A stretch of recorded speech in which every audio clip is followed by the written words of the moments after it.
Good morning, people. Good morning. Yes, it's me, Spirit Journey. Good morning, good morning. Yes, this is, you're seeing the Manhattan skyline. Trying to position my camera so you could see, have to be able to look at something. Yeah, let me try to move it here. Sorry about that moving the camera. You have to make sure I see it close enough so I can see you and read your comments. Yes, good morning. Today is Sunday, February 7th, 2021, and it's about 6:06 a.m. in the morning. Yeah, the other day I did try to do a live stream, and I had problems it connecting. I made several attempts, and it just wasn't happening. So what I did, I just did a recording and then uploaded at a later date. And then it was problems even uploading. It took like one day or so. Yeah. So I hope your day is going well. Yes, it is Sunday morning. And you know how I love these early morning hours. It is very, very relaxing for me. Yeah, I awakened about, oh, it was a little after 4 a.m., but I stayed in bed and was just being contemplative.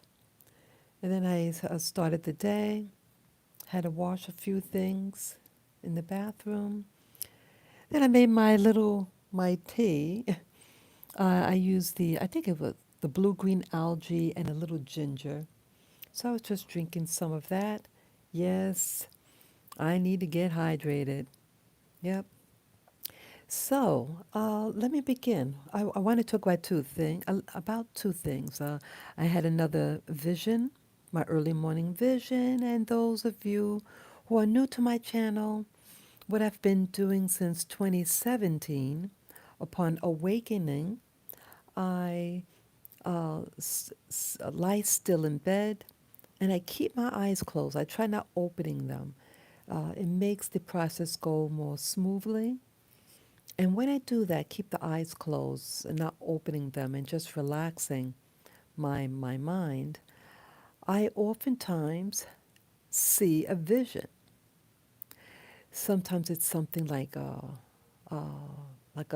motion that you see, like a video, or it could be like a still photo type of thing.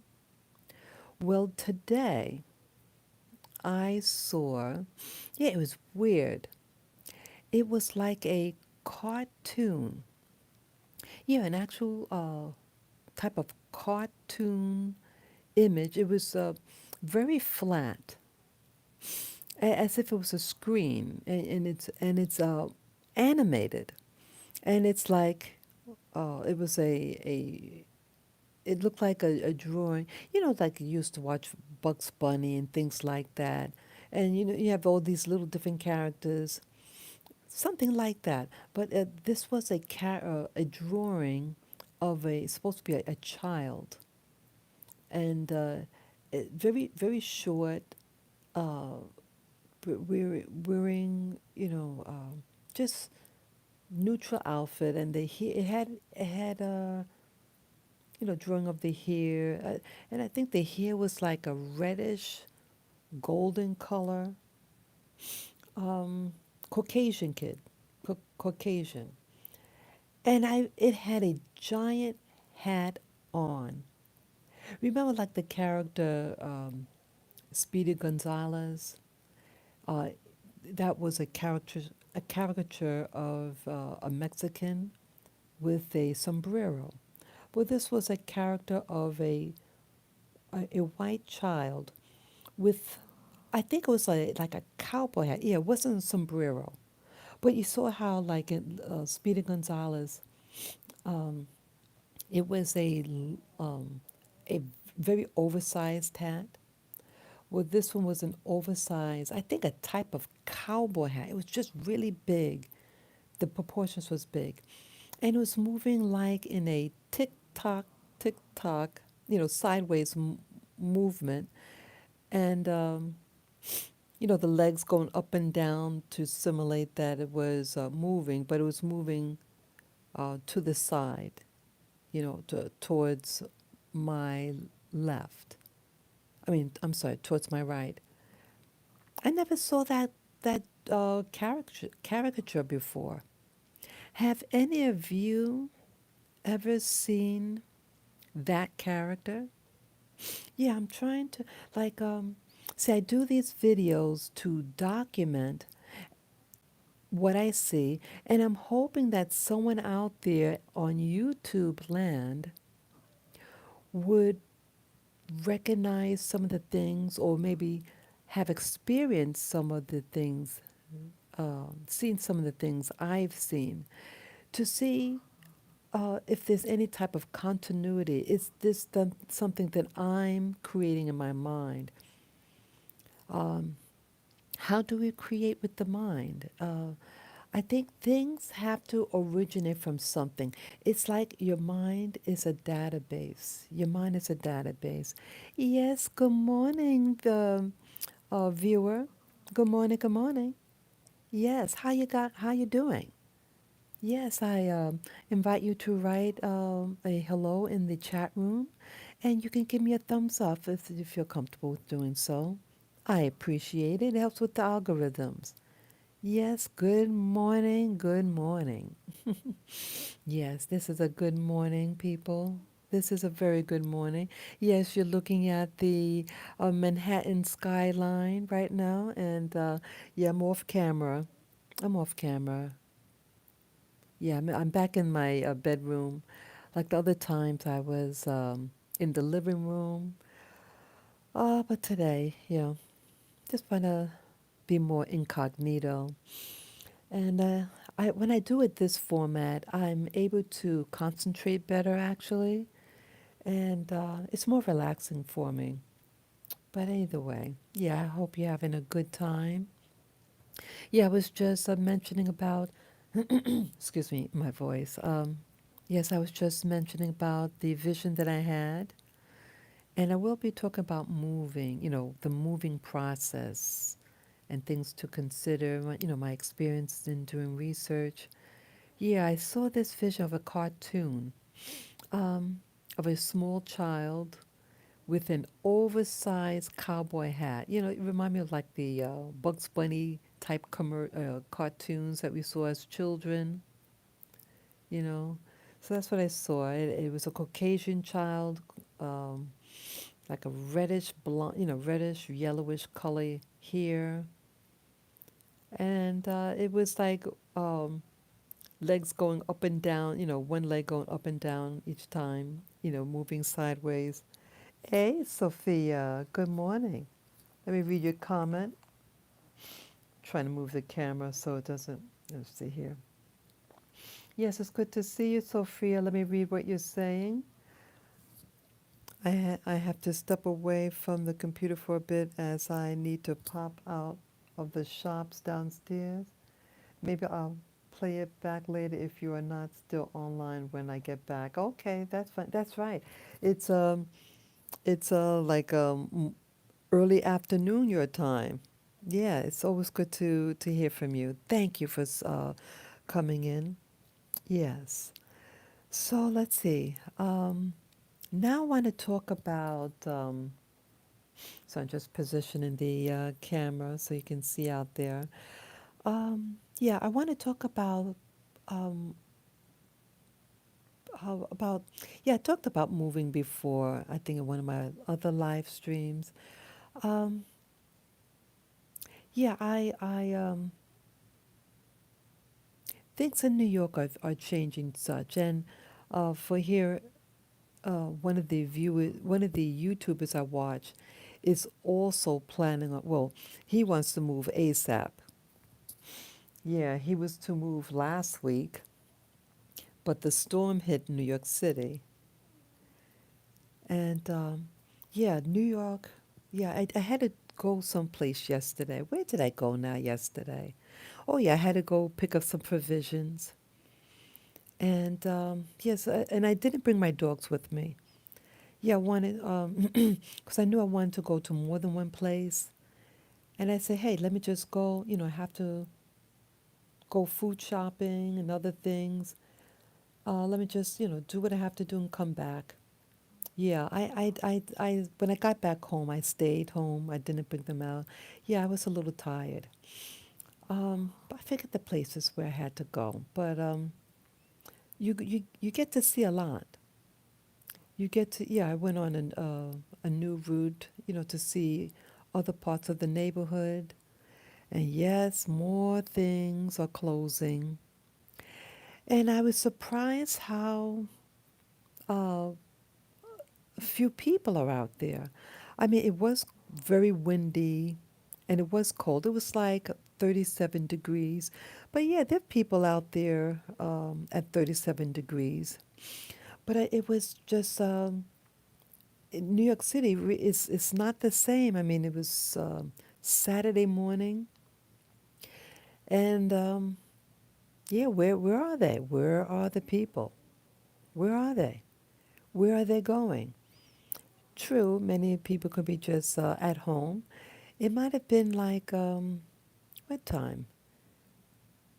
11 o'clock. It could have been 11 o'clock in the morning. I mean, that's late enough. It's not like right now. Right now you don't expect anyone out there. Excuse me. Boy, let me get some water here.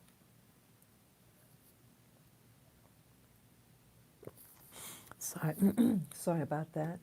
Yeah, I have my elixir, my green elixir that I was drinking. Has a little bit of ginger in it. So yeah, it's so few people. And let's see what else happened. Yeah, it's like a ghost town. And I'm really wondering the fate of New York City. Now, I love New York City. Um, I've lived here the bulk of my life. I've been, outside of being in the military and 6 year, 3 year stints outside of New York City. Other than that, in New York City. And this is my home. And I think it's the best place in the world. I mean, it has so many things. Like, I'm pretty much a loner, but I do like venturing out to see. I love the storefronts. We call it window shopping. And you're just walking around and looking at the storefronts, the window displays. It's really interesting. I love doing it. And you know what else I like doing? I like people watching. But not in a obtrusive way.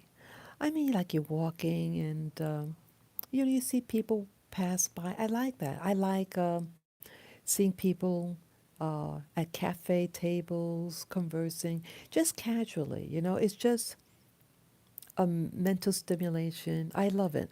And back in the outer suburbs, in Queens, let's say, I used to sit on the stoop. It was a residential area, houses.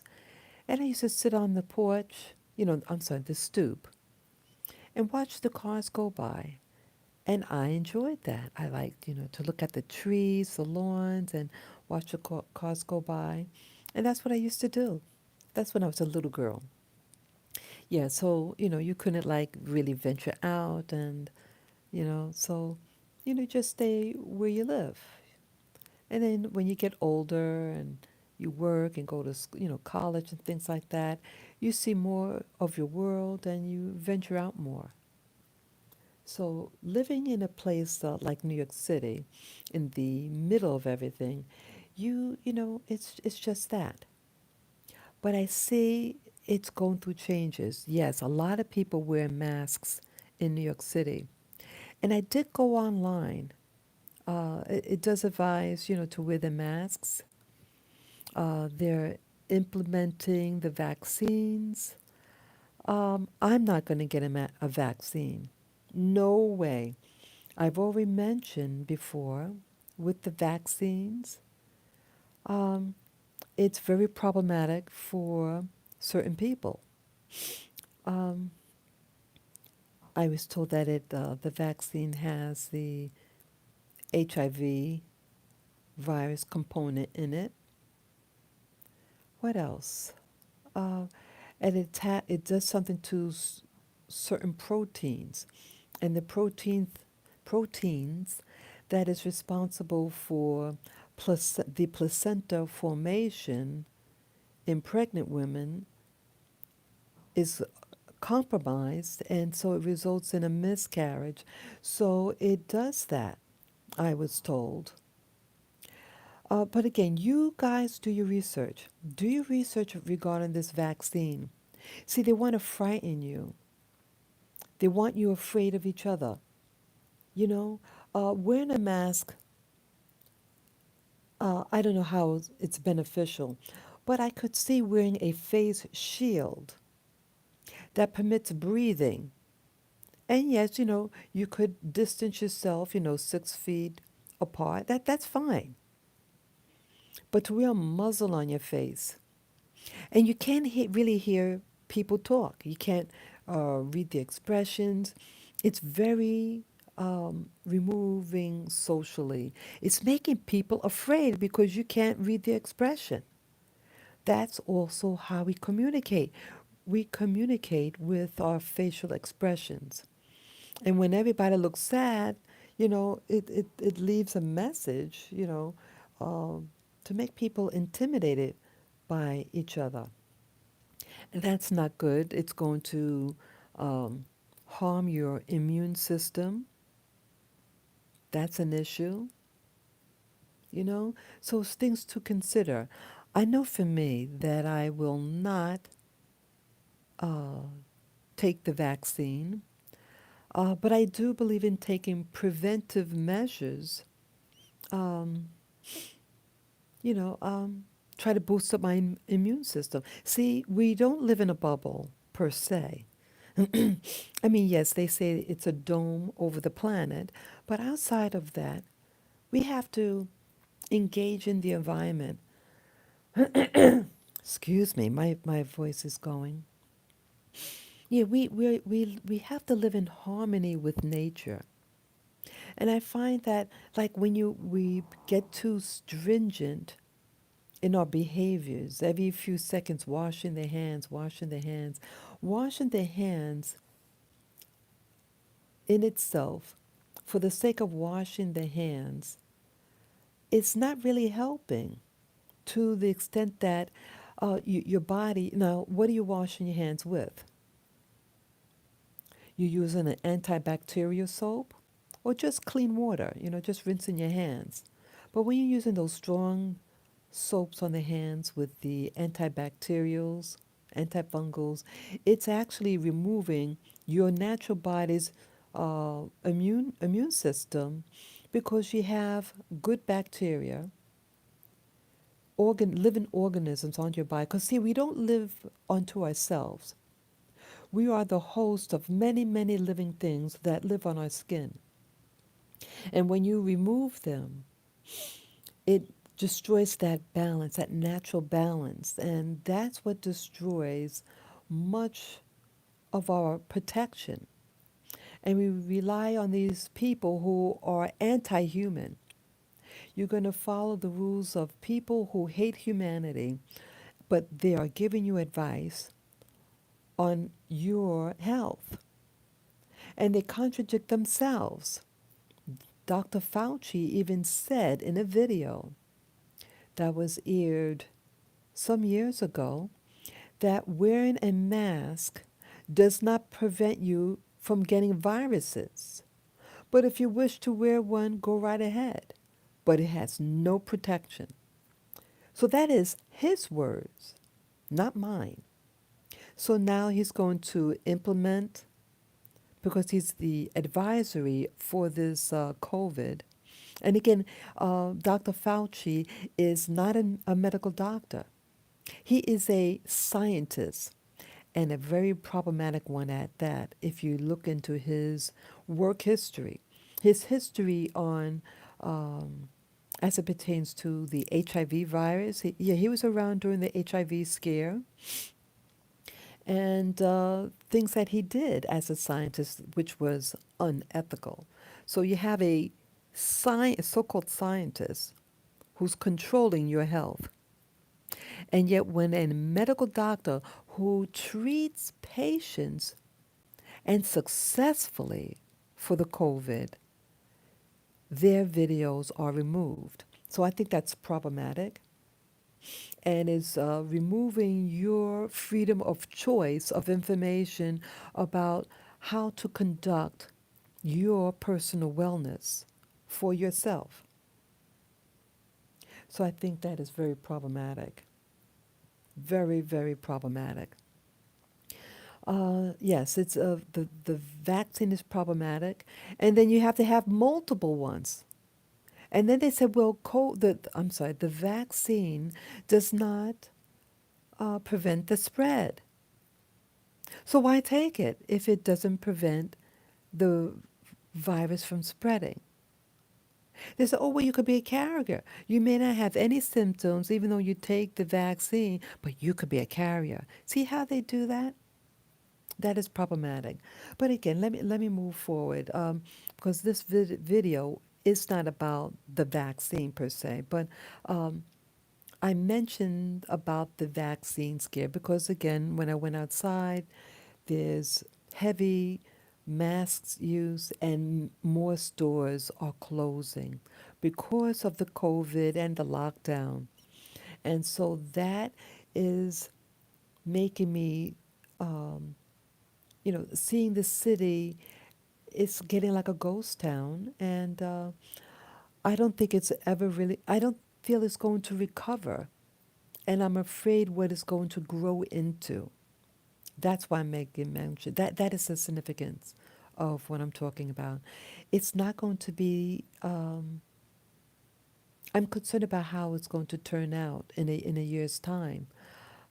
You have I'm concerned about how this vaccine is going to affect the black population here. Yeah, in New York City now, there's a lot of uh, blacks that you do see outside and Hispanics uh, from the Caribbean and Hispanics from Central America that dominate New York City. And with that demographics, I don't know why. I have they historically here.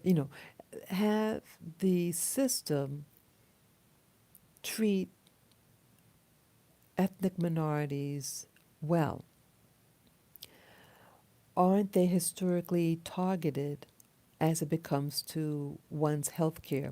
Yeah, there are health disparities in the black community and with Hispanics as well. And so that's who's pretty much left right now in New York City. And now they're going to crack down on this imposing taking the vaccine. And how I was told how this vaccine is going to affect the black body. So I'm concerned that it's going to be a rampant amount of deaths and severe sicknesses and miscarriages amongst the black population. I'm very sad about this.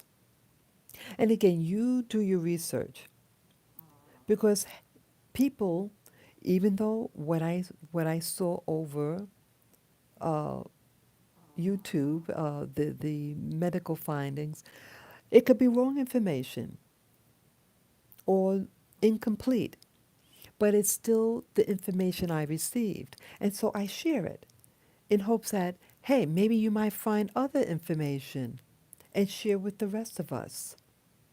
It's all about sharing information and informing.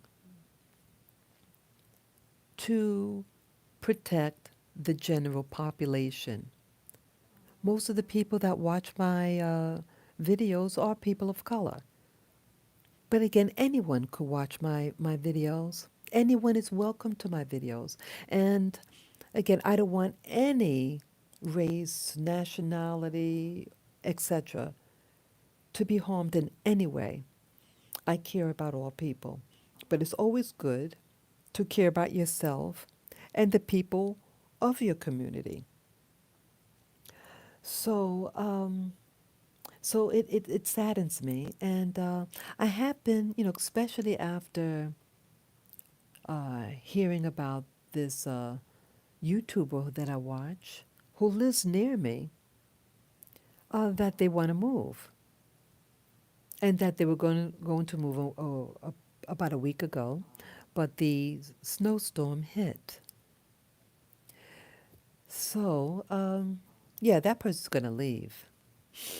Um, so I started like looking over the internet, and I did share with you some thoughts about the moving process, how, things that I discovered upon looking at where are people moving to. Yes, there's tons of videos on people relocating.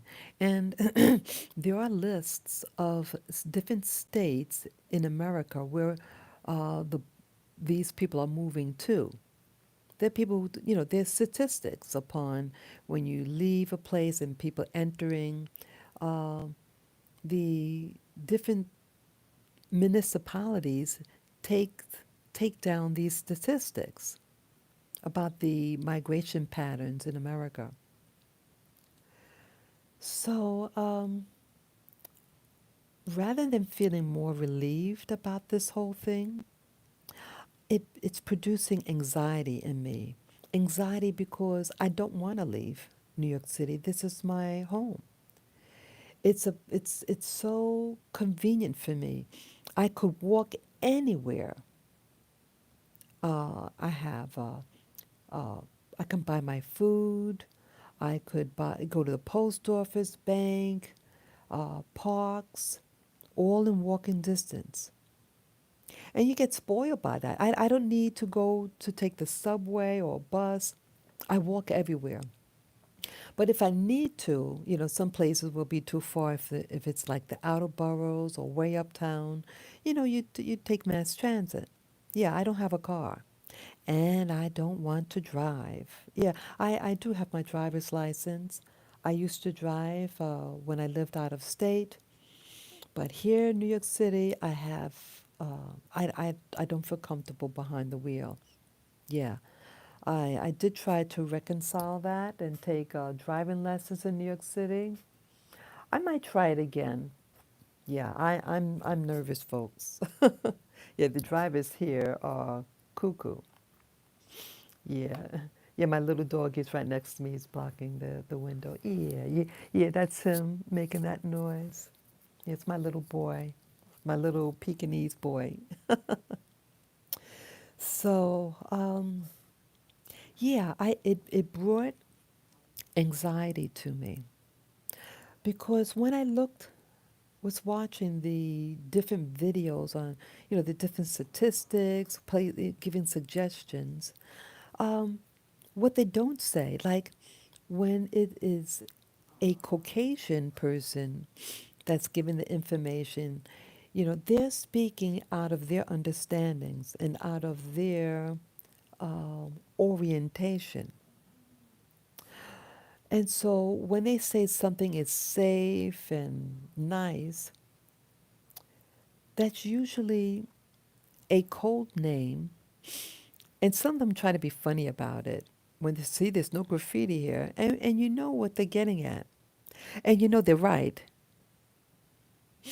in some aspects, they're right what they're alluding to. You know, yes, these areas are pristine areas, but they're not designed for people that look like me. Yes, I'm a black New Yorker, and I am aware. I've Since I became a young adult and living in New York City, I was forced to be aware of the disparities between black people and white people in everything, in the types of schools that we go to, the homes that we live in, and the amenities that comes from the various communities. And you know, nothing has changed. Nothing has changed for the past 40 years. It has not it hasn't improved.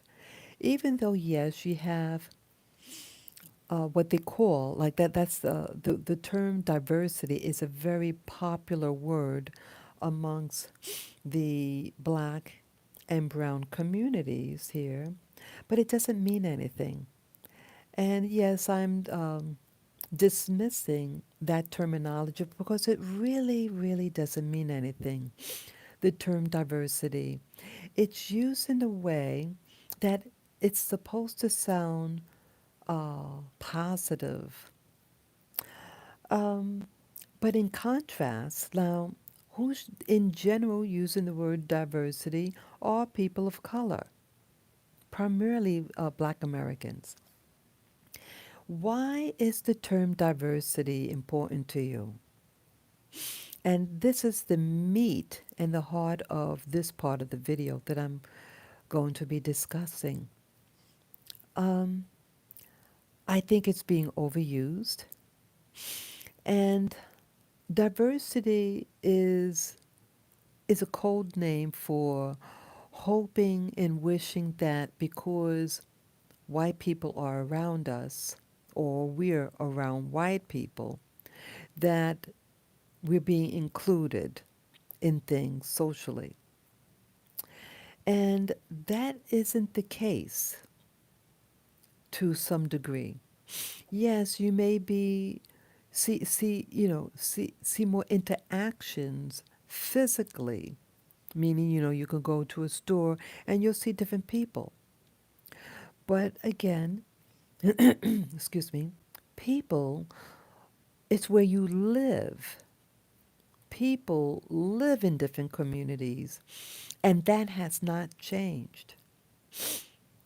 Black neighborhoods are black neighborhoods. And you have black neighborhoods that are have new racial minorities coming into them, and blacks are being pushed out. You have more and more homelessness on the street amongst black men. You see more mental deterioration of these people who are living on the street. Um, it's really problematic. Many of them are out of their minds, but they live on the street, and here they're Americans, and they're being pushed out. This bothers me. I'm all for immigration. I'm all for lawful uh, uh, immigration. I actually love meeting all different types of people. But to some people, it means different things. Different things. See, we may assume, some of us assume, because you see more different types of people, that it is for your benefit. My observation, again, this is just my observation, but perhaps your observation will be a little different. But my observation is that it is displacing black people from their homes. It is displacing black people from jobs and is forcing black people to take the jobs that is being designed for them, like um, working in security, things like that. But everything else is being pushed out. I mean, once upon some of the mega stores, they'll have, like Home Depot, you'll find black Americans in that. Places like that. And of course, they work for the city, so they take the civil service exams, and yet, they work in the post office. But you see, those are the jobs that are being targeted to have to take the vaccine. And I already discussed that the vaccine is problematic as it pertains to black people's proteins and DNA.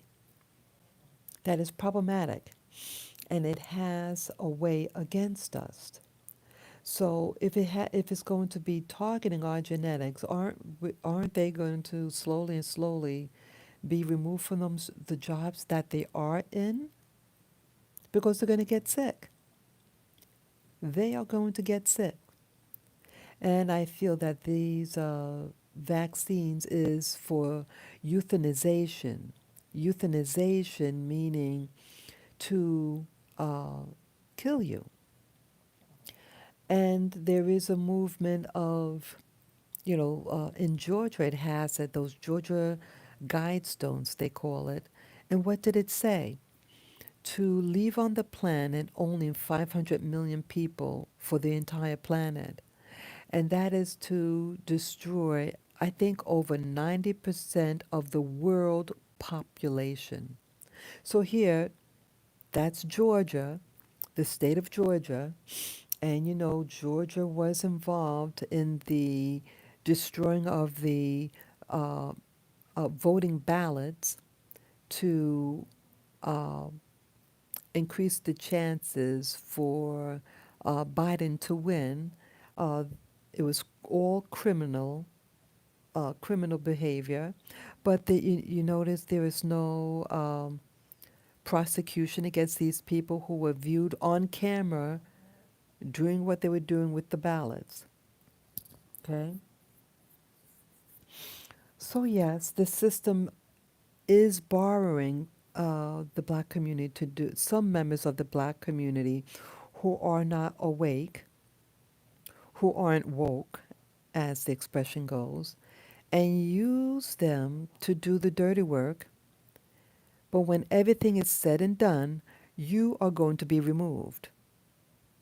You're going to be removed. That is my instinct. And so when I see things like this happening to us, uh, I'm deeply saddened because I love you from my heart, but I'm pained because of our lack of awareness, some of us. And this is what I perceive. So I say to myself, why do I want to stay here? But when I look online, when you just do a general search, places to move to, places that is safe, places that have low violence, those are white communities, and they are white people who put up these videos. And again, nothing wrong with these videos. Nothing. Get me out, because I know what it might sound like. There's nothing wrong in itself, that information, but it's what it's not saying. It's not about what is good for, it's what's good for them. And my concern is that I'm not eligible to move into these areas because what I look like. And that is a reality. That was a reality all of my adult life. Even when I lived in the Black West Indies, I was discriminated against in the U.S. Virgin Islands of St. Thomas. I went to look for an apartment. I saw an ad. I called them and I said, I'm on my way. It took like a half an hour to get there, to drive there. And when I get there, oh, I'm sorry, it's already rented out.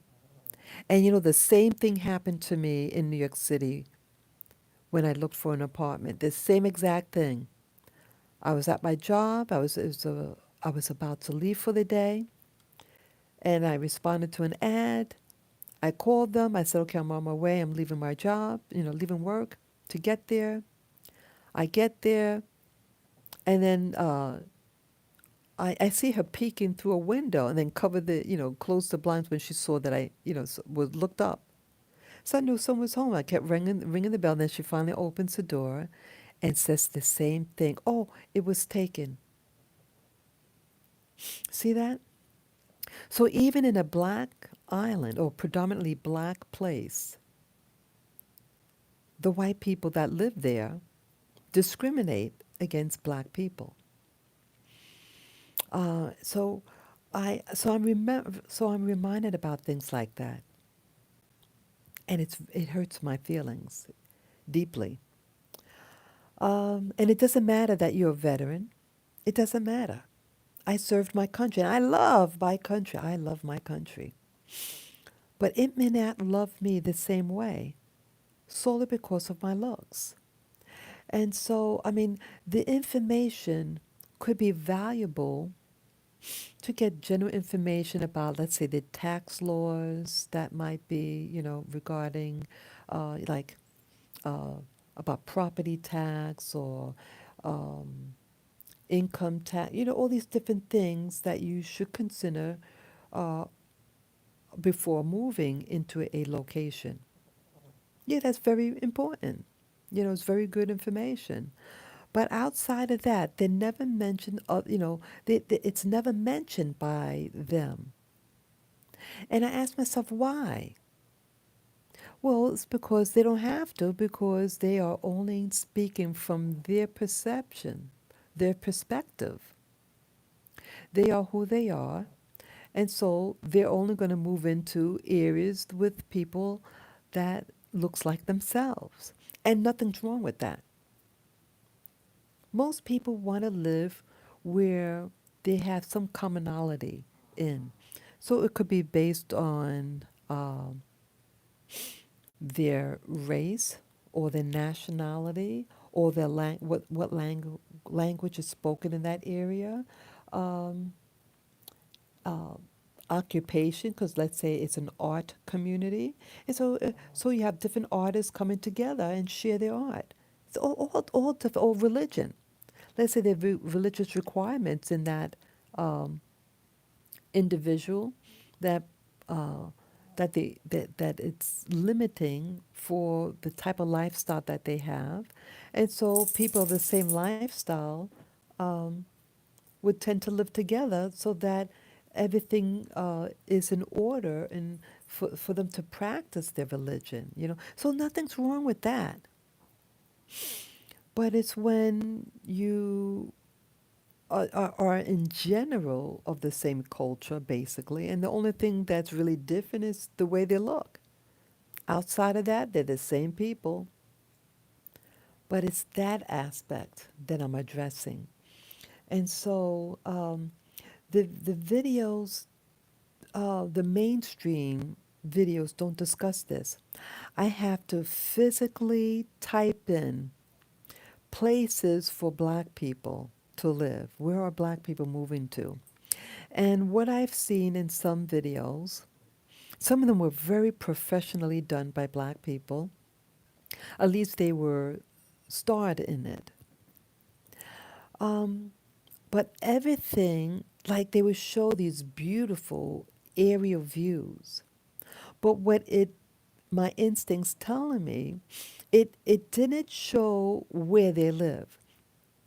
See, I'm not totally interested in looking at beautiful aerial views of a large city. I want to see where the people live. That is what's important. What amenities are there in those black communities that they claim? And they did it by zip code. Show the zip code. Show area views where these people live, what they do. But it gave a very idealistic uh, videos of happy people. But I don't feel these look more like a commercial and not reality. I want to see neighbor like you see with me with my camera, and you see me do my walkabouts, and you see exactly what's here in New York City. I don't hide that from you. I show it. So yes, let's say if I took an aerial view of, you're looking at the Manhattan skyline. Oh, it looks beautiful. What you see now? Yeah, the sunlight is coming up more and more. See more of the buildings? Yeah, it's beautiful. Now I could take an area view of what you're looking at now. and it would look beautiful. But look at those areas and those apartments where black people live.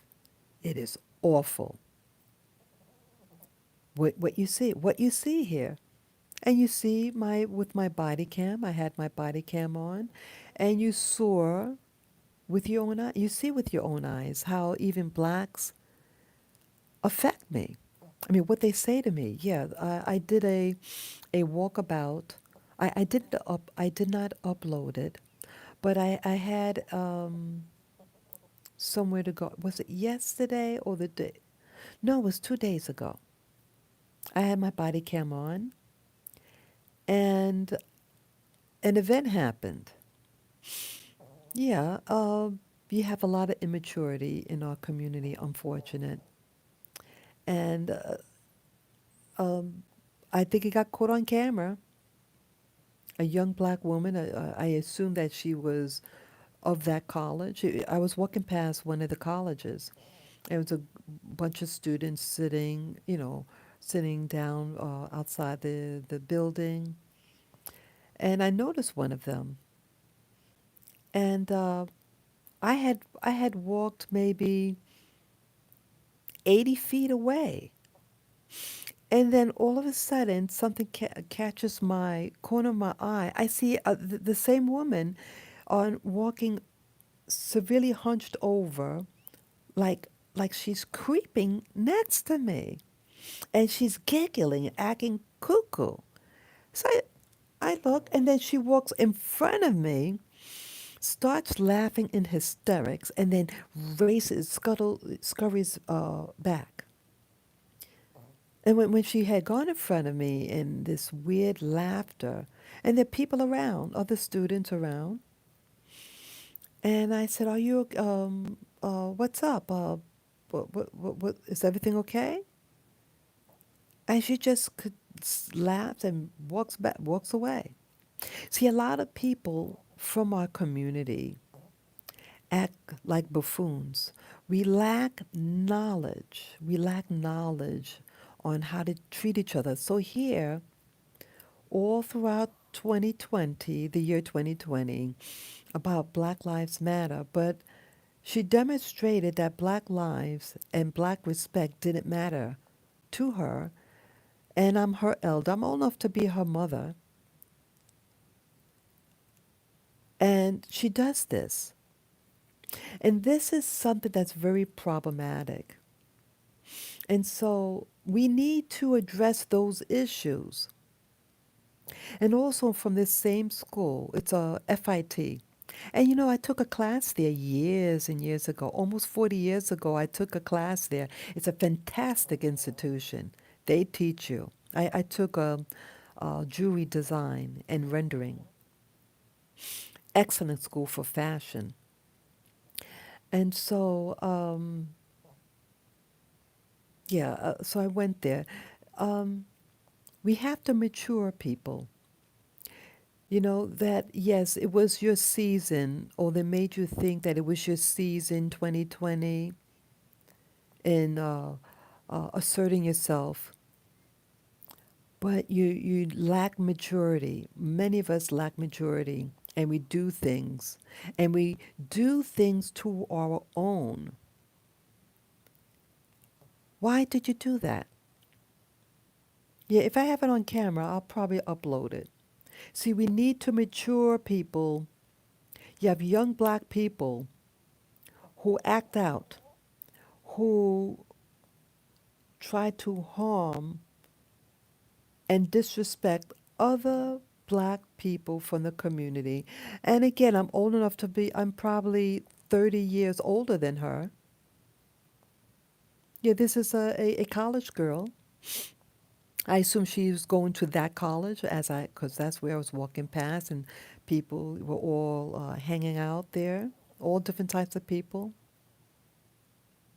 Yeah, we have to address this issue. Yes, it's very important about racism because, again, that is what I'm talking about with regard to when we do research about where to move to. Yes, you have white people who upload videos about nice places where you to live, where you can live. But it's really addressing white people. It's not addressing blacks. And when black people did do videos that's on YouTube, they have to specify. And this is always the case in America. Black people have to specify that they are black and that they are such and such. Because the system is designed for white people to live in.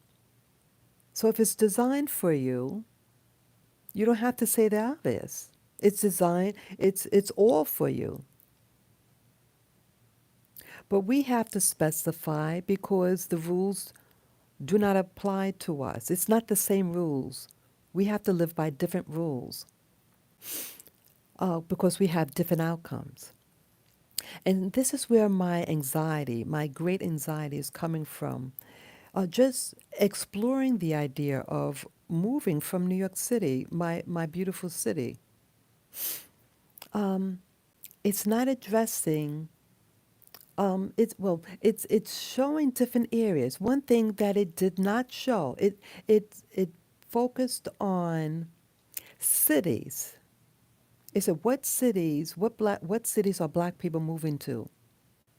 I already live in a city. I want to move out of this city. Black America live in cities, and the cities are dangerous. The cities are targeted. The cities where the black people are forced to live are primarily what they call the projects. Yes, of course, there are private houses, but they are being plagued by crime because of the drugs. Now, when I was growing up, from the age 5 and up, I lived in a house, but I originally lived in an apartment. And that was in the projects, actually. And they were brand new back then. This is, again, I'm 58 years old. I'm 58, and the building was only 2 years old. And back then, the projects were not the same as it is today. They are the same buildings, but how they are managed. These buildings were originally meant for people just starting out. We all have to start out somewhere.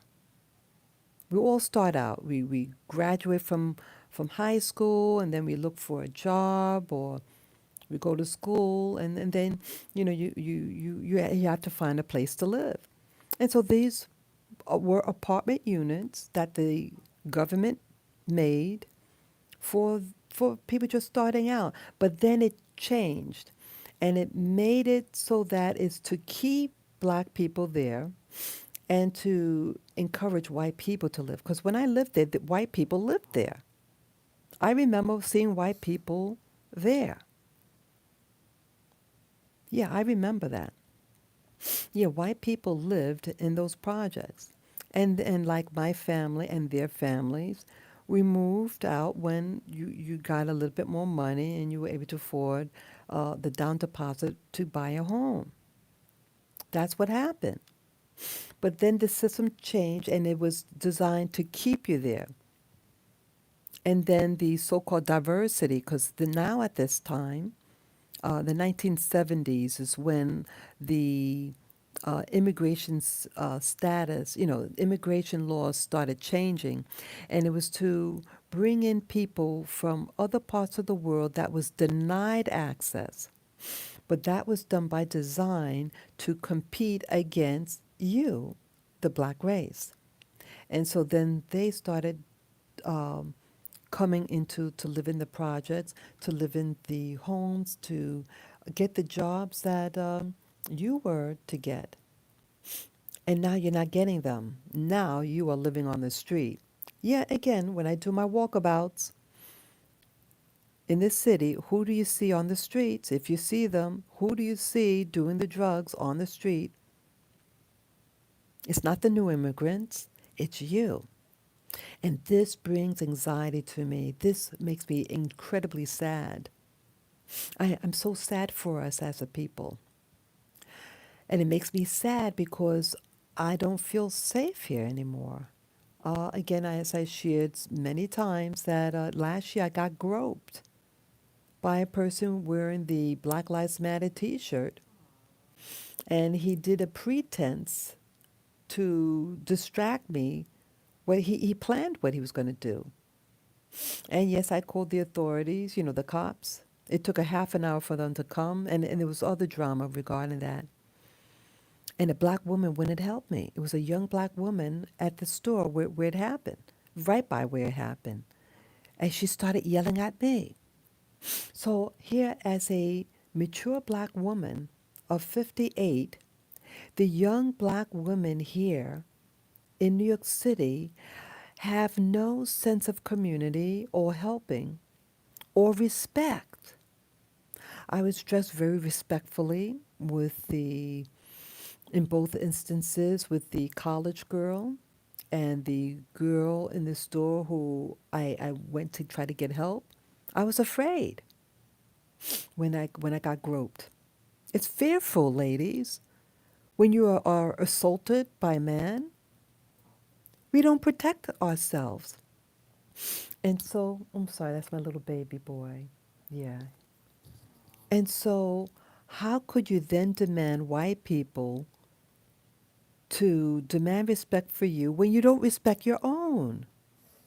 You don't respect you, and you don't respect your elders. And it's so sad. And so that is a reality for me. I have to live with this. I have to live here and deal with this mess. And so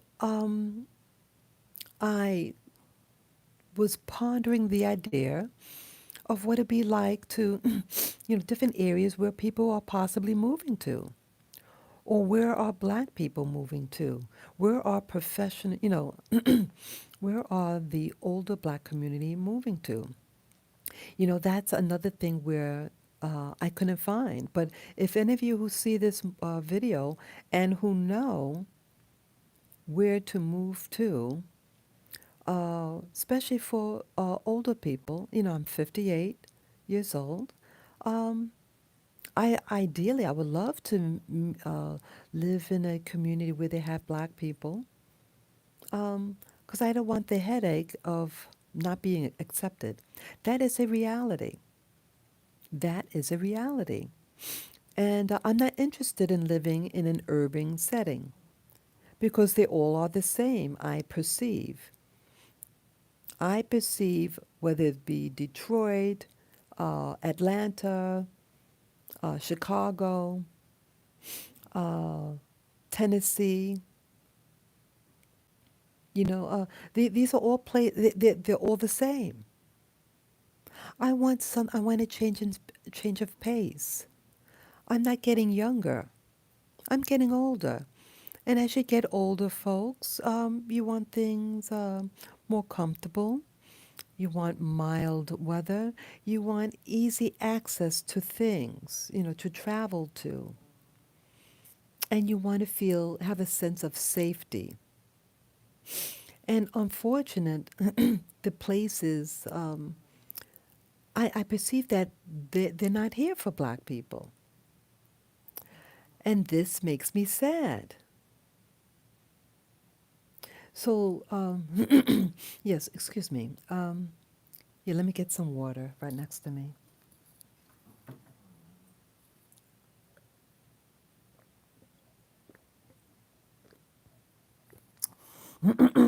I'm sorry about that. Sorry, I have my drink next to me just to soothe my throat. Yes, yes. How you doing, Sophia? Yeah. So, yeah, I want to. Yeah, as you get older, people. Again, I'm 58, but I try to stay youthful. I eat health. I'm very conscious about my health and nutrition, and I was a nutrition major in school, so it's an awareness. I had to read statistics about black health. I read it all. When you're a student, in college, you have to read all the statistics. When you're a science major, You have to read all those statistics, and unfortunately, there's a lot of health disparities in the black community. So as I get older, I want to continue that health, and I love the idea of living a beautiful, beautiful community. I love nature. As you saw over the fall, um, I did my walkabouts with the dogs. Um, yeah, Sophia, I don't remember the first time you came aboard, but over the summer and the fall, I did these little walks out in nature with my dogs. And yeah, I wanted to share the natural beauty of the city. I love nature. Yeah, I went to our what we call Central Park, and I shared what it looked like. So you're welcome to look at those videos, those past videos over the summer and the fall. You might like them. And so, oh, okay, would I be moving to Canada? Um, that's a good question. I saw videos about Canada. I've met people from Canada and they tend to be, in general, very polite, but there's a lot of politics going on now. Um, yeah, houses. I did a video about Canada a couple of years ago that the apartments, I mean, the homes are being bought up by, yeah, they have a special program for a particular country in Asia. They allow, I think, about 100,000 of them, if I understood right, to move into the country. These are the nouveau rich of that part of Asia, and they are to build businesses. That is the contract. It's a contract agreement that they would come and build up large businesses. But what they're also doing, they're buying up the property. And now the person starting out in Canada cannot afford a home. Yeah. And so I know that what happens in Canada will happen in the United States of America. And also with regard to COVID, COVID is, they said something with COVID, the lockdowns there, it's really getting bad in Canada. So no, I would not consider moving there. It's getting crazy there in Canada with regard to COVID. Um, yeah, it's problematic, and you want to feel safe, people. You want to feel safe when you move into a place, especially when you get older. So I'm not sure where to go. You saw that big bird fly by? Yeah, we have seagulls that fly by here. So you might have just saw that on the screen fly by. Yeah, so I'm very concerned about New York City and the country as a whole, where to move to. Uh, it's Yeah, there's no real information for all, retirees. Yeah, I would be considered a retiree and want to find a simpler lifestyle. And the only thing they showed were cities. I already live in the one of the biggest cities in America, and it is not doing well at all. It's not doing well. And so why move to another city when they're all the same? The black cities are all the same. It's social decay. And especially with 2020 that just passed, remember they were burning down all the businesses. Hello, people. What was happening? They were burning their own communities, the stores where they go to. How foolish. We have more opportunities, but we're not utilizing it. We have more colleges here in New York City than you could imagine. There are schools online, but we have no wisdom or knowledge behind it. It's a waste for us because we're not utilizing it. We're more concerned about how long we can grow our hair or how long you can grow your fingernails or what designer eyeglasses or designer bags you have. It's foolery. Now, if you own those companies, if you own a beauty salon, if you own the nail salons, if you own the hair weaves, where they sell these beauty items, that's something else, but you don't own them. They own you. They own you. And you don't realize it, and you don't care. You're not educating your children. And it grieves me, people. It grieves me to see that, to be minding my own business. And this young college student, she was with a group of black girls, and then she did that to me. That was 2 days ago. Why would you do such a foolish thing? Because black lives don't matter to black people here. But you're going to get angry at white people when something bad happens to you by a white person, especially if it was a cop. But you don't police yourself. You're a hypocrite. You do not police yourself. Wake up. Wake up, black people. Stop with the foolishness. That same college, now it's an art school. It's a school of the arts, FIT, where I was seeing those girls. And it's in the early afternoon, I think it was, at the time. It's daylight. And this happened. Yeah, of course, of course. If I see you know, Sophia. Yeah. I'm a grown woman. I'm a 58-year-old woman. And these girls are probably like 18, 19, 20 years old. Just acting like young girls. And then I was maybe 80 feet away. I had already passed them.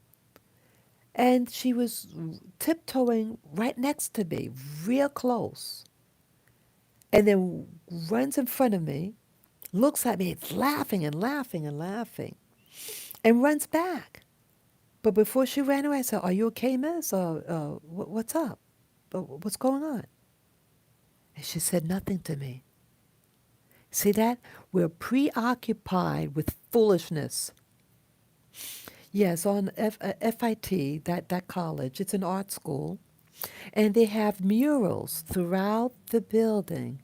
Yeah, they allowed all the minority students, blacks and Hispanics from the West Indies, do the murals about about the minority situation, right? Yeah, that's right. Shake my head. And about the black lives, right? Now, this is important about black lives. You did beautiful murals. They were beautiful. They were beautifully done. But you don't like yourself. And I was right. I had just passed the murals. And I showed the murals with my body cam camera. I'll load it up. I'll try to load it up. And you'll see the girl and the murals. Yeah, I did yeah, I was angry. I was filled with anger and disappointment. Yeah, it's very sad that we have no common sense. But you go out of your way to do immaturity. What if I was a crazy person? And what if someone they do and they get shot? See that?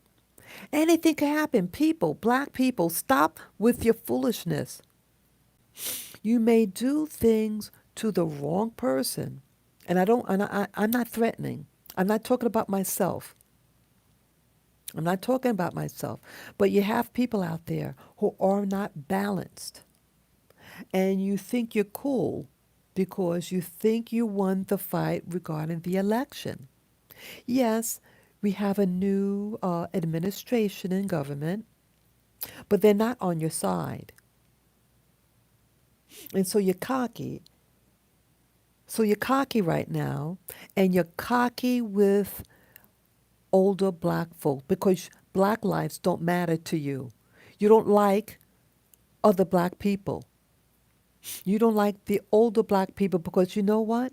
You may be afraid that won't grow old. You are afraid of dying. You are afraid that you cannot reach to the age of 58 or higher because of your living circumstances. You live in a very uh, uh, delicate environment where you don't know whether you're going to have your next birthday. And so you show off and you disrespect those who are older because you don't feel any dignity about yourself. You have no personal dignity in you.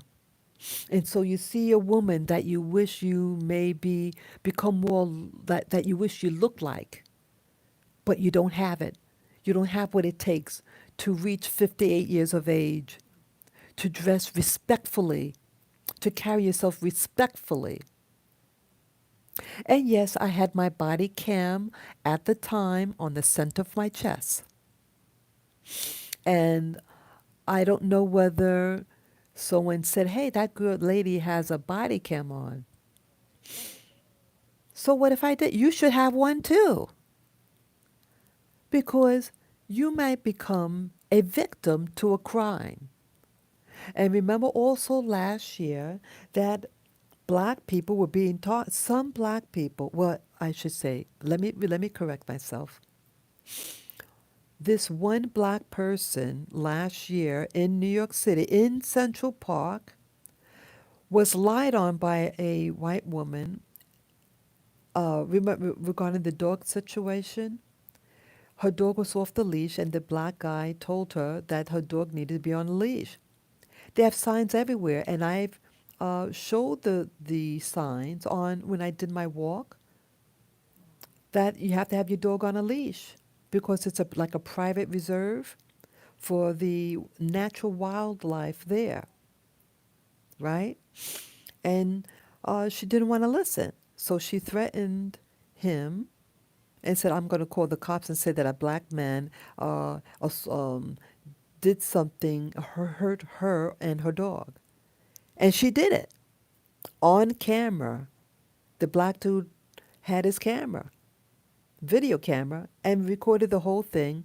And the guy's sister uploaded on her social media, and word got out. So when I saw that, and when I got groped a couple of months after that incident. I said, I'm going to get a body cam. And you saw last year also this guy, crazy guy, a drug addict, try to grab my little dog. Also caught on camera, my body cam camera. I had forgotten I even had it. I forgot I was even wearing the body cam when it happened. I was so frightened. And this happened in broad daylight. This happened at 2 o'clock in the afternoon. I was just 10 minutes away from the exit of the park. Yeah, I know I'm kind of going off topic, but it's all related. Everything is interconnected to each other. And so you have things going on in New York City, and you have to protect yourself because, again, here as an older black woman, and I'm single, I'm not protected. No one is here to protect me. And when I needed help, the black community, the black woman that was right there, I said, please call the cops. See, also people and other women, when a store clerk, when anyone from any business phone number calls 911, they come right away. It is designed for that because it's a enterprise, it's money, it's commerce, and they don't want the system does not want the commerce to get hurt. So when a store clerk calls using that business phone, they come ASAP. And I pleaded with the girl. I said, please call the cops. This man just did such and such to me. And the black girl yelled at me and said what she said. And the guy was coming closer and closer to me. I was frightened. I was pinned between that wall, that open, because it was since it's COVID, they had that plastic thing, so you can't enter the store because it has like a table in front of the door, but the top part of the window was open, so you just see just from the head up. Okay, so I was pinned. The guys behind me, and the ladies in front, and the thing I couldn't go in. I was frightened. See that? So yes, they did at FIT the beautiful murals about, expressing how, your black life doesn't matter and things like that. But you don't care about black lives.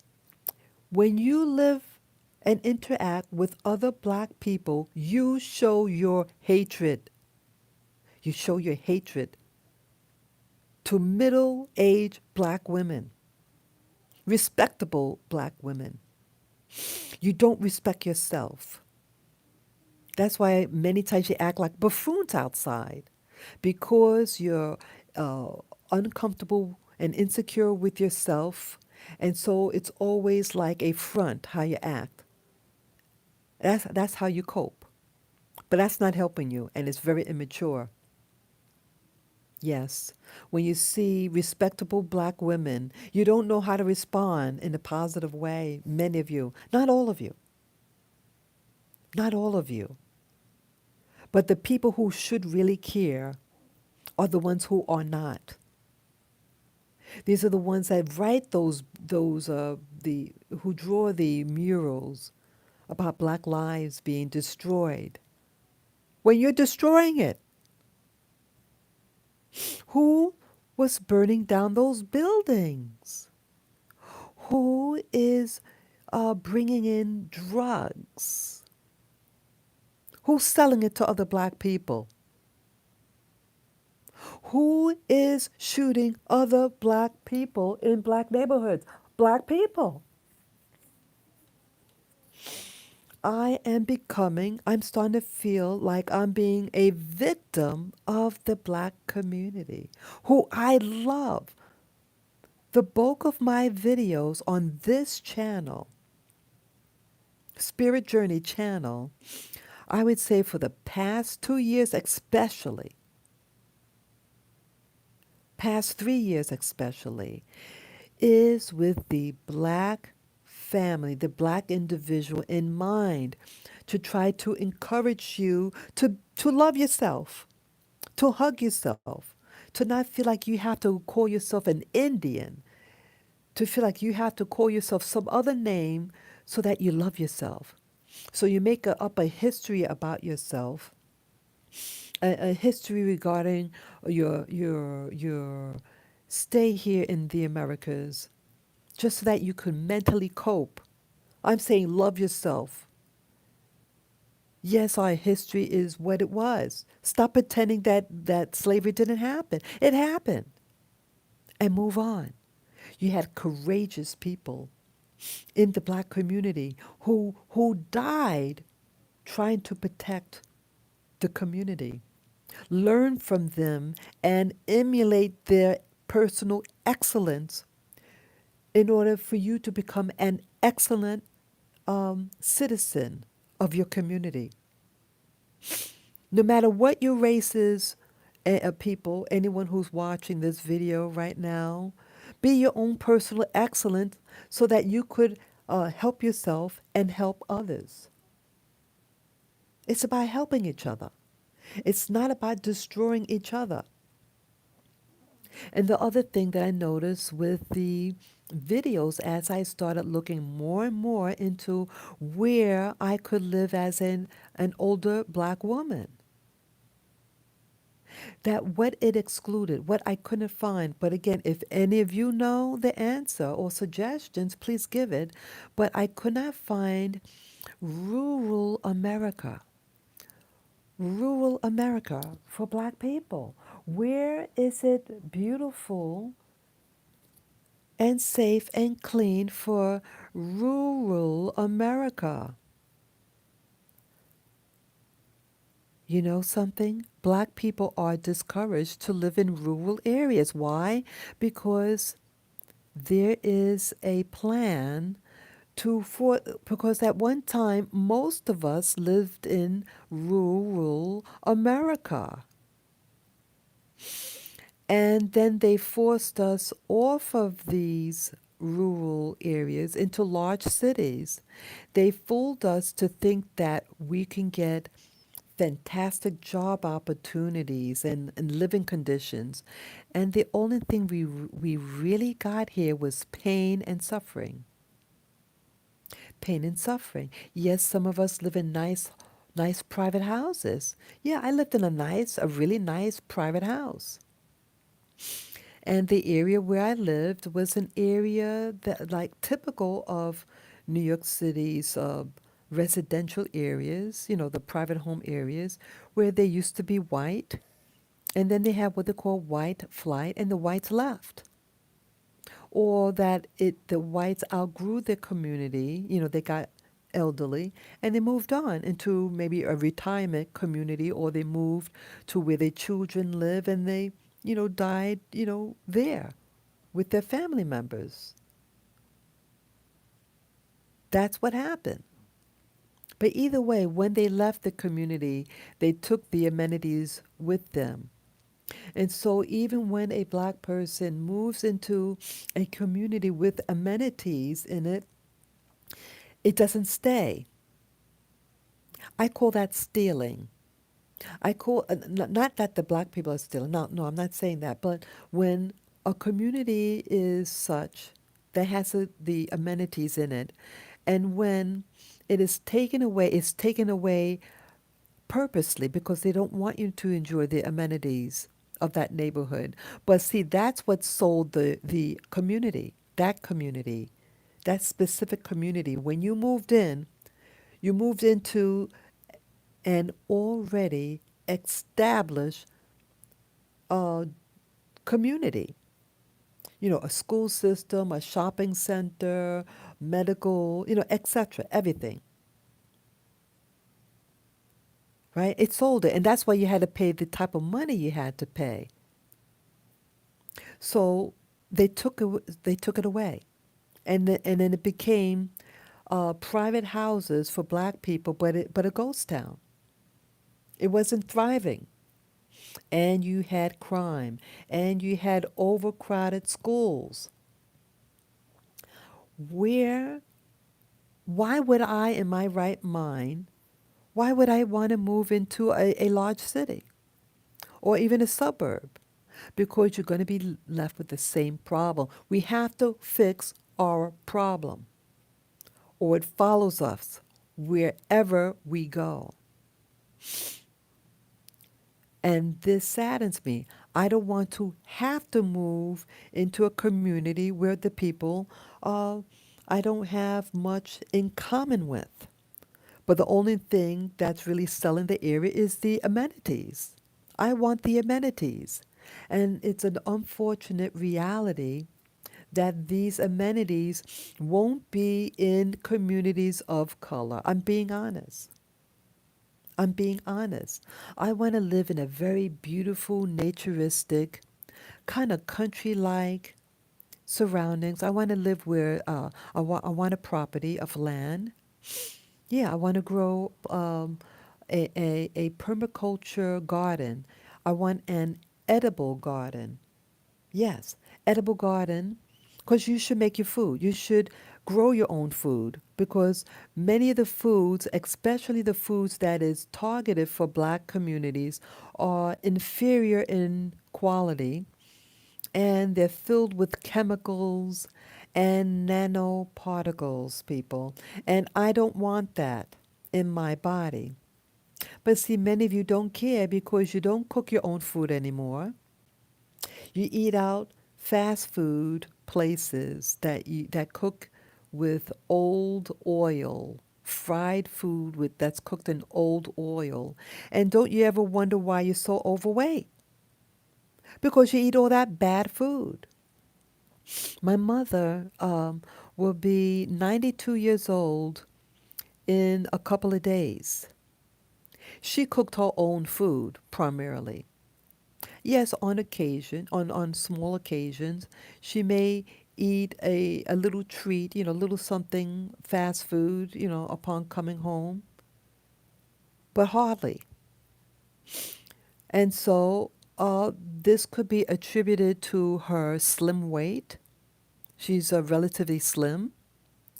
Um, and while those people who are heavy set, those are the ones with the diabetes and the high blood pressure.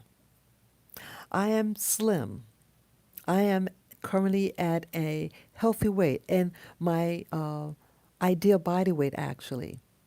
And I'm very happy about that. And I have no health problems. No, I'm not diabetic. I don't have cardiovascular disease. Okay.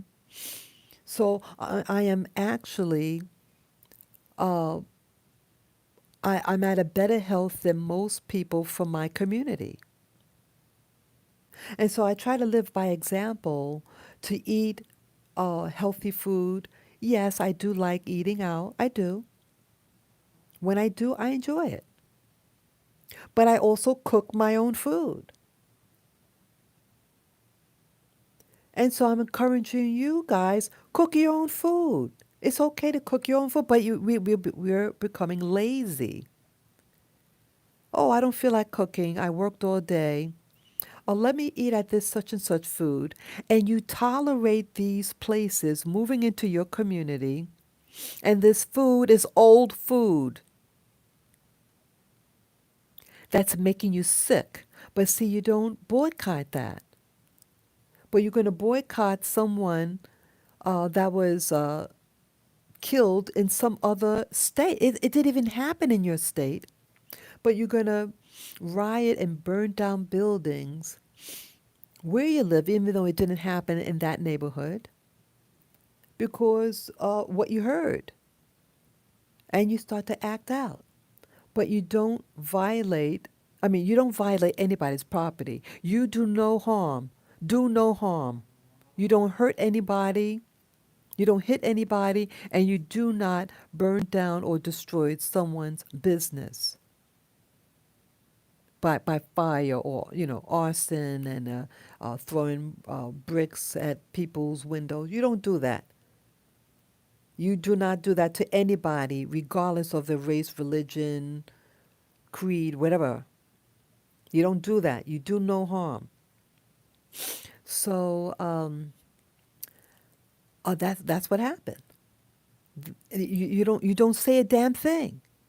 You allow them to feed you slop because you don't love yourself.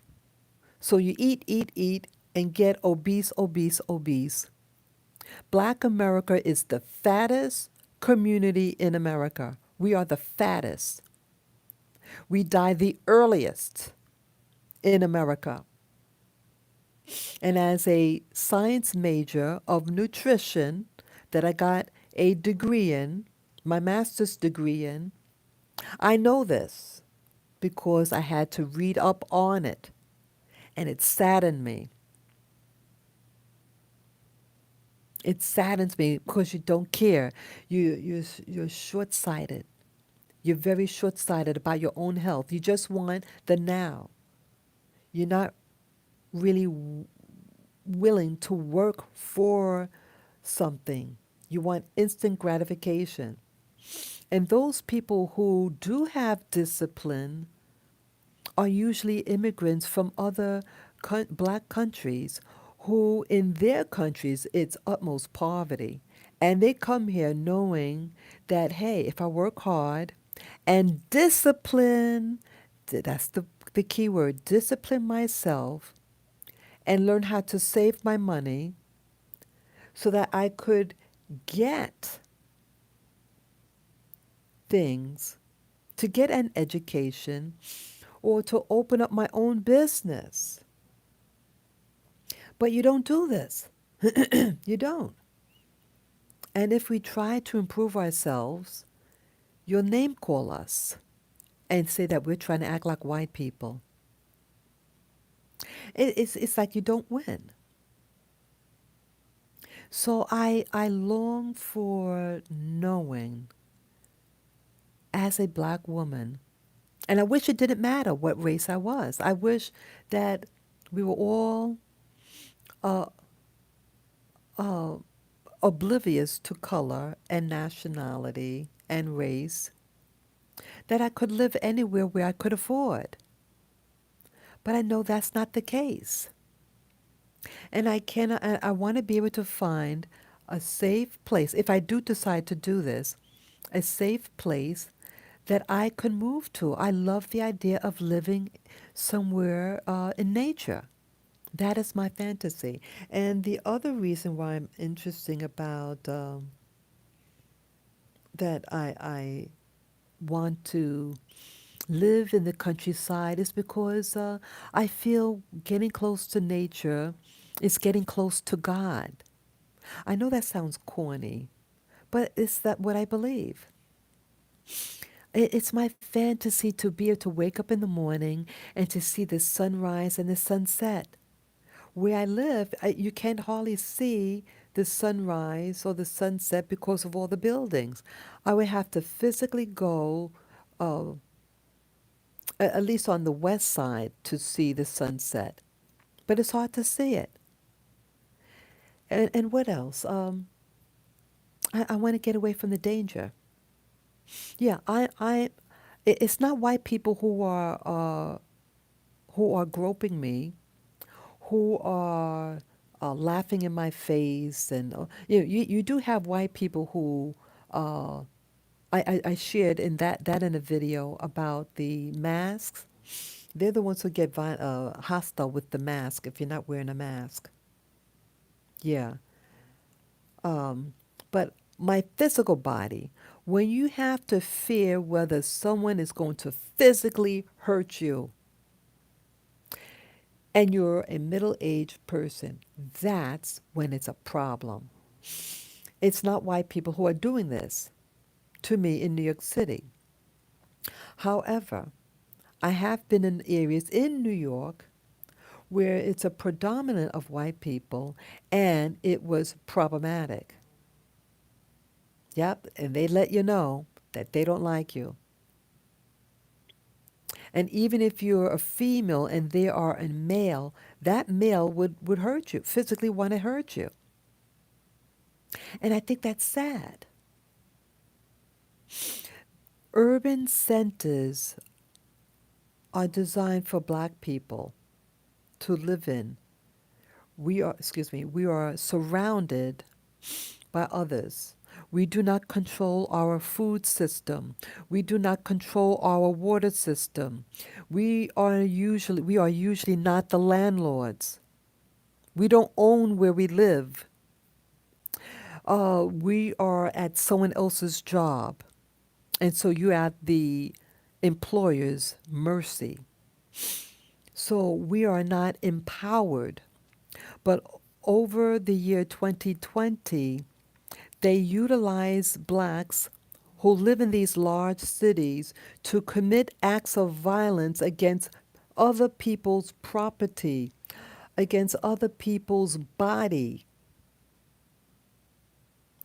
And even the few black businesses in these large communities, they were targeted too. This older black lady, she could be in her 60s. She had a business, a small little business, and it got ransacked. These members of these urban centers were also influenced by the organization Antifa. Antifa and the general black population that live in these um, problematic urban centers work together to commit acts of violence.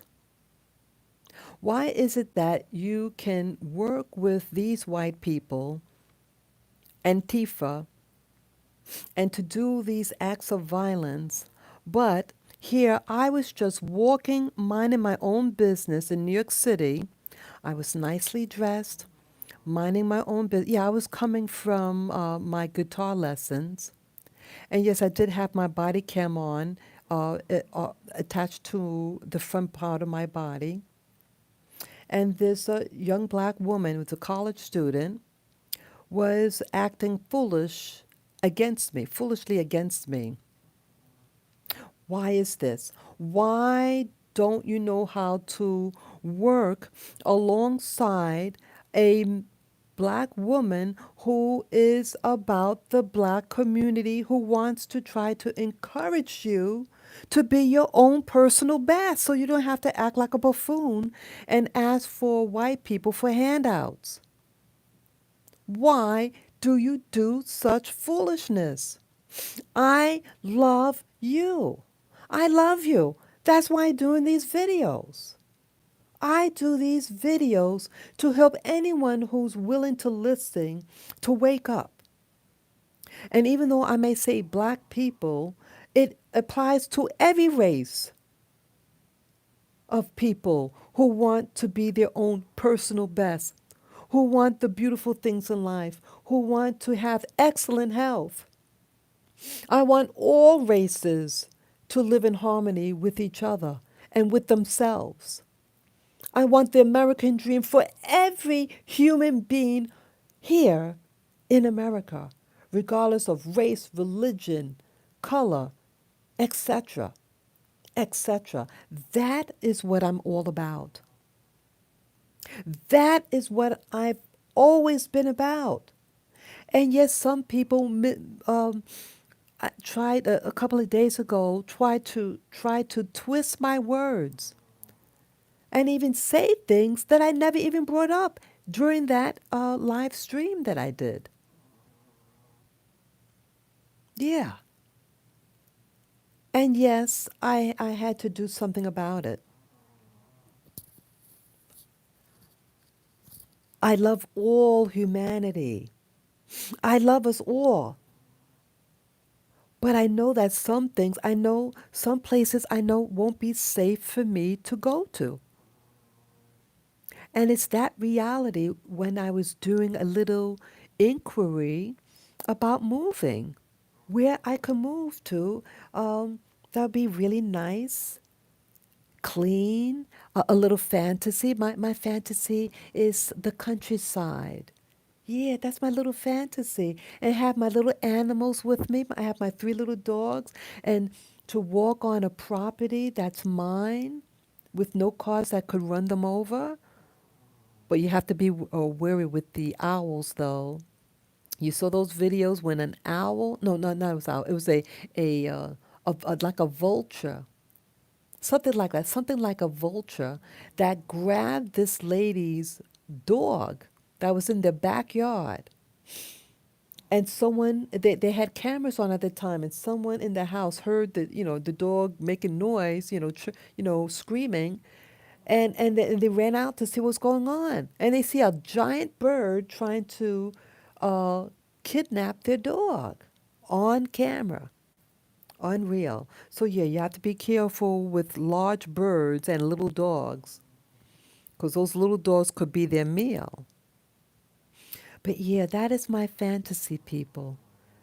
To to to share. I would love to share with all of you one day to get a beautiful home, my own house. I've never owned my own property. Everyone else in my family owns their property. I'm the only one renting. I would love my own property. Oh, I would love that. I would love to go barefooted on the grass.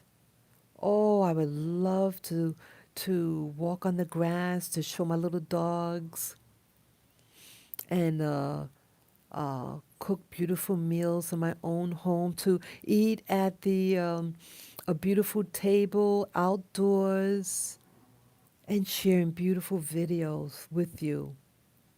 That is a dream that I have, that I would love to share.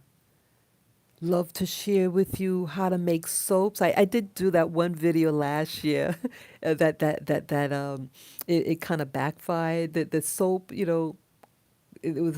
was an accident that happened during the video. It was kind of funny, but yeah. But I would love to do some beautiful videos on how to make soap, because I make my own soap. Yeah, I make my own soap. Yeah, I want us to be equipped at being able to do things for our own selves. Yeah, we used to do it. We were the ones that made the soap, that sold all the clothes, that did all the arts and crafts in America. And then they pushed us off the rural settings and pushed us into, I mean, they pushed us off of the countryside and moved us into the urban jungles of our despair, where we now attack one another. And I'm sick of it.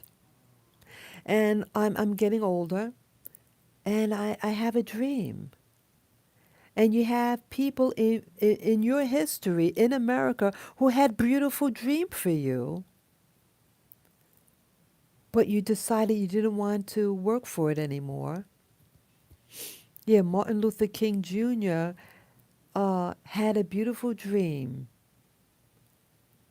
and and then now you deprecate his legacy and attack innocent people who are just watching the march that you had on Martin Luther King Day last month, and you abuse this woman's body. Unreal. Unreal what I saw. I don't understand why you're attacking those who aren't attacking you. And you're working with white people who actually are trying to destroy you. Antifa is not your friend. Antifa is not about your black life. Antifa is using you to destroy your own community, to destroy anything, and to change the laws to bring in the police state. That is what their plan is. They want to take over America and make it into a police state, a communist, a communist state, and to take away all your freedoms. And they're not planning on removing the mask. It's a part of the intimidation process to make us afraid of one another. That is their game. And so with that, that's why I want to leave the cities, the big cities. They're being targeted. And now they want to implement the vaccine, what do you call it, passport, the vaccine passport. You cannot travel anywhere with it without being vaccinated. And that's also why I feel I have to act quickly, because they can do this to me. In order to travel out of state in my own country, to harm me, I'm not going to take the vaccine. The vaccine, they say it does not prevent the spread. So if it doesn't prevent the spread of COVID, why take it? Just wear the fucking mask. Excuse my French. And yes, I am of French ancestry as well. It's funny, right? It's funny. I apologize if I offended anyone there. I apologize. But I hate it. I hate what I see, what we're turning into. We're turning into monsters and creeps. The people, the young people of my community are attacking us. They're not helping us, and they have no skills. Their skill is now to go on social media and to do those weird dances that they're doing, to show how long they can grow their hair. That's it. That's basically it. They don't know how to sew. I used to sew and make my clothes when I was younger. When I was in my 20s and 30s, I sewed my clothes. Yes, I thought it'd be cheaper. And my mother used to sew, and she is the best sewer that I've ever seen. Well, actually, she's the only one that I've personally seen sewing. She's fantastic. And so it inspired me. And in my school, we were required to take home economics, and that was one of them, sewing. So, yes, I took a sewing class in school too. But yeah, and I bought a sewing machine last year, and I made my little bonnet. I made the set. Let me show you my satin bonnet. Yeah. Oh, let's see if you can see it. Oh, you can hardly see it. But yeah, this is a bonnet I made. I made the jumbo size one. It's a hot pink color. Yeah. And I wear this. It's satin inside and outside. It's completely really really soft. Yeah, and you just throw it in the soak it in the sink and wash it and dry it naturally. Yeah. Yeah, you need to learn how to do things for yourself. The black people that seem to know how to do for themselves are people from the West Indies when they come here. They know how to cook. They cook the food. Many of them know how to sew, things like that. Because they're more connected there in the West Indies because they don't have anybody to do it for them. You don't work in the West Indies, you don't eat. You don't work, you don't eat. But here in the USA, everything is done for you. Everything does is done for you. Thank you. Thank you, Sophia. Yeah, everything is done for you. And so they want you to feel comfortable for getting handouts. But I'm saying, hey, encourage yourself. Encourage yourself. Learn how to do things on your own if you can. Learn little skills. I want to learn how to do gardening. I showed you a couple of years ago my attempt at growing vegetables in my apartment. Yeah, it's just encouraging. One time I did grow a lemon tree. No, a lime tree. And I had it right on the windowsill. And it grew 6 foot tall. It didn't even look real. And then something happened, and I think it was the lack of nutrients that developed. And it got shocked when I relocated to another part of my apartment. It didn't like it. It didn't like the move, and it died. It died off. It never recovered. Yeah, learn how to do things. Learn how to do things for yourself. That is what I'm trying to encourage. I'm not encouraging hatred against anybody, but I will talk about things that happen in order to educate, to bring you into awareness for change. That is my attempt only. It is not to instigate a fight. And so yes, my interest, my dream of living in a beautiful, beautiful community where there's nice rolling hills, a place where I can buy my vegetables if I need to buy my own vegetables.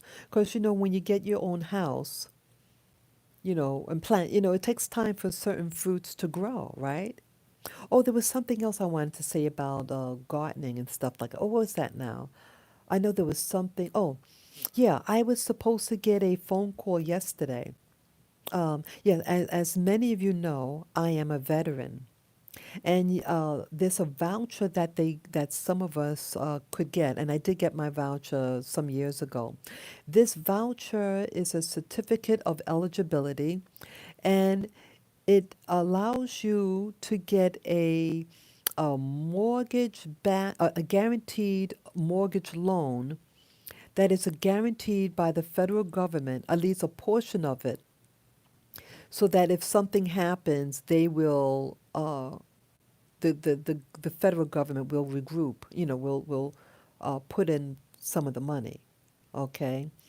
And I just found out last week that, because see, at one time when I first investigated about mortgages, it could have been maybe 5 years ago. There was a sign in the bank that I bank at. It was like an advertisement, and the advertisement said, "Hey, have you inquired about a mortgage? See what you qualify for." So I did, and they had someone call me at home, and they told me the amount that they're willing to um, uh, lend me. But they said also that you cannot buy a property and build your home. It has to already be made. So I said, wow, I don't want somebody else's mistake. I want a brand new home. So I was inquiring again because of because I was then, and I just want to find out more. I want to know all my options. Because, okay, let's say if I'm forced to just buy a already made home, hey, okay, I don't believe in debt, but I feel like at this time I got to get out of here. I feel that way many times. And so I say, let me check again with this whole thing. Maybe I might be willing to do that, to get a already made home. Or let's say if the status changed about buying land and having the house built on that property. So I called. And guess what, people? I can do that. They said yes. The law recently just changed. Yeah, and thank you, Trump. Thank you, President Trump. See that Trump is working for the common people. But no, some people call him the racist. I call him the best president ever in this country. He is the best man, best president ever for the black people, in my opinion. But, anyways, under his beautiful administration, he now allows us veteran and active duty personnel to buy land and build our home on it with this mortgage loan. Isn't that exciting? So I said, "Wow, are you serious? I could buy land?" And yeah, that's what I wanted to say. I know I'm long-winded. I almost forgot about that aspect. I was meaning to say that early in this video stream, but I got distracted there. But yeah, that's the big thing I also wanted to tell you. That they said, the VA, the Veterans Administration said, you can take out a mortgage loan and use your voucher and buy land and have a house built on it. Honey, ooh wee, I was a happy girl. So that's when I also started. Yeah, I went back on the internet to try to find places. I found a video, I mean, a website that makes log cabin homes. Yep. Yeah, log cabin. And I said, wow. And some of them made, like, I want a round shape house. I don't want a square house. Like, they make houses square or rectangle. What do you notice, people? Look at the buildings you see here. They're all square. Did you know in nature there's nothing square? Everything is round and curved. That is a better structure. And remember, a couple of years ago, yeah, I did a video. I did a video on what these buildings represent. Yeah, folks. Yeah, I don't remember the name of it, but it was some interesting title name about that the buildings are really about cells, that it's a it's a cell to capture energy, and when you make it square, it captures the energy and makes it stifle. Yeah, it was one of my better videos. Some of the videos I really like. I like that one. Yeah, it was just something that came to my awareness. It was one of, the early hours of the morning when I did the video. It was a couple of years ago. It could have been um, 2 years ago, 2019. Yeah. So again, I want to structure that as rounded, not square. It's better energy flow and it's less stress on the structure itself when it's curved. Flat buildings like this, that the wind it doesn't circulate air well and it's prone to breaking when it's square like that. When you get a strong wind, yeah, that's why tree trunks grow so, withstand the force because it's curved. It's cylinder shape, not flat. So it's less stress on the surface. So I want a curved house, and I found a website about log cabin homes. Yeah. Oh, that'd be nice. Yeah, yeah.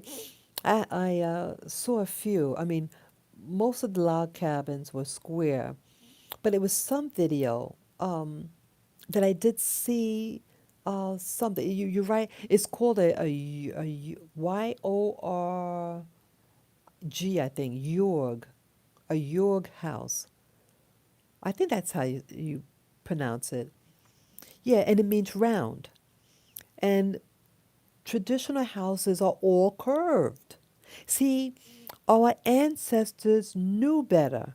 Our ancestors were about getting connected to the land, people. Get connected to nature. Nature is your friend. You go against nature, that's why they make the buildings flat, because they're going against nature. So they're in resistance. They want to create resistance, energy, static, because they feed off of that static, the system that really is working behind the scenes. See, the system that's really working behind the scenes hate all of us, hates humanity. They hate black people, white people, yellow people, red people, brown people, polka dot people. They hate all people. They hate all of us. They don't want us connected to one another. They want us stagnant so that we want to fight and kill each other because they feed off of those energies. Our world is not just shared by us. You saw in my video that I did in December, the video with the orbs. There are orbs out there. Those are energy consciousness that exist. You saw it. And yes, I have a new channel, YouTube channel, that will just show orbs. It's called Orb Wanderer. I mean, yeah, Orb. What I got? I'm sorry, Orb Whisperer. Orb Whisperer. Orb Whisperer. And I shared just a handful of videos of the orbs. And I also posted, those of you who want to see the picture of the orb, look at it in detail. I have 2 or 3 pictures on my posts that you can watch and see the detail. It's not me just making it up. And one of them had a face in the orb. And another orb, it had like a membrane in it. You got to see it. See, this is part of the awakening, people, to let you know there's more to life than us. That we share this planet with other consciousnesses / energies. And some of these energies are not our friend and are here and are jealous of us and want to destroy all of us. And that's why I keep reminding us. Yes, I know I go back and forth about the race card. Yes. Thank you, Sophia. Thank you for the thumbs up. Yes, yes, I do go back and forth about racism. I do. Yes, I do. But I'm telling you that it's more than just about race. But yes, racism exists. But racism is being manipulated by some of these energies that are opportunistic energies that are creating conflict. They make us think certain things. They make us paranoid sometimes. They make us insecure and fight. That is what we're up against, all of us. All of us. So I'm not about here to badmouth races. I'm here about informing, but also letting you know there's something behind it all. That's what that movie, They Live, those people out there, the movie They Live. Yes, please give me a thumbs up. It helps the algorithms for my channel. But yes, that's what it's about. And the movie They Live that came out in the 1980s shows an example, an exaggerated example of what's happening behind the scenes. It was on YouTube.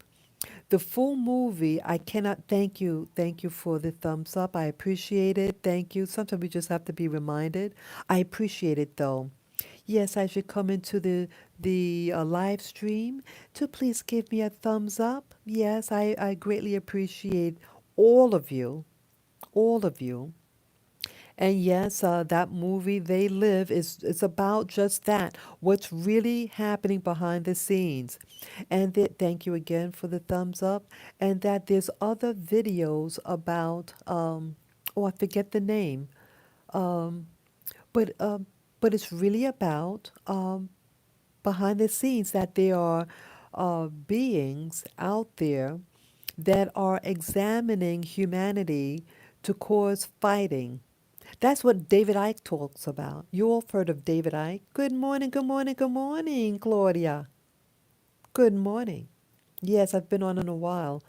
Yes, it's always good to hear from you. Good morning, all of you. Yes. So, yeah. So these movies are being given by Hollywood because, see, they say that they have to disclose, but see, they're making it seem like it's entertainment, but it's what's actually going on, I think. Yeah, the movie They Live and other movies is really designed to share with you what is going on the planet. And so they're doing things to cause static amongst the races. And nothing like a good example of all this, what has happened in 2020, the year that just passed. There was nothing natural about what happened last year. They are so keen on destroying and producing the next agenda.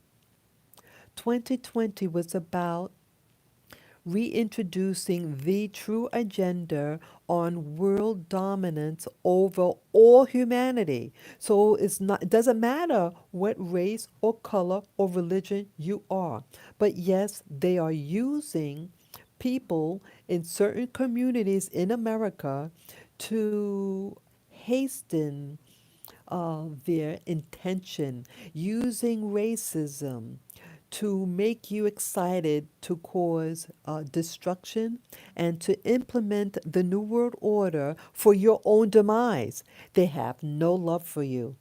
Those people, Biden and Harris, have no love for you. Biden has been in government for almost 50 years, and he has done and passed laws that is against the black community. And Kamala also had wrongfully put black men in prison. I was told she was a lawyer, and she did this. But then she's weaseling into our community. See that? Just because someone wants to pretend to be black or any so called minority, they're not about you. They've never been about you, the people in government. Never. The only person of color, black person, is Cynthia. Her name is Cynthia. I forget her last name. She was either Congress or senator. I think she was in Congress. I forget though. Not that girl. I should say woman. She had a very young face during in the video. But yeah, Cynthia McKenna, something like that. Cynthia McKenna. Really nice human being, really nice. And she's the one that from at 9/11 with the World Trade Center. She was the one that outed that guy that was in government. I forget his name. Cheney, Dick Cheney. She had outed him. She says, "What happened to the money? There was trillions of dollars missing. Where is it?" And right after that, 9/11 happened. Hello. And she did other things. And then they forced her out of office by getting a black man to compete against her. See that? See that, people? Many of us, when we really are working for the community and all of America, when she was working for her constituents in the right way, Cynthia McKenna, I think her full name is. Many of you, if those of you who know who I'm talking about, please specify her name. But I think her name is Cynthia McKenna, or something like that. Um, when she spoke out and outed Dick Cheney and his responsibility of where the money went, oh, the 9/11 thing happened, and there was no accountability anymore because now they're focused on this other incident. And in my opinion, 9/11 was an inside job and not a bunch of people from North Africa primarily who did that. I'm sorry. It was, I'm sorry, what was it? Saudi Arabia. It was Saudi Arabia nationals, I think, and North African people. Yeah. So it was somewhere what they call the Middle East, the Arab speaking world. They were not behind it. It was people in another world that was behind it and try to blame it on people of color. And when they started finding out what was really going on behind the scene, they called us conspiracy theorists. Theories. It wasn't. So no, I'm getting off the topic. I'm sorry, but either way, this is what happened. This is what is happening. That the system is trying to distract and use all this stuff against us. But yes, my dream, yes, with the bank, they said that I'm able to use this get a mortgage loan backed by the federal government with the using this veterans, military voucher. It's called certificate of eligibility, I think it's called, and I can use that to get a mortgage in, to get my own home, the land and a home of my own. Oh, people, that's what I wanted to share again. Yeah, so I just learned that information about 3 days ago, and that's also why I'm. Oh, yeah, I was supposed to get a call yesterday. He didn't call me. He was to call, or he or she was to call me between the hours of 2 and 5, and so I didn't go out. That's what happened. I was to go out with, take my dogs out. I had to go out in the daytime, and so I thought it was what was that now? Too late to take the early session. So I said, okay, let me get the latter session from 2 to 5 because I know I'll be home way before then. And so I didn't go out and I stayed by my computer hoping that the person was going to call, and they never called. Yeah. So the bank, I went physically to the bank and told them that I'm interested in a loan. They said, okay, how it works now, they have an agent call you. So that's what I did. So I gave them my personal information, my name and telephone number, and that they would call me between the hours of 2 and 5, and they didn't call. So yeah, I need to find out. Um, yeah, I have to find out exactly how much, I have to find out what I could afford. So I think what I'll do, um,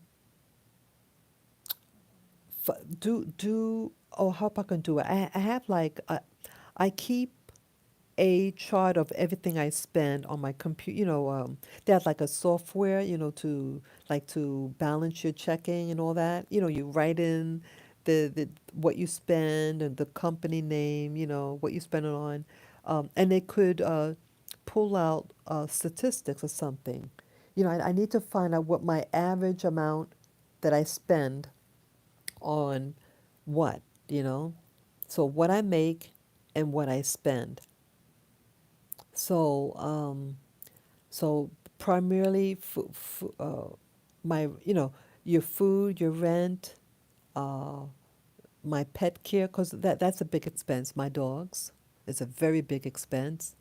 Um, yeah, those are my big expenses, and so I need to calculate what I spend on average, everything, and so what I have left over.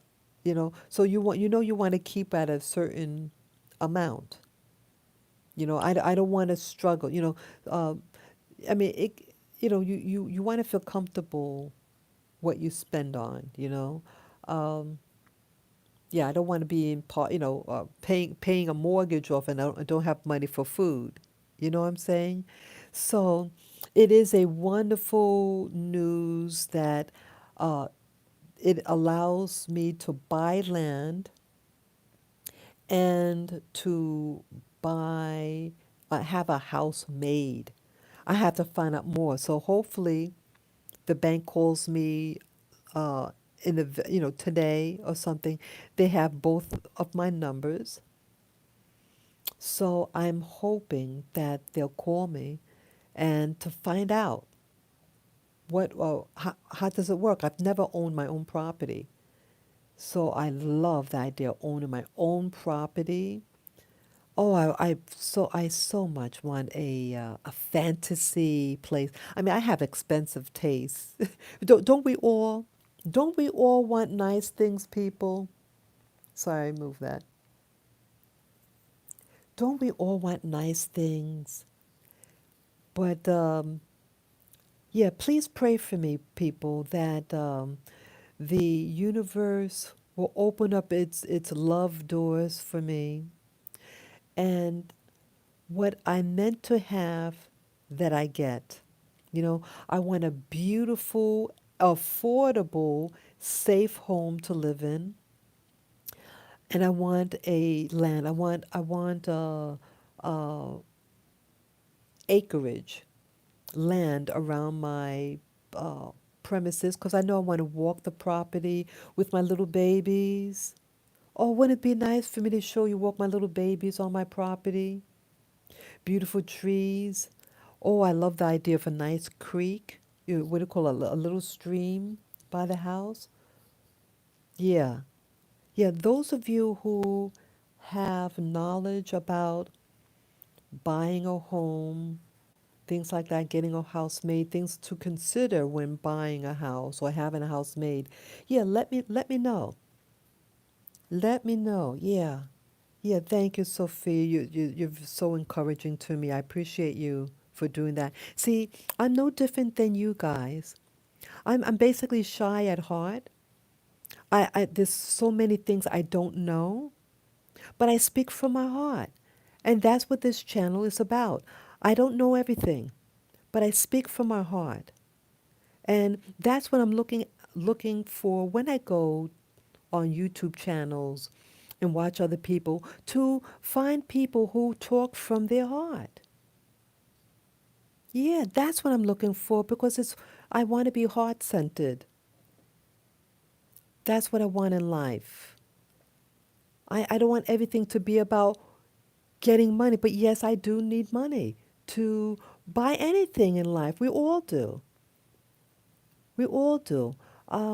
Yeah, so definitely pray for me that I get if I'm meant to get my own place, that I get my own place.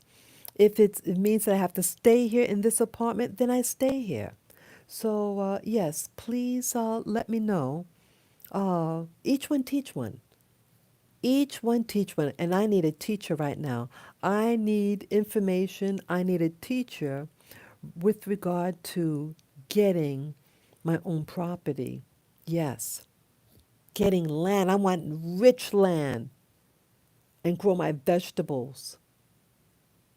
Yes, I want it all. I want um, a house, not big. I want an two like the size of the house that I want made, if I get it made, is 1,700 square feet about. 1,700. That would be 3 times the size that I have now, which is considered a modest place. Yeah, I want a modest place and a place that's easy to clean. I want to be able to clean, clean, clean. I don't want clutter. I want everything to have its home.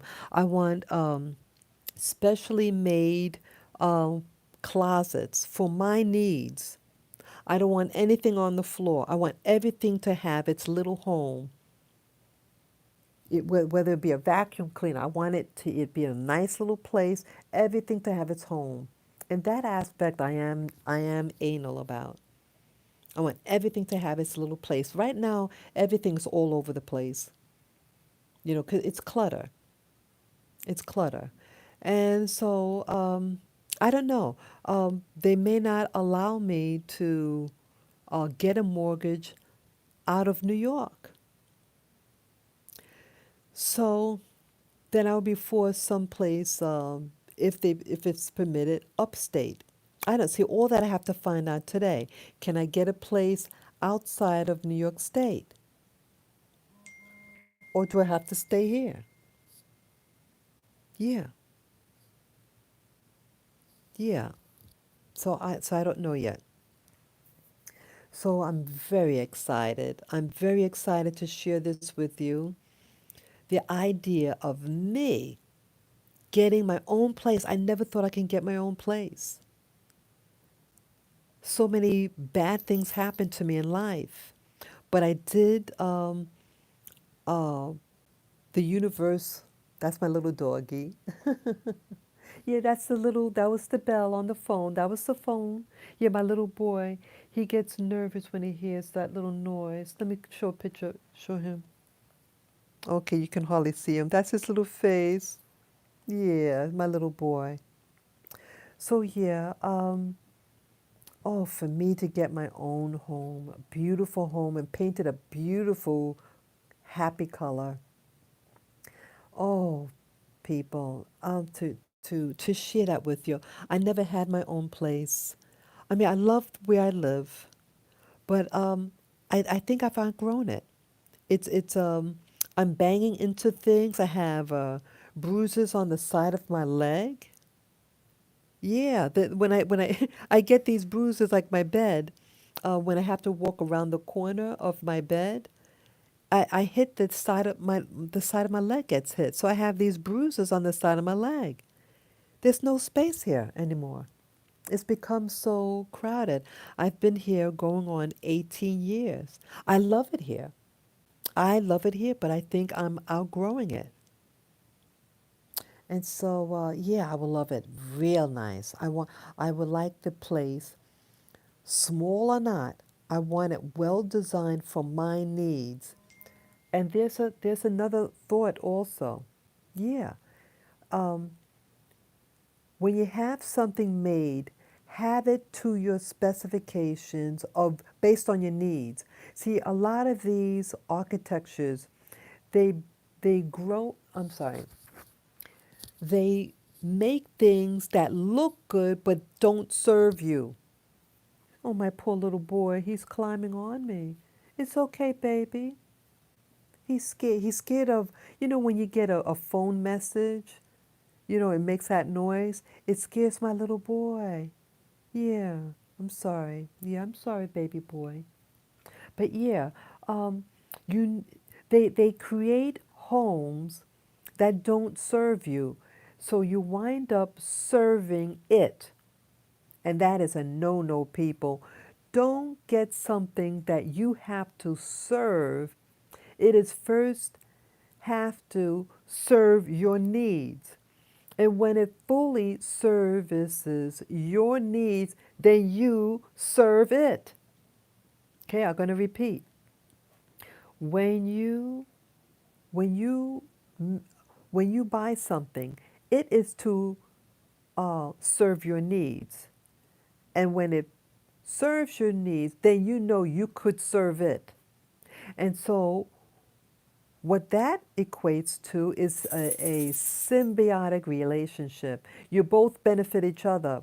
It could then sustain you. You're looking for sustainability. You're looking for sustainability when you get a property. It is to sustain you in your old age. But instead, people buy things that just suck their money. I don't want any property that's going to suck out my money. I don't have much money, but I'm happy of what I do have, and I try to manage what I have. Yeah. So I'm going to look at the messages. Some of the messages I wasn't able to read, so let me just read up on some of them. Okay. Unabashed has says, I have been looking at properties in Queens for 3 weeks now. Oh, good for you, Unabashed. And then the person added, I am outgrowing my beloved studio apartment. Oftentimes, these small spaces become mentally oppressive over time. Oh, wow. So, Unabashed, you understand what I'm getting at. Yeah, I've been in here for 18 years. How long, Unabashed, were you in your studio apartment? Yeah, how many years? I've been in this apartment for going on 18 years, and I bang into things. Yeah, when I moved into this unit, um, it was spacious enough, but I didn't have as much stuff. I've accumulated, I mean, when I initially moved in, I just had the essential. I only had the essential, which is fine. And then my needs grew, my interest grew. Okay, yeah. So let me read up the other messages because some of them I wasn't able to read quickly enough. Okay, I'm just strolling down now. Yeah, okay, Sophia had shared, maybe there's something about you that they envy. I just ignore them. Yeah, yeah. Yeah, many things you have to ignore them, but when the women here, uh, could be when I was younger and older, they are intimidated by me. And see they're mistaking my um, what confidence I do have. I'm very shy. I used to be so shy and timid when I walked outside, but now I'm learning to be more confident in myself. Okay, so I walk to also to encourage other women to be confident in themselves.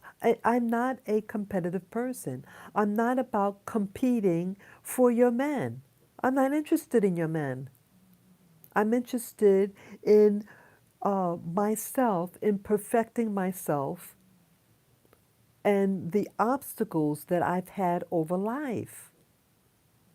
And to share my story over the internet to encourage other women or even men, anybody.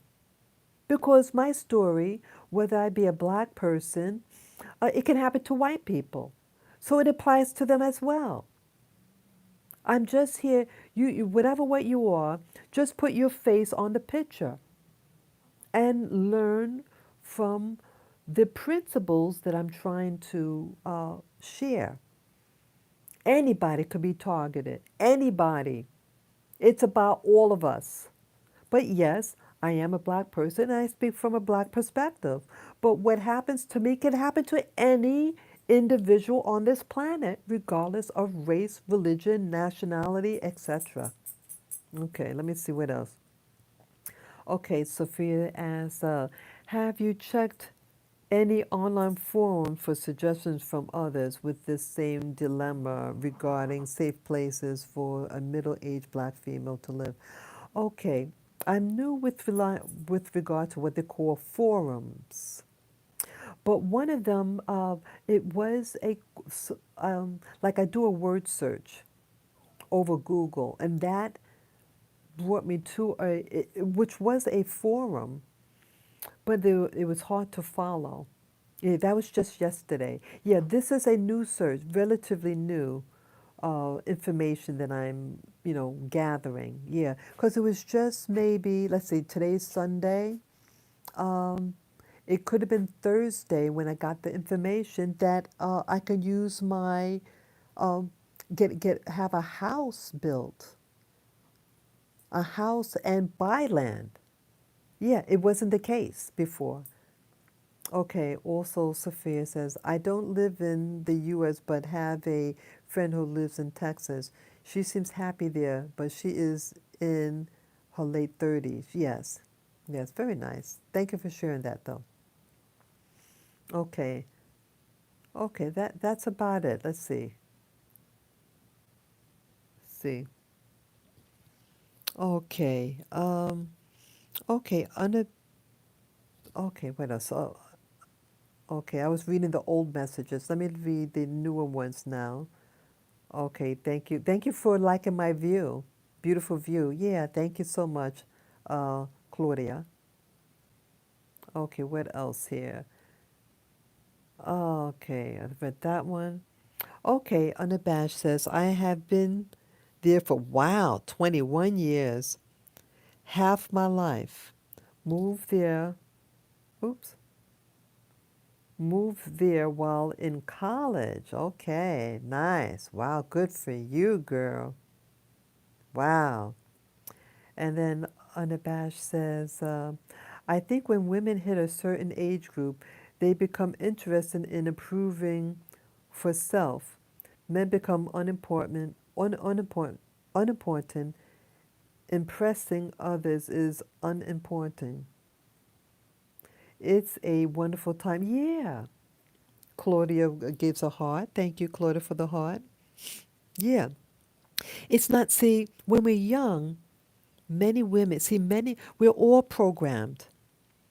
Regardless of your race, religion, nationality, we all are programmed. And one of the programs that women get, and many black women, is that you need a man to do for you. A lot of us black women, we watch television. I used to watch a lot of television. Now I replace it with YouTube, but I'm addicted to YouTube now.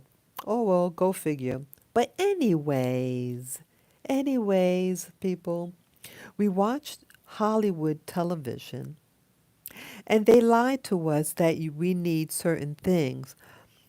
That you need a man and that he has to take you away and live happily ever after.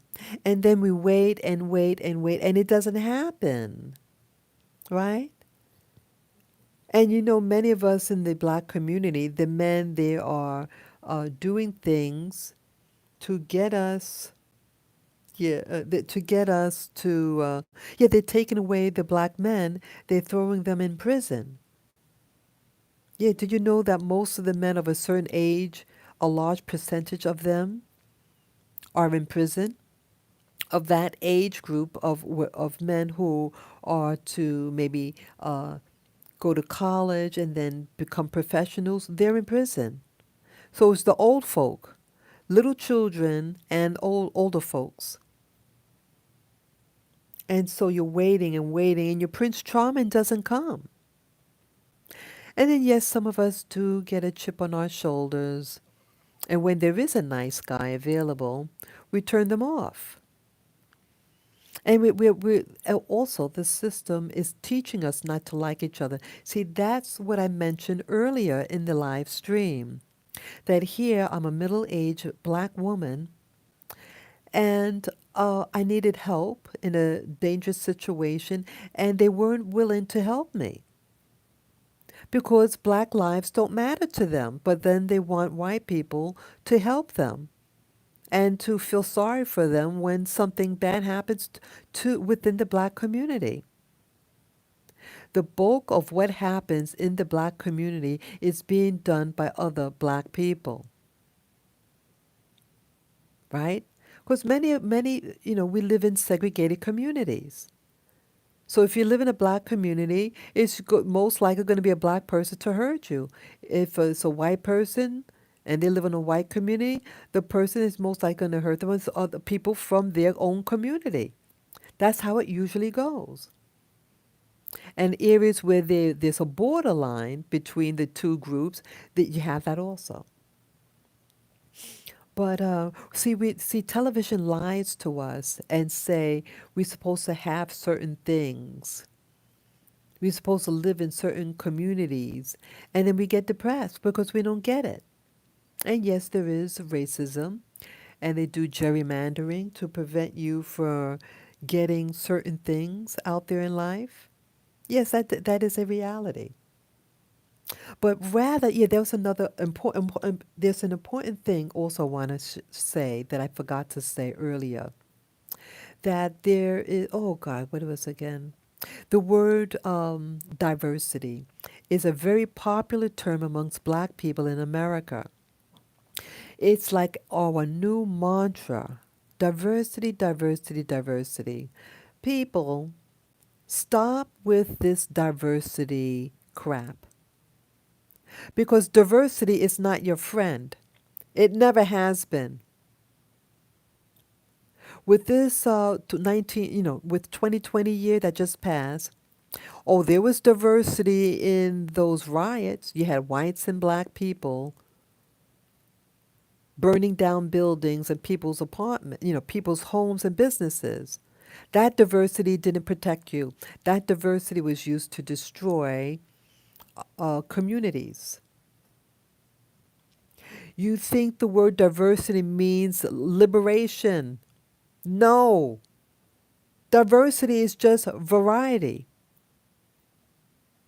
But it's not serving you because you are not serving yourself. We are not serving ourselves. Serve your own community, people. But you want this mantra of, I mean, I'm not trying to be insensitive. I love diversity. Like I like different types of foods. When you go to a museum, you want to see a variety of different things. You go into a department store to buy clothes, you want to see variety, so you have a selection. But you mean diversity with regard to race, and that these people are going to love you, and that you're going to share in what they have. They're not going to share with you. But yet you're waiting for this diversity that is not the question. That's not the answer, I should say. It's not. It's never been the answer in America. The answer is self-sufficiency. The answer is self-sufficiency. The answer is your own personal self-sufficiency to support your own community, whatever what that community is. These white communities, they've been established longer and they make more money and they socialize and they network with one another. They network with one another. They network with one another. When one person gets, they share that information. And it strengthens their community. You need to do the same in your community. Stop looking for other people to improve your community. You have to improve you. You have to improve you. And so when someone is in need, like when I called for help, I only asked for that black woman to call the cops. I was being assaulted. And she yelled at me. She didn't yell at the guy. But I know if I was from a different community, I would have a different response. I know, or I perceive, if I were from a different community, I would have a different outcome from what happened to me there. And that is a reality because black lives don't matter to black people. But you want this white diversity thing around you to make you feel appreciated. You need to appreciate yourself. Stop looking for white people to approve you. Approve yourself. Look in the mirror and say, I love you to yourself. When was the last time you ever said, I love you to yourself? When was the last time you hugged yourself? I look in the mirror now and I say, I love you. No matter what happens to me, that I love myself. And to try to do better for myself. I suggest you do that to yourself as well. You don't love yourself. And that's why you kill each other. That's why when you're on the train, you push and shove one another.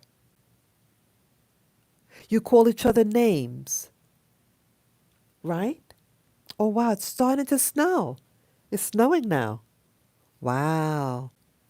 It is snowing right now. Yeah. So, yeah, and it's cold outside too. The last time I saw it was 32 degrees, so I think it was 32 or even lower. So, anyways, yeah, you need to start loving yourself, black people, all races need to love themselves and to love their neighbor. Yes. Stop with this diversity thing. Oh, I want diversity. Oh, I like, oh, they kept saying this throughout the video. Oh, what makes this, because you get a score. Like they grade a location, like an A, B, or C, or D, different scores based on different things. And some of the scores that they gave for diversity, it's really about a race. That's what they're getting at. But you notice in white videos, I mean, videos that are done by white people about locations in the United States that you can move to, they never mention diversity. They never mention race.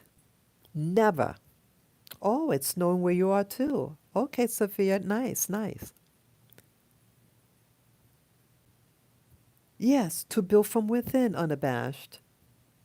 Yes, to build from within. And that's all of us, including myself. Including myself. And I'm trying to build myself up, to encourage myself. And when you hear me get a little agitated in my videos, it's because that here, um, people's negativity can pull me down. The negativity of the events that happen to me outside. When I see other people from my community doing harm to themselves. I don't want to be reminded of things like that. I want to be uplifted. I want to be around positive people. But it's not happening. It's not happening. And the people are, you know, maybe I just don't resonate within my community. When someone, I was minding my, as I mentioned, I was just minding my business 2 days ago. I was going, it was on Friday. Yeah, it was on Friday, this past Friday. And I was just walking home from my guitar lessons and what this black girl did to me. I'm old enough to be her mama. It was I was walking past a college, and this girl did this to me. And I had my body cam on. She could have been responding to the body cam. I had walked, as I said, I had walked past a group of girls, at the school, and I used to go to that school too, just for a semester.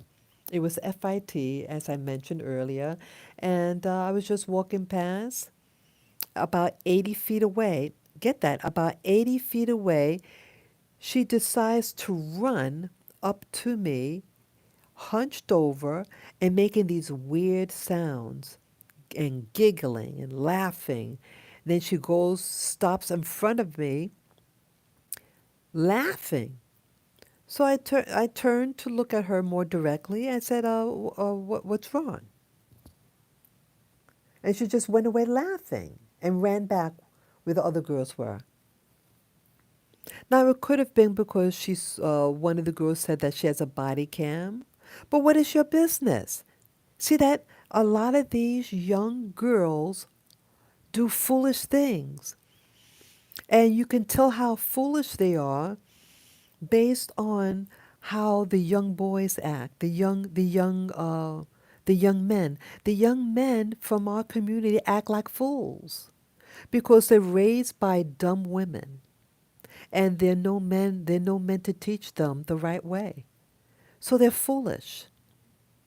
They lack wisdom, and they don't know discipline, and they don't know how to do and make things.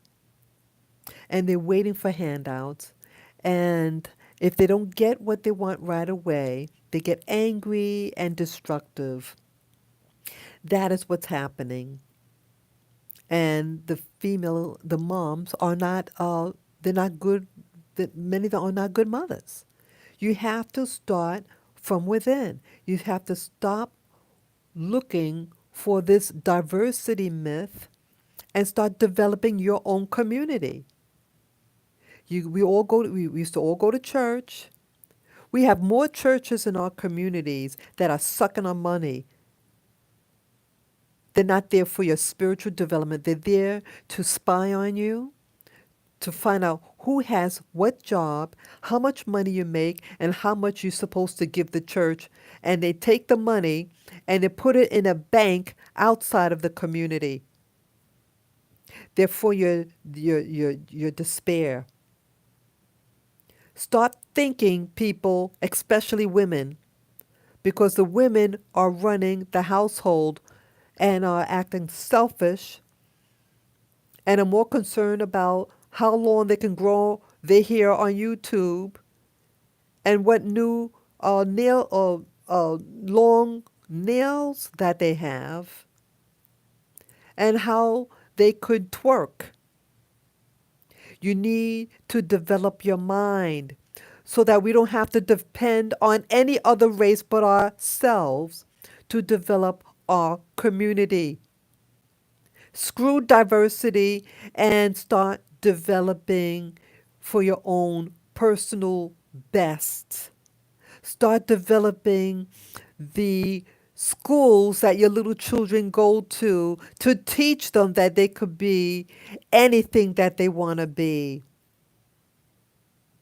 Start introducing them to cultures, other ways of life. Teach them how to garden, how agriculture, horticulture. Teach them about animals. Teach them how to make their own clothes. Teach them how to make their own soaps. Teach them all these things. Stop acting stupid. What is more stupid is a dumb black woman.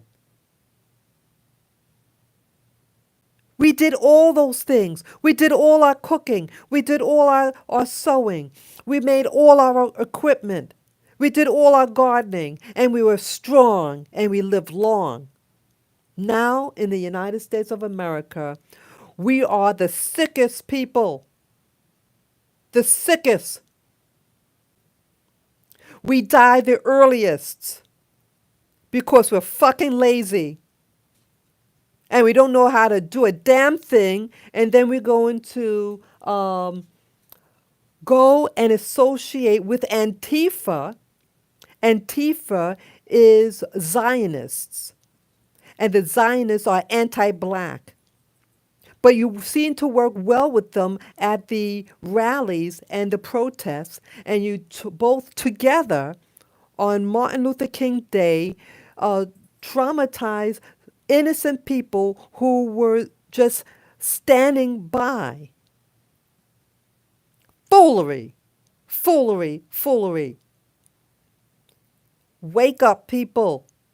Wouldn't it be nice for you to have your own land?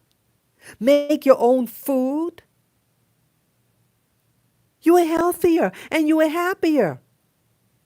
When we were by ourselves, making our own soaps, sewing our own clothes, cooking our own foods, sweeping our own street, we were happier and healthier. We're dying. We're dying living in these urban jungles. People, wake up. Please wake up and share this information with others. Stop the foolery and stop victimizing one another. And then blame a white person if if a cop by chance shoots one of you. When in all reality, who's killing you but yourself? How many people died in Chicago or Detroit or Bed-Stuy? You did. You killed yourself. You are giving the drugs that are terrorizing our community. Stop the foolery. Wake up, please. And please do not take the vaccine. A family member of mine just informed us that they took the vaccine. Oh my God. God have mercy on him. Please don't take the vaccine shot. You want to boost up your immune system naturally. Take your supplements, eat healthy food, drink clean water, get water filter systems to protect your wellness. Stop the foolery and stop the fearing and believing all these people who've proven over time hate your guts. Biden hates your guts. That guy, Dr. Fauci, who's not a medical doctor, is dictating your health. And for you to wear a mask, that's suffocating you, that's getting your oxygen, blood oxygen low to increase your stress hormones, which is raising your blood pressure. Did he tell you that, people? Am I lying? Am I lying? Start using your fucking head and stop acting like a victim and then burn down your communities and then blame white people. I'm sick of it. I'm sick of it. Start improving your life. You can do it. Yes, I talk very strongly, and I know some of you may not like what I say, but I speak out of love. I speak out of love for you all to help yourself, to encourage yourself, to teach your children. Teach your children the right things. It's not diversity. Diversity for the past 50 years never helped you.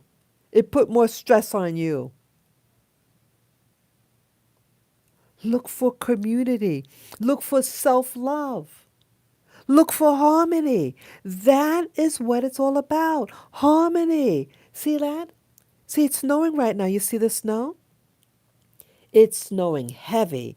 You can't see it as clearly as I can, but it is thick, the snow. See, it's cleaning itself. See, nature is your friend, but they want to teach you to go against nature. You go against nature, you go against yourself.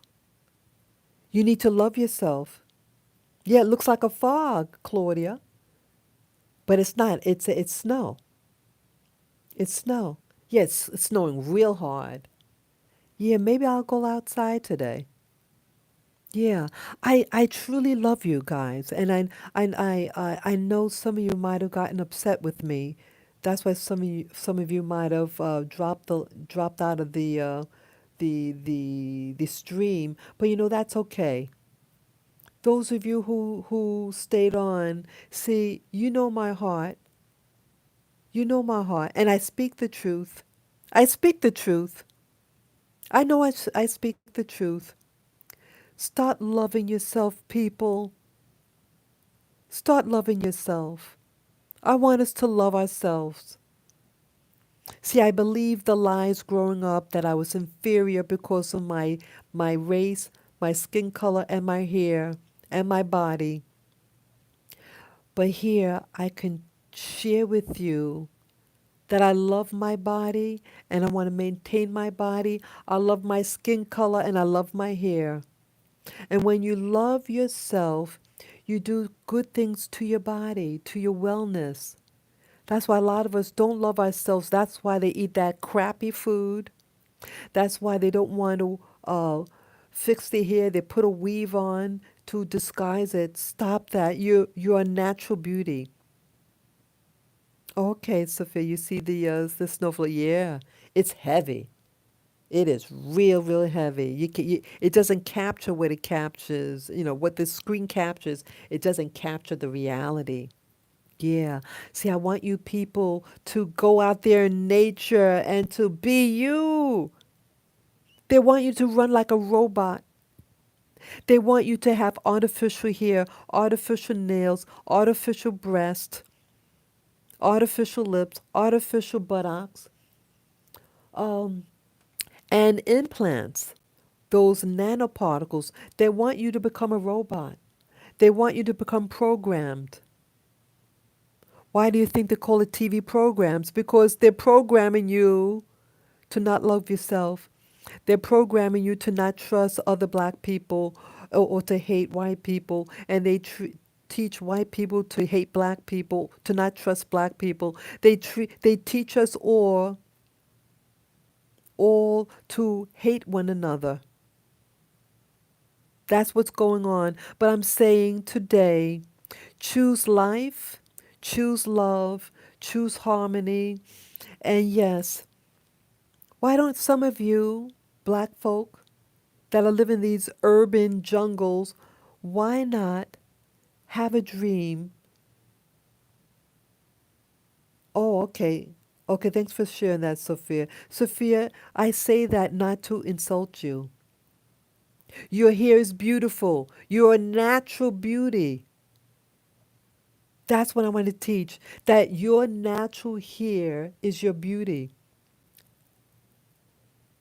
Those weaves destroy your scalp. There was a black woman that was brave enough to show her bald head. The lady is completely bald. She showed the scars on her scalp of the weave, the damage the weave did to her scalp. Like they have wigs. You don't like it? Put a wig on or wear a scarf. See, you are a natural beauty. Black women are naturally beautiful. Black people are naturally beautiful, but we believe the lie that white America and Europeans and people all over the world had taught us. We are beautiful. That's why they're jealous of us. So I now wear my natural hair. I don't put makeup on. I might put a lipstick on, very, very pale, just because my lips get chapped. Or you could put like a Vaseline or a lip balm on. We are naturally beautiful. Put nice body lotion on your body or nice body oil. You are beautiful. You are. Okay, I'm glad. I'm glad that you know that. Yeah, yeah, Sophia, I speak out of love. See, I was a self-hater. I was a self-hater. I don't know anyone who hated myself more. I hated myself. I hated my body. I hid it. I hid my body. And I was intimidated when I tried to wear something nice, and the other black women hated me for it. They hated me when I wanted to wear something a little nice. Or when, yes, I have to be honest. Um, when I was let's see, um, I was 18 years old when I got a professional hair relaxer done.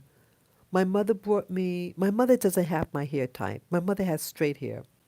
And she didn't know, I was an adult now, turning 18, and I had a job and I was in college, and I wasn't about my looks. I did try. When I did put on makeup, I was insulted by family members. They said I was ugly and all these ugly names. And then black women didn't like me. They would suck their teeth at me when I had gotten my hair done. The thing with the sucking of the teeth, that happened when I lived in the West Indies. A West Indian girl, friend of mine, uh, com- uh,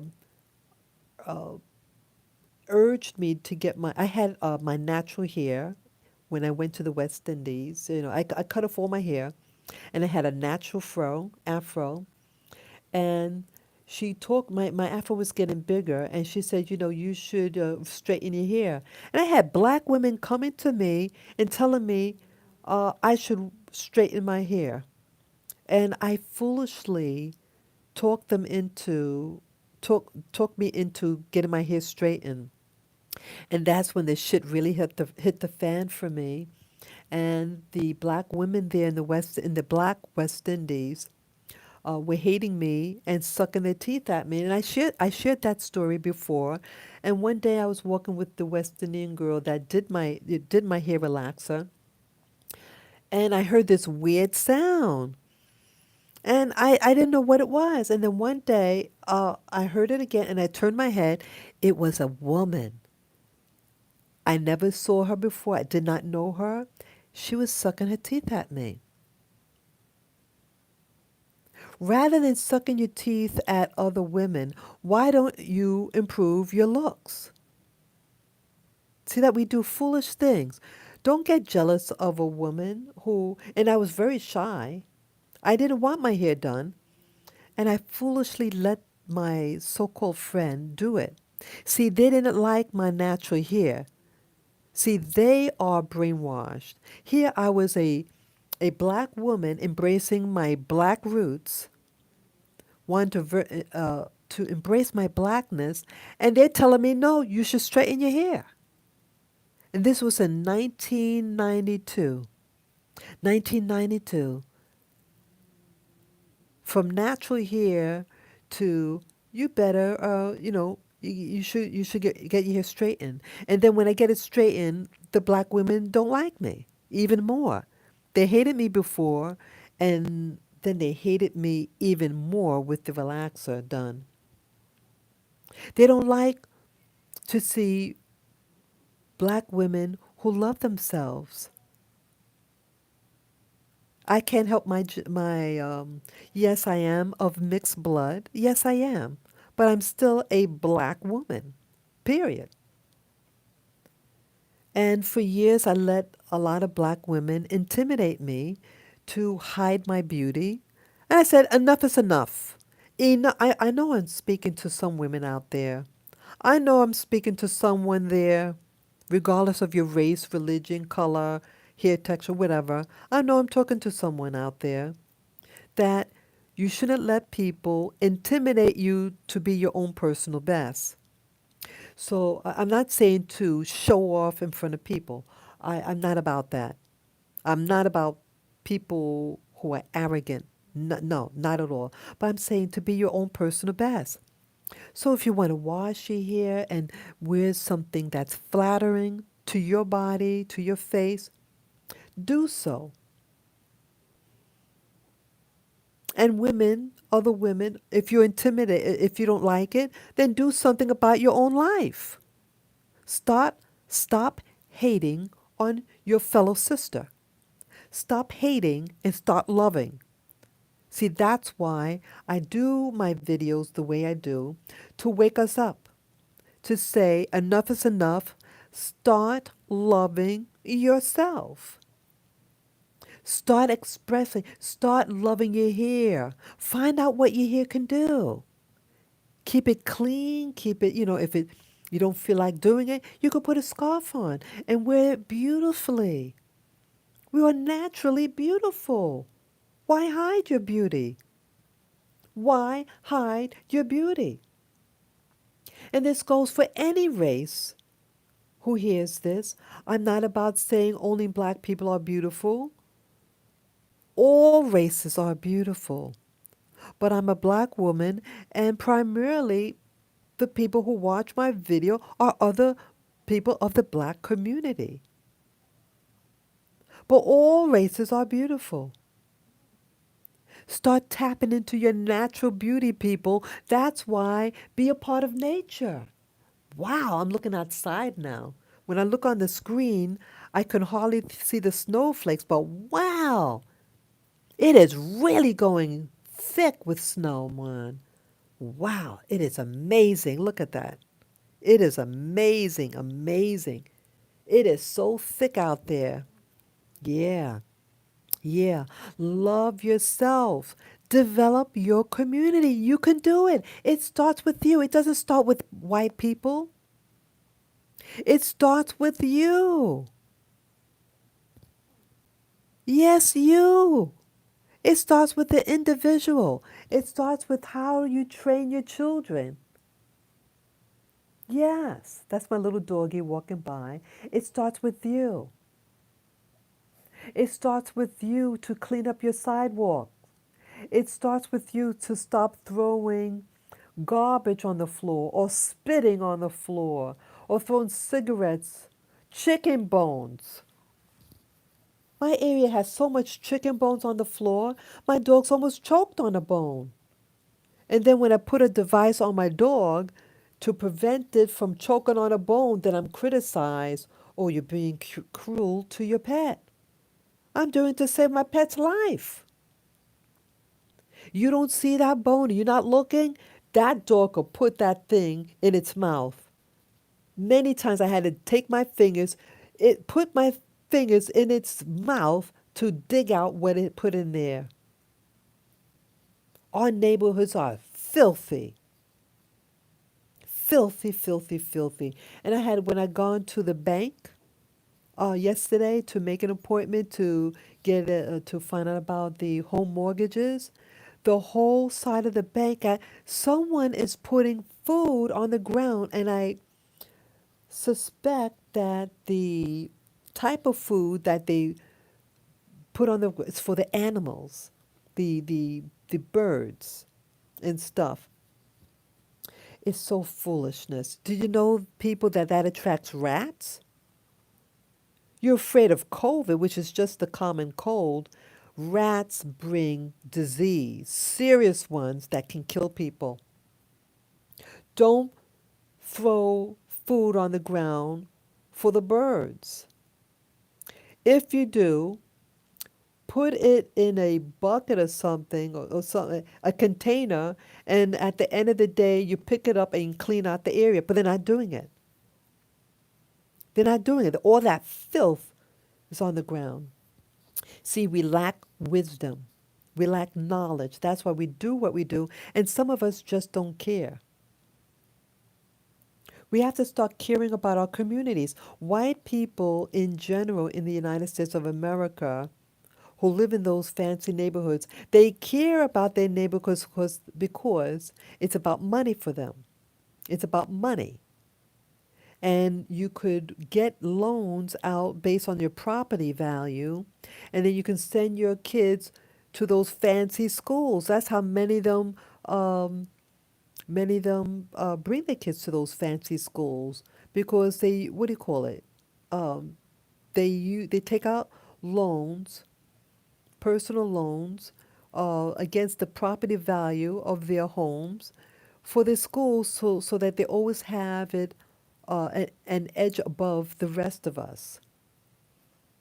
Yes, that's how the rich do it.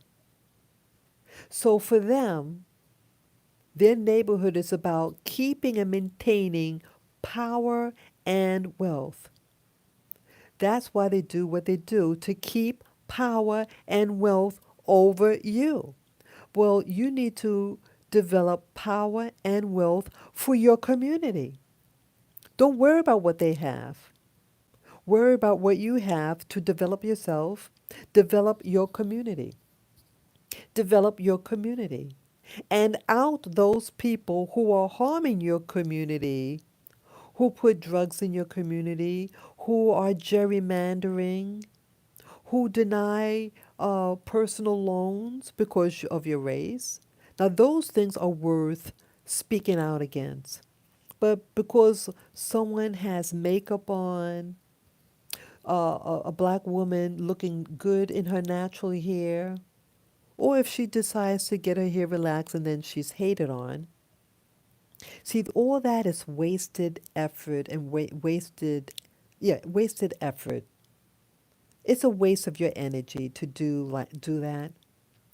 We need to start thinking smart because it's going to hit you.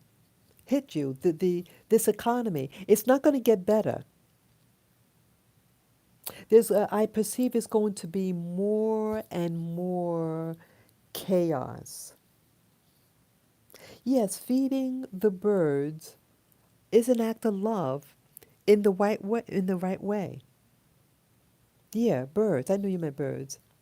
Yeah, but they do it in ignorance. When you put one thing to feed birds raw rice, it's not loving at all because when they ingest raw rice, it expands in the body and it could it hurts them. It hurts them. It can kill them, raw rice. It does not help their bodies. But natural seeds and things like that. But you have to clean it up at the end of the day because it invites rats. And the rats carry disease and they could harm the community, any community. You don't want to see rats. When the rats come out, that means they killed off the yeah. When the rats come out, that means that they also ate the mice. Rats eat mice. Rats eat mice. And they ate them because they're hungry. And then you're gonna put the raw food. They put slop, I kid you not. They put slop on the I caught one doing it. And I walked, and I knew the guy. He doesn't live there, but he works across the street. And I caught him in the act. He took a bag of food that he didn't eat and dumped it on the sidewalk, in the middle of the sidewalk. He said, "Yeah, I do this to feed the animals." Well, don't fucking put the raw food, his leftovers. It was a big thing of it. I caught him in that. And he thought he was doing a good thing. Well, clean it up. I have compassion for animals, but make sure if you're going to feed them, you feed them correct food and in proper containers. You could put, if you want to feed the birds, you have trees. You put the little attachment, those little tree houses with the little bird seeds, and let the little birds eat that. That's fine. But don't put cooked food on the ground and then don't clean it up. Someone could also slip and fall and crack open their head. But they didn't think of that. See, we perish for lack of knowledge. We perish for lack of knowledge. And that's also why I'm angry, because we are full of lack of knowledge on certain things that we should know. But we choose not to know. And our communities suffer. The black community suffers because we don't speak out on things that we should be speaking out about. People putting food on the ground is a danger for all of us. It brings disease, but we're going to wear a fucking mask, which is lowering our blood oxygen, causing high cortisol levels and high blood pressure. Did Dr. Fauci tell you that? No, he did not tell you that. But I'm telling you that. And medical doctors are telling you that. Yeah, we need to improve ourselves. Let me see some of the comments here. Let's see. Okay. Okay. Yeah, Claudia says we have to hold ourselves accountable for our own decisions and actions. Exactly. Exactly. And yeah, it does look like a fog out there. And yeah, the snows are flurrying in Sophia. Okay, Claudia also says, I understand your frustration. You wish everyone saw what you see, but no. But no one will see what they are not ready to see. That is so true. That is words of wisdom, Claudia. That is powerful statement. That is a powerful statement. And as I shared in an earlier video, that I've always noticed things. As I shared, I think I'm an empath. I think I'm an empath. I'm not better than anyone, but I think I'm an empath and I feel things. I feel things deeply. I see things. And yes, bad things happen to me. And when people are traumatized, they like a trauma had happened to me in childhood, and you find that people who are traumatized early in life, their sense of their senses are uh, on high alert. They perceive things very easier than the average person because it's a survival mechanism. Yeah. So what I do was develop due to a survival mechanism to protect myself. So when I sense, so I learned how to see things, to perceive dangers, certain dangers, and so that's what happened. So yeah, I think I'm an empath. I think I'm here on this planet for a special reason, and um, once I do everything, I move on. But right now, I'm just trying to awaken all of us, all races, all nationalities. What happens to the black race could happen to any race in any country, could happen to any religious group, to any ethnic minority or majority. It can happen to anyone. Okay, what else here? Let me read on the other messages. Okay, okay, okay. Yeah, let me see here. Okay, Claudia says, I am 46 and have never chemically treated my hair. Right now, I have it long but thinning out. I'm focusing on getting it healthier naturally. Yeah, yeah, exactly. And there are herbal products um, that has a lot of like um, they do have videos. Depending on there are many aspects to human hair, um, the porosity of the hair, how porous is the hair, um, the size of the hair cuticle, and if you look up things regarding your hair, there's natural herbals that you can use, and I have used some of it on my hair. My hair is extremely thin. I have tight curly hair that's very thin, ultra thin. Each strand is ultra thin, and it does not like hair chemicals. Like hair straighteners or hair coloring. It'll fall out.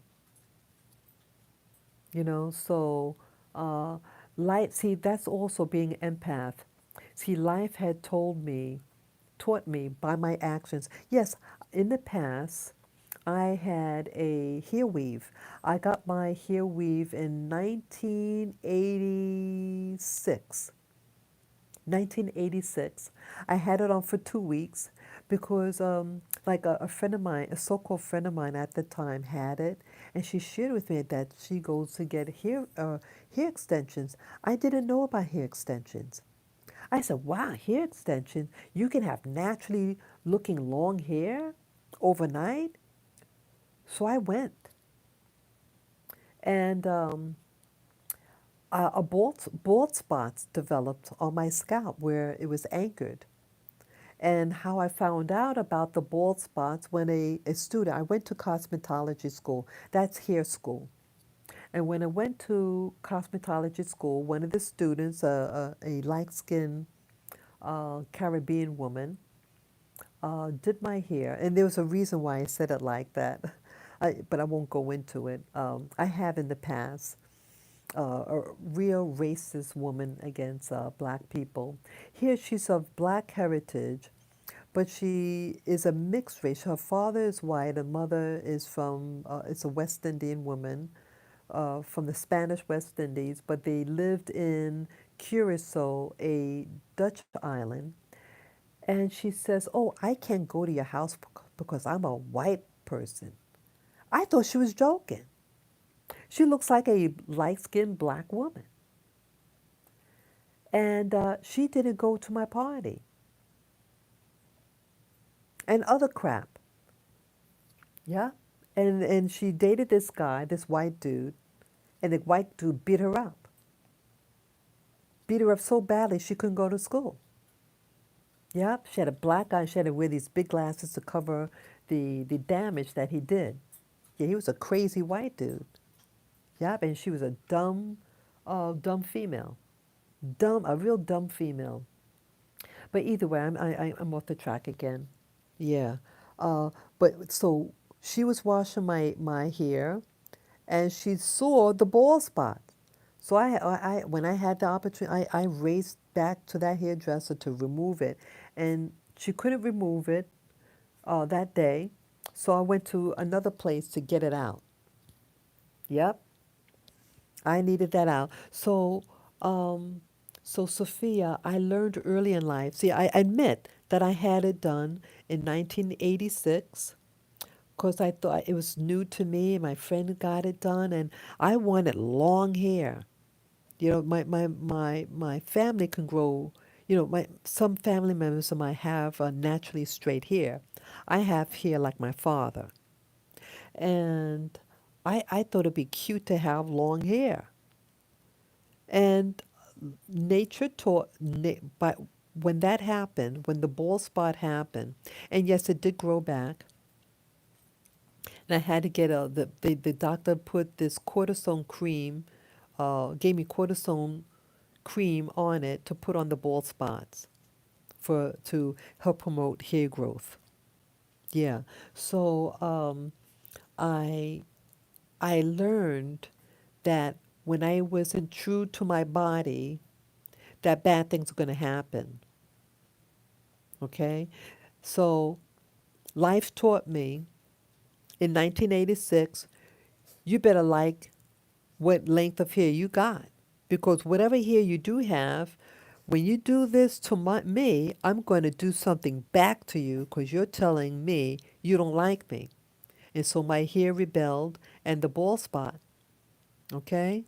And then when I got my hair relaxed, I had opposition from my uh, other black women and hair foliage. It broke out in clumps, and so I shaved off my hair. So life taught me, stop straightening your hair. You better start liking your natural texture hair. Stop doing things that damage your hair. When I got my nails done, I got it looked beautiful.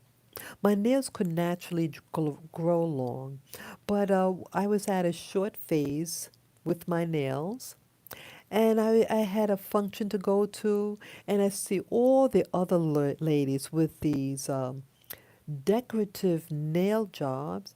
I say, hey, let me just treat myself out. I don't do this often. Well, I got it done, and yes, it looked beautiful, but what it did to my nail bed, it destroys your nail bed. And you have some women who don't care about their natural nail bed, that in order to have so-called nice looking hands, they have to continue putting on those fake nails that eat away the nail bed. Do you know the chemicals in that? It messes up your nails.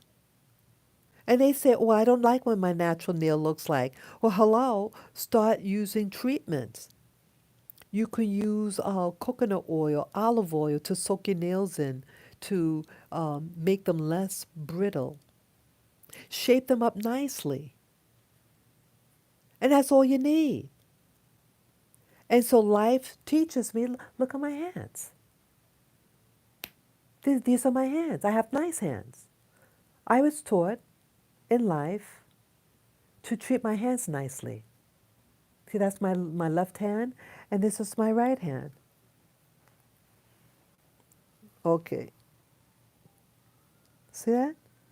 I kept my right hand a little longer because in playing the guitar, you have to have short nails with the left hand.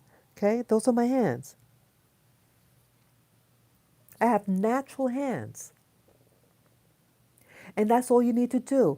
Put lotion on, shape them nicely, whether it's short or long. Use coconut oil or your favorite oil to keep them moist and everything. And yes, sometimes I have to keep on filing because sometimes a chip happens. But that's all you need. That's all you need. Natural beauty. See, the system wants you to believe that you need their help, that your natural self is ugly, and that you need their help. And so you trust them. And then you find that you become dependent on them. And that's what they want you to do. They want you addictive to their products. They don't care about your natural beauty. They want you to become an artificial person because they don't love humanity. They don't love your natural body. Your body performs naturally certain things, and it doesn't want you to embrace your natural body. There are movies in Hollywood that discuss this. It's called it's a transhumanism. They are about transhumanism and to now introduce you to have a bionic arm, a bionic eye. I saw on YouTube two guys that put a a mechanical device implanted in their arm, and that it came out of their arm, this big giant thing. I kid you not. I kid you not. My mouth dropped. Yeah, he wants to be a robot. And then the other guy put this, I think, it was something to alter the sound of his voice to make it sound like a mechanical voice with this high, squeaky sound. Yeah, yeah, yeah. You need to start loving yourself. They want us to become robots, like the movie The Matrix. If you haven't seen the movie The Matrix, watch it. That's what they want you, that's what they're sensitizing you to become, to want the fantasy than reality. Remember in the movie The Matrix, for those of you who have seen it, there's a guy in the movie, he liked this girl, but the girl liked this other guy who was to be the savior, and he was fed up because even though he's out of the matrix, he goes to the enemy and tells the enemy that, I'm going to snitch on who the new Messiah is going to be. And yes, just put me back in the matrix, the make believe world. Have me a rich guy, and but not too rich. And, he wanted to live in a dream world rather than the reality. He was that foolish. He was a foolish man. And yes, in the movie The Matrix, we were uh, our bodies were used to feed this system called the Matrix. And there's other movies called what was that? It has the word ghost, something ghost. It's about this. Oh, brother, I forget the name of the movie, but it takes place in Japan, and they were kidnapping the young people, taking their brain out of their body, and putting it in a computer. I mean, not a computer, in a robot's body. Go. Oh yeah, I remember. Ghost in a Shell. It's called Ghost in a Shell. See that movie? That is where today is going into. That is what Biden and Harris's um, world is heading to get you to become dependent on them for assistance and to make you dependent on things like to the robotics. The vaccine has implants in it, these micro, what do you call it, nanoparticles, and when they enter your body, they reassemble in your body, and they could replicate. These nanoparticles can replicate and control your mind. It can control your mind. Don't do it. Don't take it. Take cleanses or something to cleanse your body from it. Drink your water. Try it. If you could afford organic, I can't always afford organic either.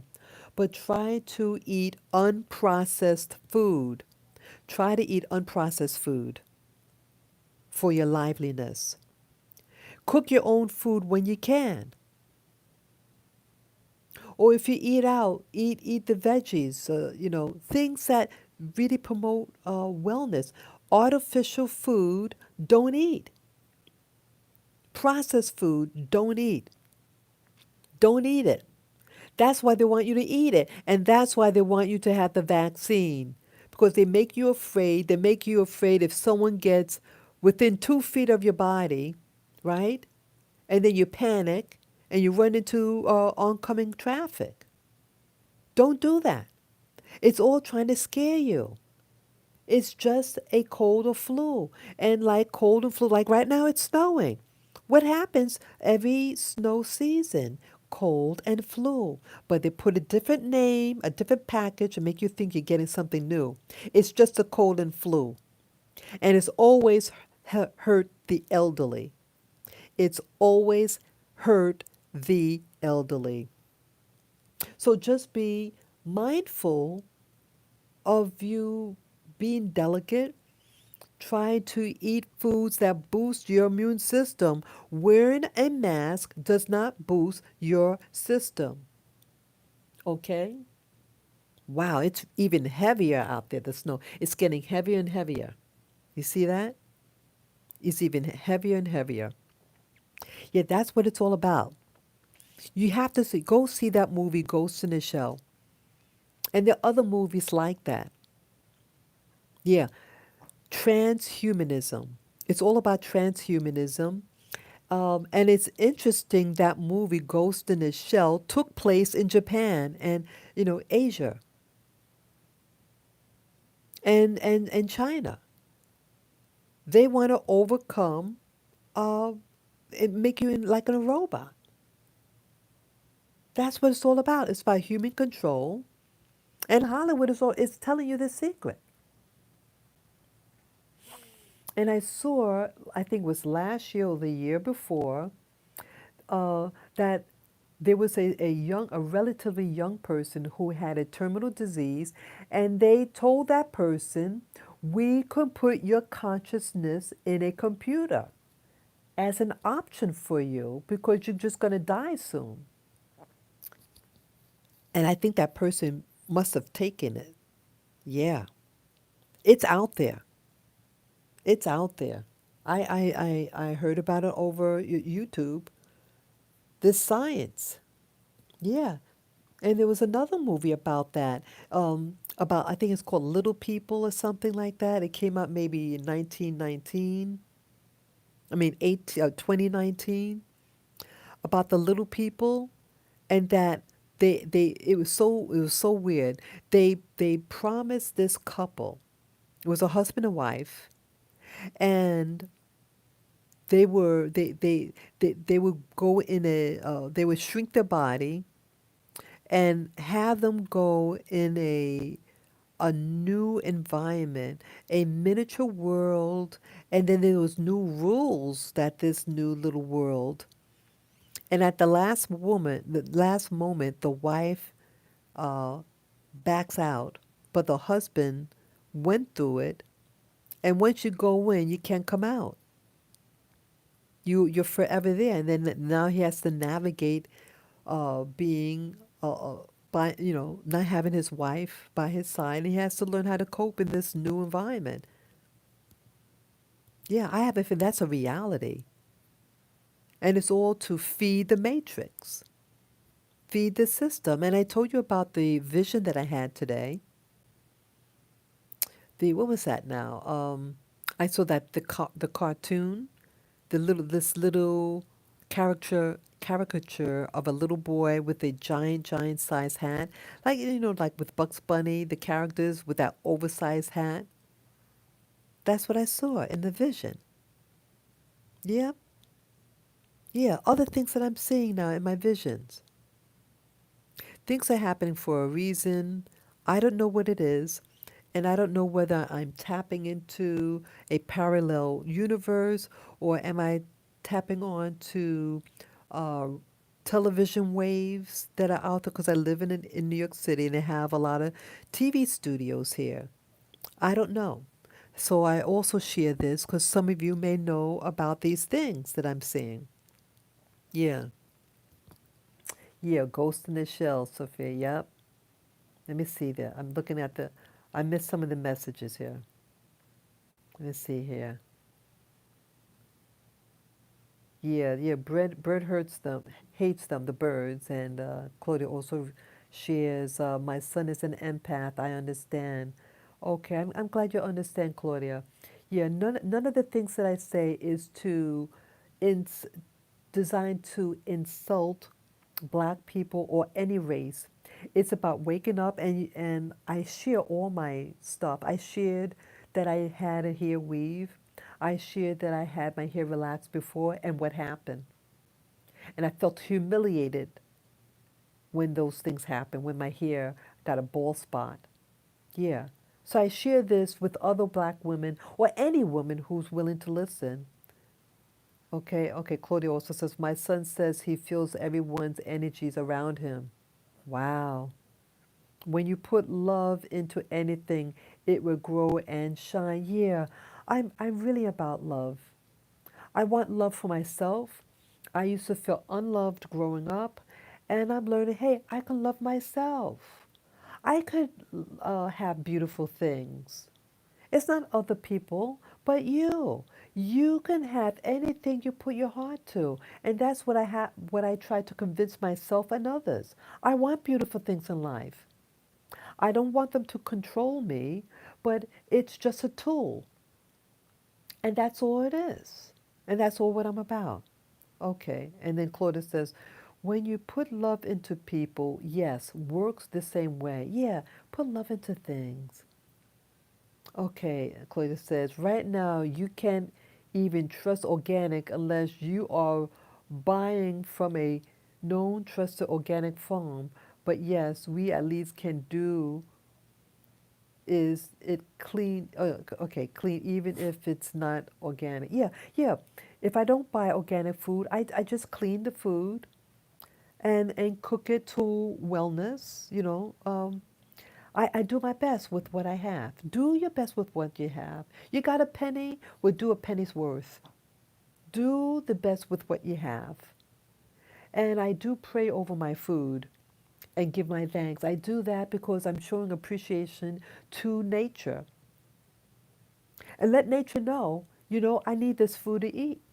And I thank you because if I didn't have this, I wouldn't be able to live. So it's about, yeah, downsizing. I'm sorry, I seen the other comment. Yeah, eat clean. Yeah, downsizing. Yeah, that was spooky. The movie. I mean, it was meant to be funny, but it's spooky. That is spooky. Yeah, okay, I'm reading Unabashed. It says, my phone died for 10 minutes, so I'm not sure what I missed. But I see a comment here about eating organic. Bill Gates now owns yeah, you saw that too. Owns most of the farmland in the U.S. He controls the food supply. Yeah, I saw that too, Unabashed. Thank you. See, each one teach one. Each one teach one. See, this channel, see, I don't know everything. I'm just like you. But when I feel inspired to talk about a topic, I talk about it and other people share what they know. Yeah, I appreciate that, unabashed. Yeah. Yeah, I saw that recently this month. No, it was last month when I saw that he owns the bulk of the land in the United States. Why you need that much land? Because he wants to control your food source and then probably work alongside um, industrialists who um, control the plants, like Monsanto, and to genetically change the food. Yeah, okay. And then Unabashed also asks, speaking of being an empath, have you taken the Myers-Briggs personality test? You should. It will help you to identify how you should expend your energy according to the way of your thinking. Very interesting. I did in the past take a test. I know I took a test. But I don't even remember. Yeah, I'm very I'm a sensitive person. I feel things, and yeah, it is what it is. I've always been sensitive. Oops. I'm a very sensitive person, um, but it's life. Thank you for sharing that, Unabashed. And Unabashed also says, while everyone was hiding inside wearing a surgical mask, 5G was installed en masse worldwide. Exactly. And Gates was acquiring farmlands while also investing in all of the vaccines in the coronavirus pipeline. Yeah, yeah. It's about 5G. 5G can mess up your mind. It messes you up. It influences the way you think. Yeah, why do you think in these big cities why people are acting crazy? Why are they acting crazy?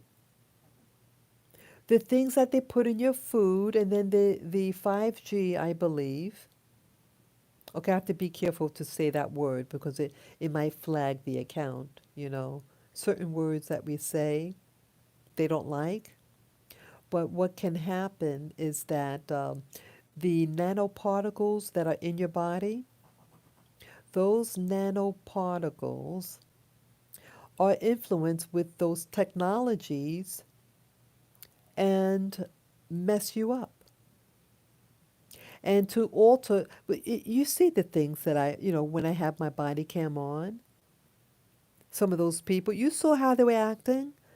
I may I may upload what that lady, that I should say that student from 2 days ago.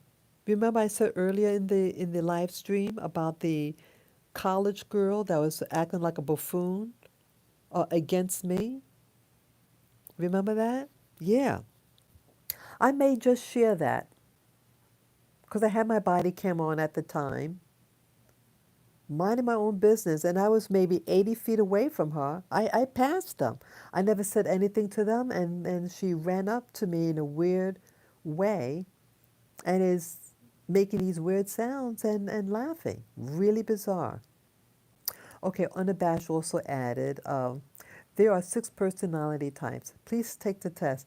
It will help your personality evolutionary process. I'm an INFJ, which explained a lot about my need to recharge after being around people. Oh, yeah.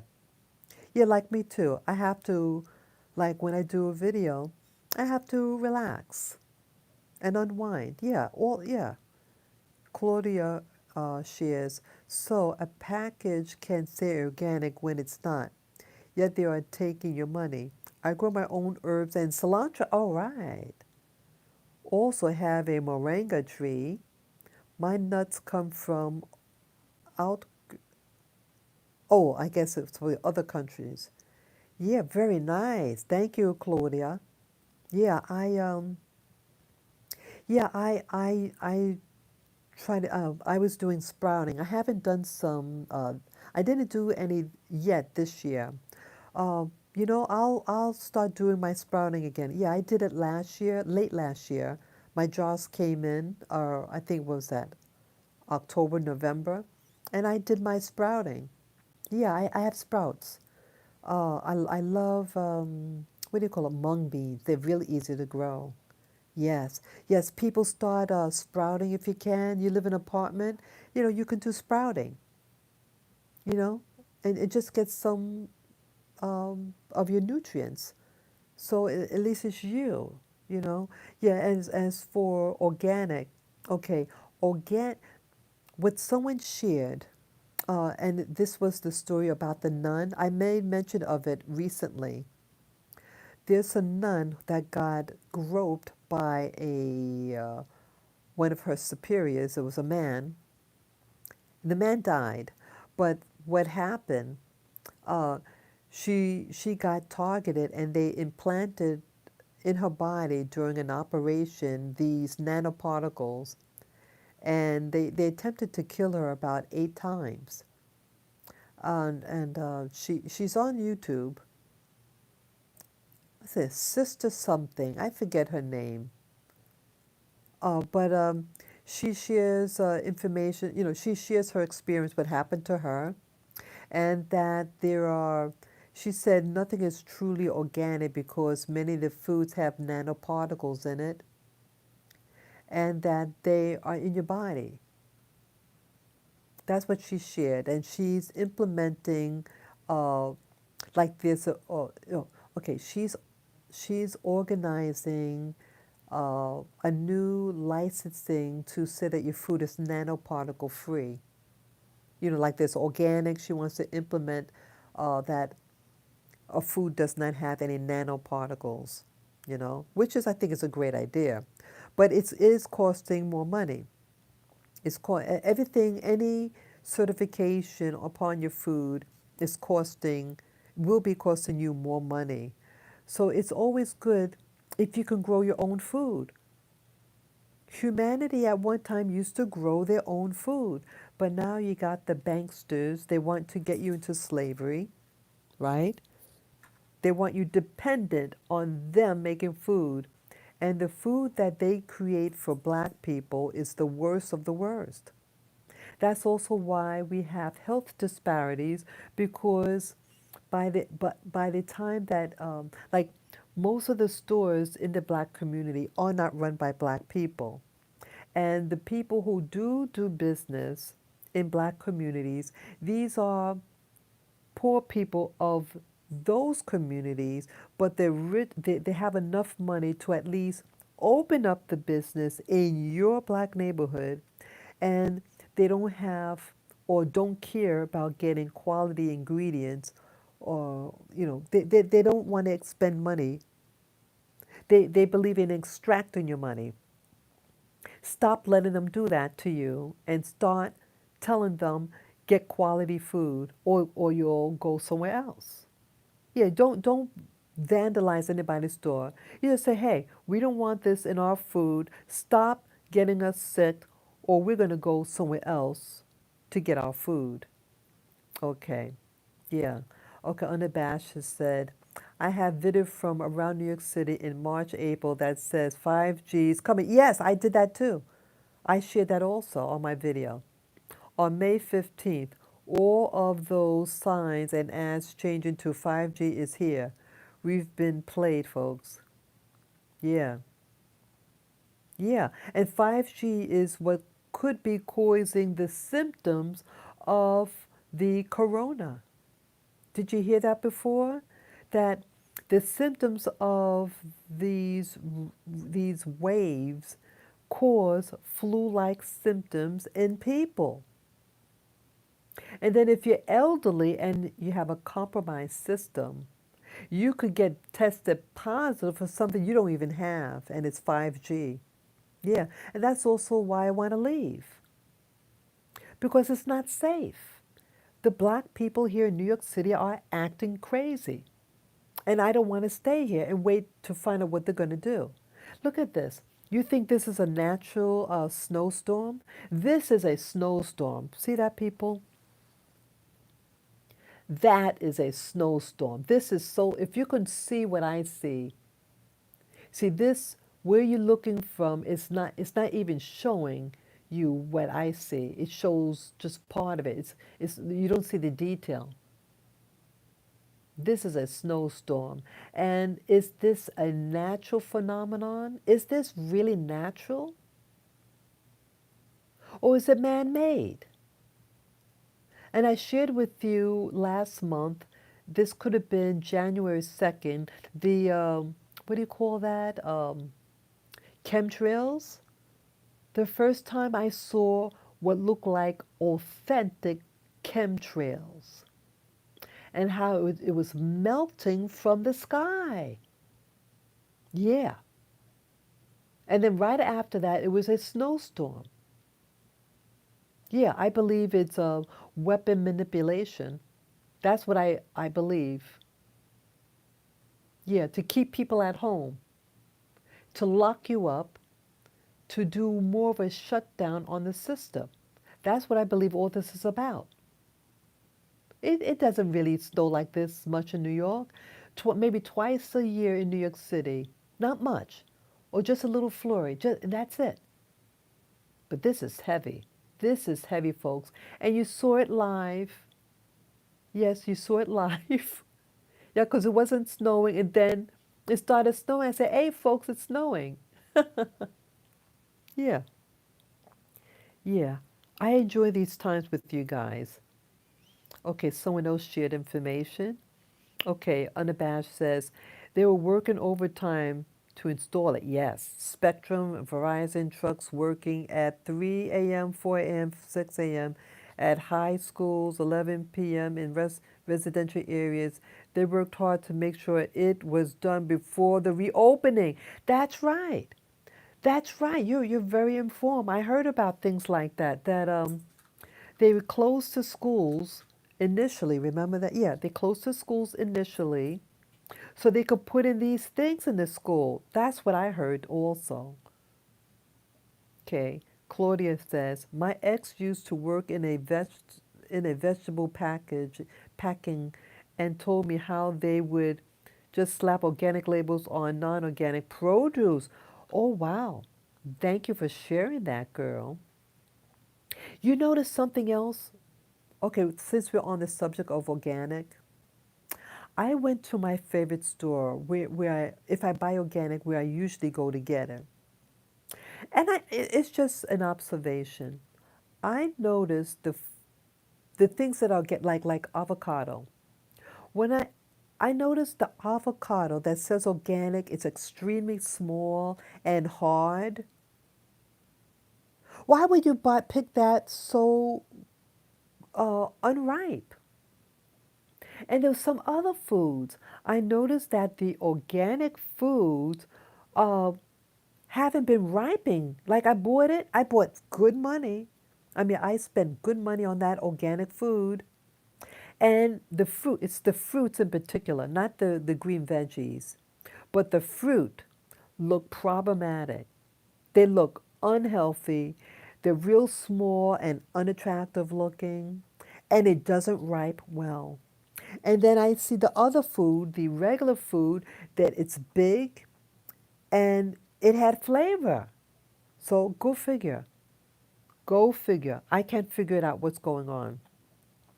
I can't figure it out. Yeah, okay.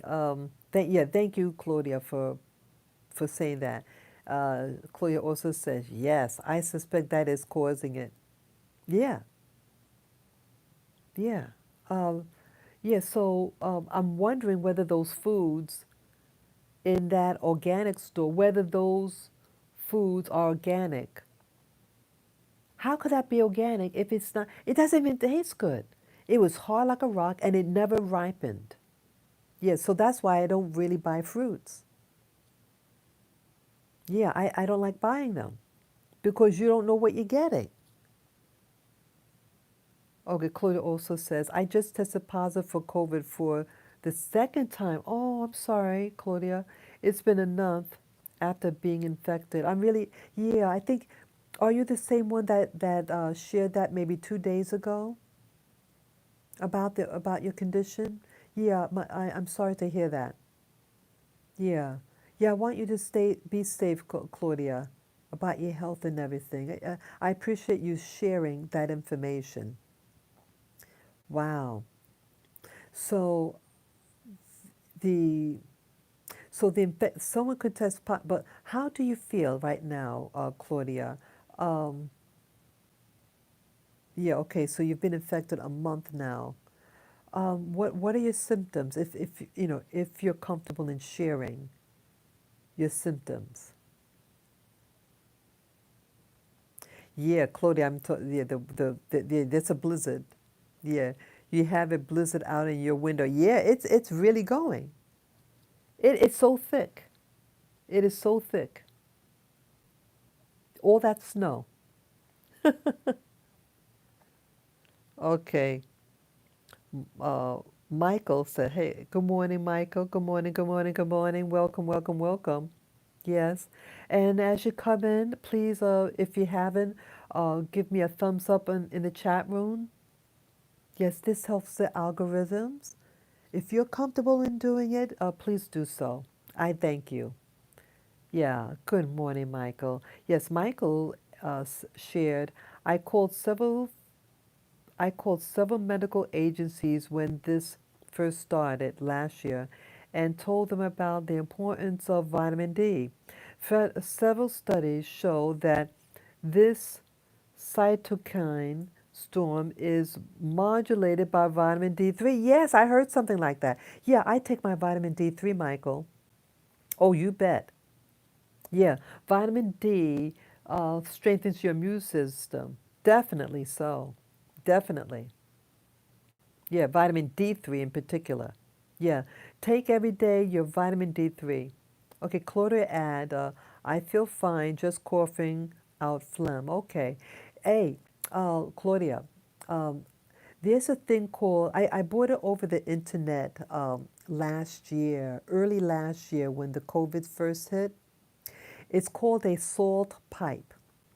It's a device that you breathe into, and it has, you put in uh, pink salt, and it kills, it's for things like that. It clears your lungs. If it's safe for you to do so, I mean, again, I'm not a doctor. I'm not a doctor. It's okay, baby boy. Sorry. Yeah, sometimes noise, the snow hits the window and it makes a loud noise. It's okay, baby. That's my little doggy. Okay, that's my little boy. Okay. Yeah, I'm not a doctor and I'm not giving medical advice. I'm not a doctor, but um, you can maybe discuss it with your doctor about alternative methods of clearing phlegm out and uh, find out if breathing in a clean salt pipe would be beneficial to you. That's why, when people go to the beach, the salt cleans out inside your lungs. Yeah. Okay, let's see what else. Okay. Yes, I shared my experience with you. If you, yeah, I just want to make sure it was the same person. Yeah. Yeah, yeah. Let's all wish Claudia feeling well. We're to support each other emotionally in these live streams. So, peace and love, blessings, and wellness to Claudia. She was brave enough to share that she wasn't, she tested positive, and I wish her a quick recovery. Yeah, make sure, try to eat all the foods that you need to, wellness. Wellness, yeah. I take my vitamin D3, it's a drop form, uh, my zinc tablets, drink plenty of fluid. Hey, what about the old-fashioned chicken broth? I buy, last year I bought bones. I bought lamb, or you can use beef, whatever. If you're not vegan or anything like that, you can buy bones from the butcher and then make a stock, beef stock, a broth, bone broth, and drink it, and it'll strengthen your body. Yeah, yeah, and it's really great if you put. I find that putting like hot peppers in it, it sweat it out, boy. It makes your nose run. It takes out the toxins from your body when you put those peppers in it. Oh yeah, it'll clean you out, in my opinion. And I'm not a doctor, but yeah, I find uh, soups that have the right amount of spices to draw out. Cayenne pepper would do it. Draw out your cold. Yeah. Okay, unabashed has tested. Do not get tested. First, it's not a COVID test. There is no proof of COVID. Yes, I agree. It's a test to detect the coronavirus, SARS CoV 2. Second, why are they sticking a swab up near the brain? Exactly. Yeah, unabashed. I shared that information a couple of days ago. Yeah, I did a video. The thumbnail I showed the picture of a swab. It has these metal fibers in it. This person shared, and I shared the video, part of it, of the cotton was attracted to itself.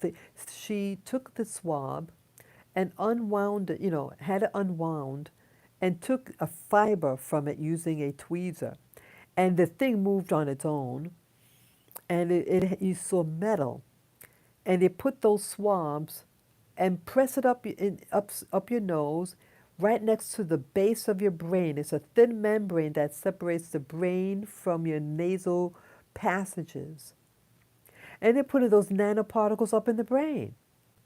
Don't do it. Don't have them put anything up your nose.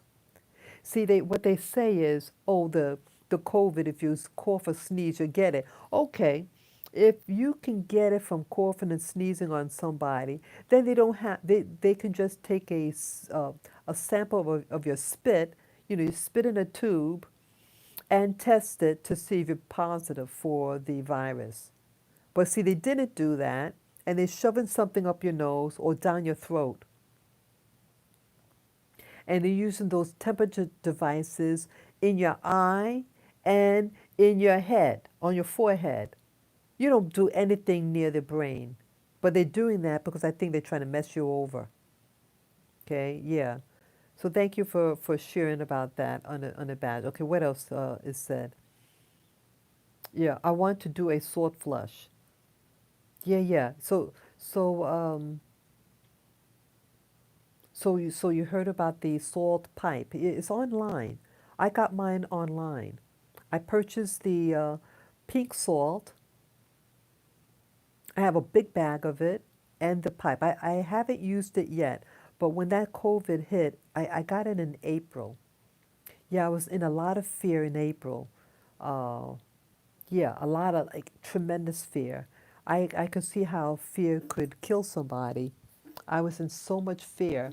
Um, but yeah, knowledge is power, and it's something. What they're doing doesn't make sense, what they're doing. And it's having me question everything.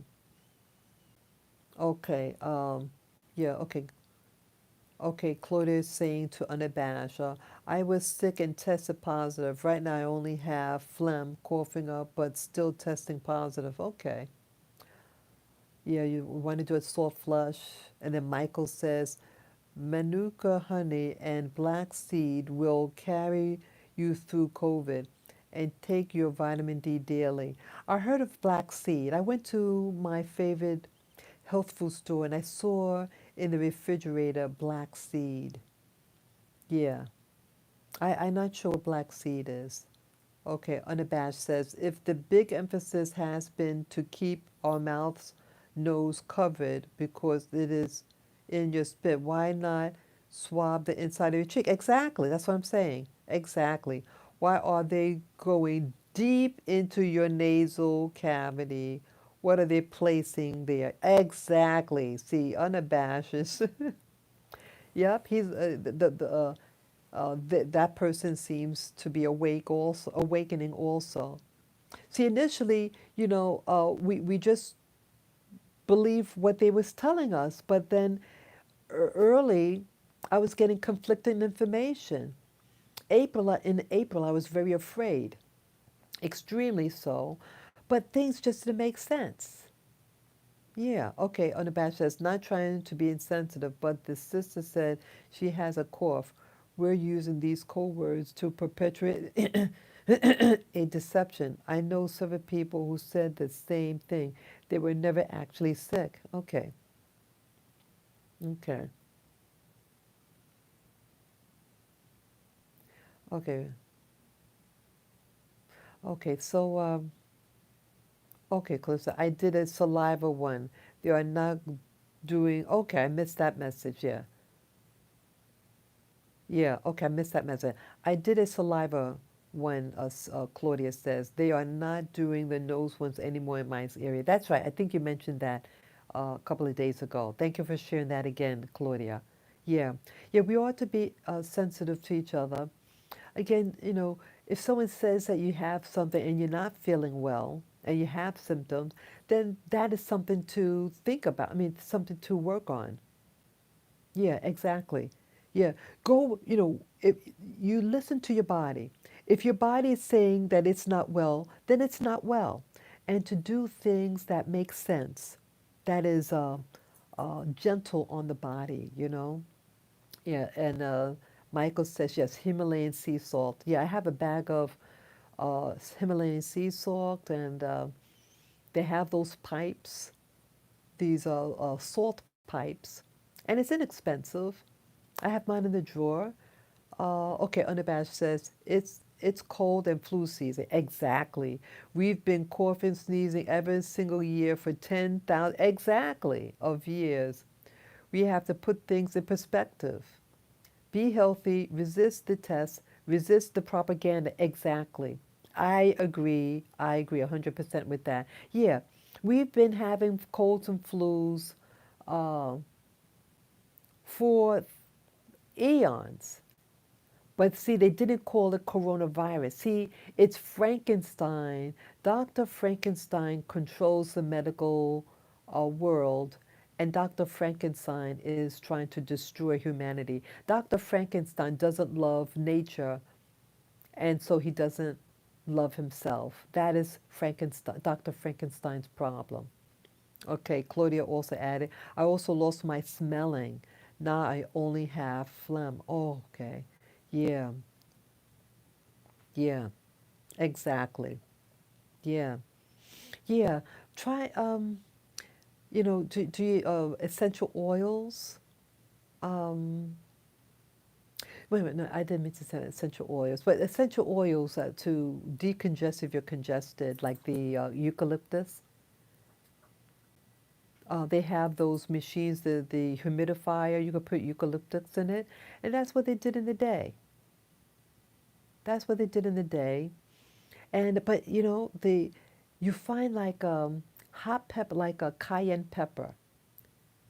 Take that in a tea with with a lemon, a fresh lemon, and what was that? And a garlic clove. Girl. Again, I'm not a doctor, but it's something that I've tried. I noticed that when I try that, honey, anything you got in you comes out. That cayenne pepper in the tea, the lemon tea, you put the lemon, you squeeze a little lemon and you keep the rind in there and you put a garlic clove and use, hot water. Put a little bit of cayenne pepper, girlfriend or boyfriend.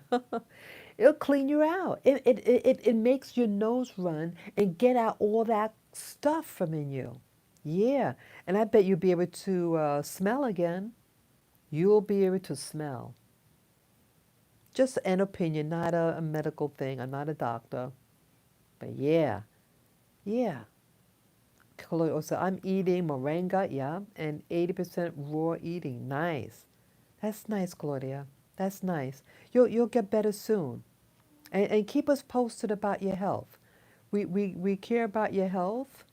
We're here to encourage each other on our journey. All this is a journey for all of us, whether it's our health or our, let's see, everything, every livelihood about us, everything. We're here to encourage each other. And so I encourage you, Claudia. Yeah, I encourage you. Let's see. Yeah, it's okay. Okay. Okay, thanks for sharing that. Yeah, that's nice to apologize unabashed. That's really nice. That's nice. Okay, he's saying, Claudia, what country are you in? Sorry for sounding insensitive, but being here in New York City and seeing all the lies has really hardened me. I'm trying to be more reasonable within these discussions. Yeah, yeah. Yeah, so you live in New York City also unabashed. I live in New York City and I'm seeing a lot of stuff, a lot of craziness in New York City. The black people here are acting crazy. I may upload that video with the girl, a black girl acting crazy towards me, old enough to be her mother. There's no respect. We're losing our mind. And some of the whites too are acting crazy. It's fear. And we all respond differently when we're afraid. Yeah, definitely. Yeah, Claudia responded, drinking eucalyptus tea, lemon water. Yeah, yeah. And to use it as with the humidifier, the eucalyptus and the cayenne pepper, Claudia, that thing will make it come out. Oh man, that pepper, you make that, oh, if you make that chicken soup and put those peppers in it, and it'll sweat that, you know what, out of your body, man. Oh yeah. Yep. Yeah, it worked for me. I mean, I had someone make this soup, and I found like even by accident, I just like spicy food. And one day I put that thing in, and I found that it makes my nose run. It takes it all out. Yep, yep, yep. Yeah, I love it. Yeah. Okay, that's nice. Claudia says um, that she understands unabashed. The virus is real. The core the cause people are dying is unknown. Yeah, but people are dying. I see family and friends losing family members. Oh, I'm so sorry, Claudia. Thank you for sharing that. Yeah. Let's give our condolences for her. Yeah, I had relatives that died too within the month. They died the month of, what was that, Easter. Yeah, yeah. So it was that March and April. Yeah, within a month, within 4 weeks, three cousins.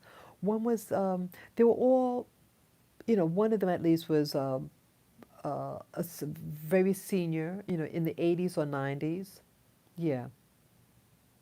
Okay, Claudius in California, good old Southern California. Okay. Okay, Michael shared, they are absolutely dying.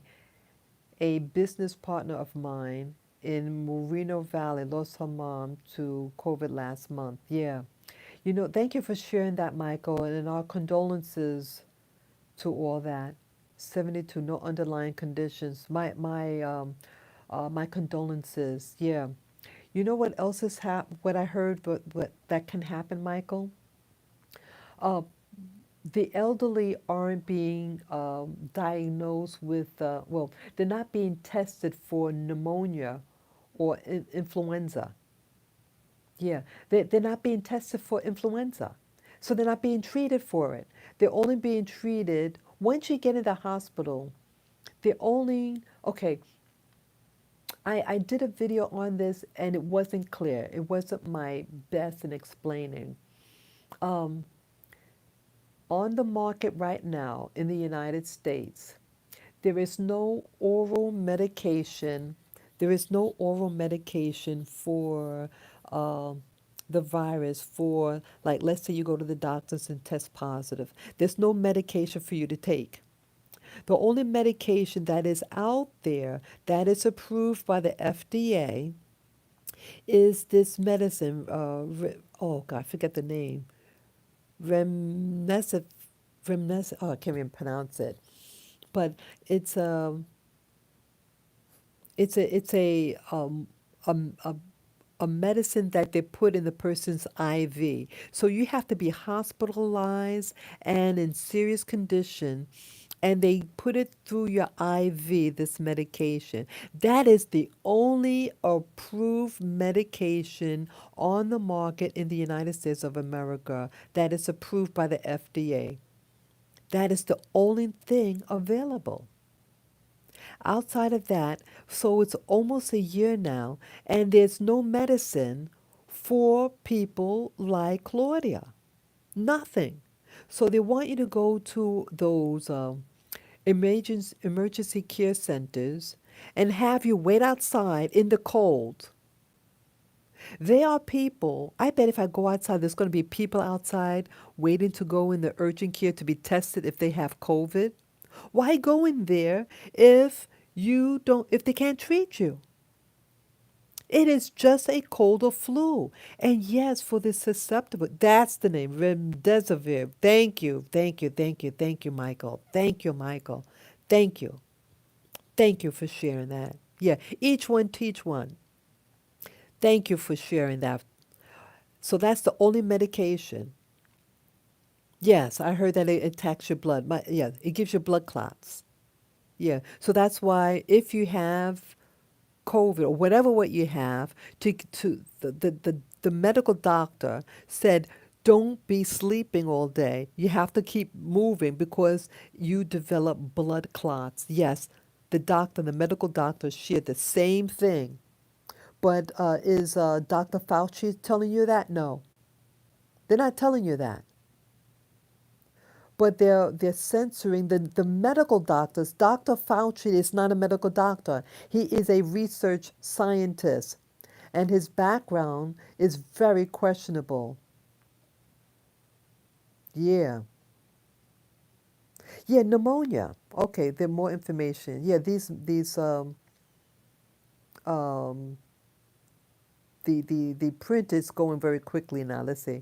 So some of it I might accidentally miss. I want to get all of them because it's important. Yeah. Okay. Yeah, yeah, Michael is saying to Claudia to be careful about pneumonia. Yes, pneumonia. They're not treating the people for pneumonia. And the old people are dying. They are only so called treating them for COVID, but not even testing them for influenza. There is a YouTuber out there, and I shared the name. And it turns out, I heard his video, it could have been 2 days ago, and now there are censoring his videos. And some of them he's just pulling. But he is exposing, using their data, using the CDC's own data about COVID.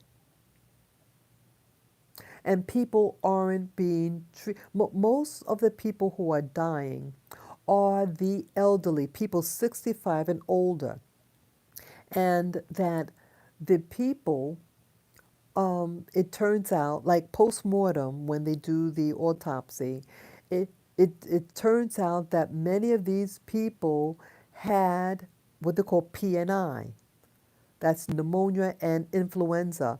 They have this and they were not tested for it, and that's what actually killed them. Influenza and pneumonia is what's killing them because the doctors are not treating them for pneumonia or influenza. And they're lying on their backs all day, building up these blood clots, and they're not treating them. And so they want them to die so they can blame it on COVID and then impose more restrictions on us. That is what's happening. The guy who does this video, again, I generally do not give other YouTubers, but he's serving as a researcher about the COVID because he created this database. I mean, this computer system, this computer software on the mapping system that tracks things. He developed this, he said, about 30 or 33 years ago. And one day when he was on the internet, he saw his work being used.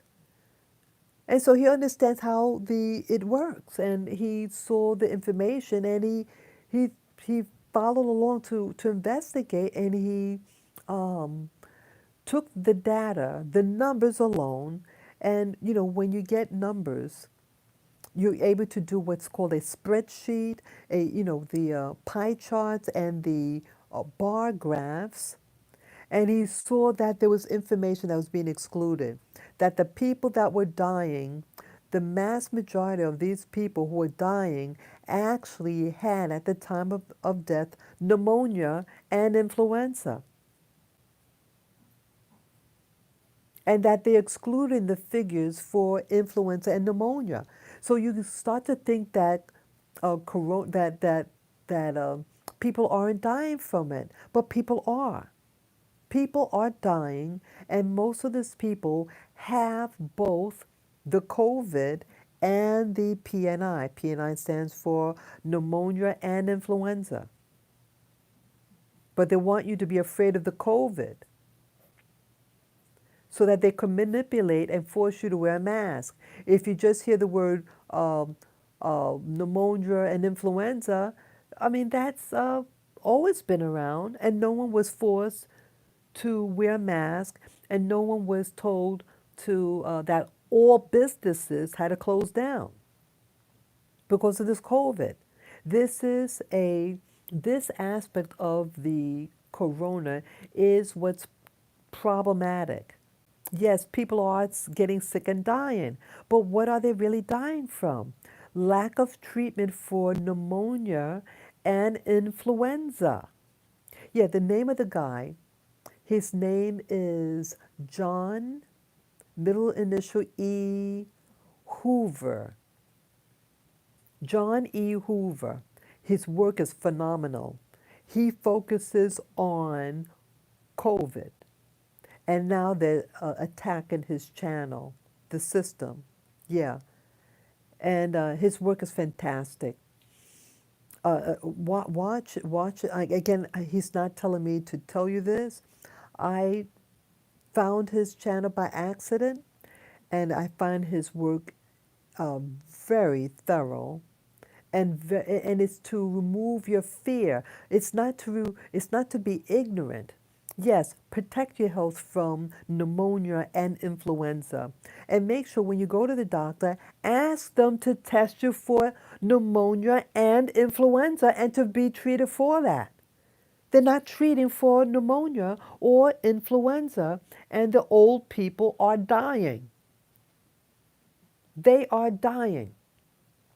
Okay, Claudia also shared, you don't know what to believe anymore, but doctors are doing much for uncontrolled symptoms. When I started with COVID, the first thing I did was quit carbs because COVID raised my sugar. Oh, wow. Raised your sugar. Thank you for sharing that. I didn't know that. Yeah, Claudia also shared COVID attacks your blood, causes inflammation in your body. So the first thing to do is to protect your blood and eat clean. Yeah, garlic clove thins out the blood too, naturally. Garlic cloves. Garlic cloves naturally thins out the blood. Also, drinking water thins out the blood too. Drink your water to thin out that blood too. Okay, not everyone knows this, and symptoms go out of control. Thank you for sharing that, Claudia. Yeah, Michael shared raw beets and turmeric are natural blood thinners. Oh, thank you for sharing that. Yeah, I bought from my favorite herb store powdered beet powder, and I make it into a tonic. Yeah. Yeah, it's great. Okay, unabashed. Biggest cause of death has been the botched treatment, not the virus itself. That's right, the treatment. When 95% of ventilated patients died, we have to ask why did the CDC push so hard for ventilators last year? Exactly. See, also it puts money in the pocket. When you put in requisition for those machines, who owns those machines? They are, in my what I believe, they are paying their friends who own those machines. Business contracts, business contracts. They're getting their friends money. They might be getting kickbacks. They're blowing out their lungs. Claudia says, I took aspirin because I knew that would work for the emergency I had. Great. Yeah, it does thin out the blood. Exactly. Unabashed says, this is a beatable virus in 99.91% of cases. Exactly. Even with the inflated death and sick numbers. The lies are surfacing. Yes, it is. This is treatable and beatable in nearly everyone. Exactly. See, if you only focus on the 0.1% of the people, that's all you see. But 99.9% of the people are well. 99 point, over 99%. Why are we only focusing on the 1%? As if it's 100%. They want you to think everybody is dying of COVID. Most people are fine. But see, they're producing fear, and they want you to take the influenza, and it has those nanoparticles in it, and they shove that thing up your nose with that metal in it. I did that video last week, and you can look at it. I shared a video from somebody else about the nanoparticles that are in the swabs that they shove up the nose. Yeah, look at that. Yeah, Michael also says, you are correct. No one else is dying from influenza anymore. We usually have about 30,000 to 60,000 and bad years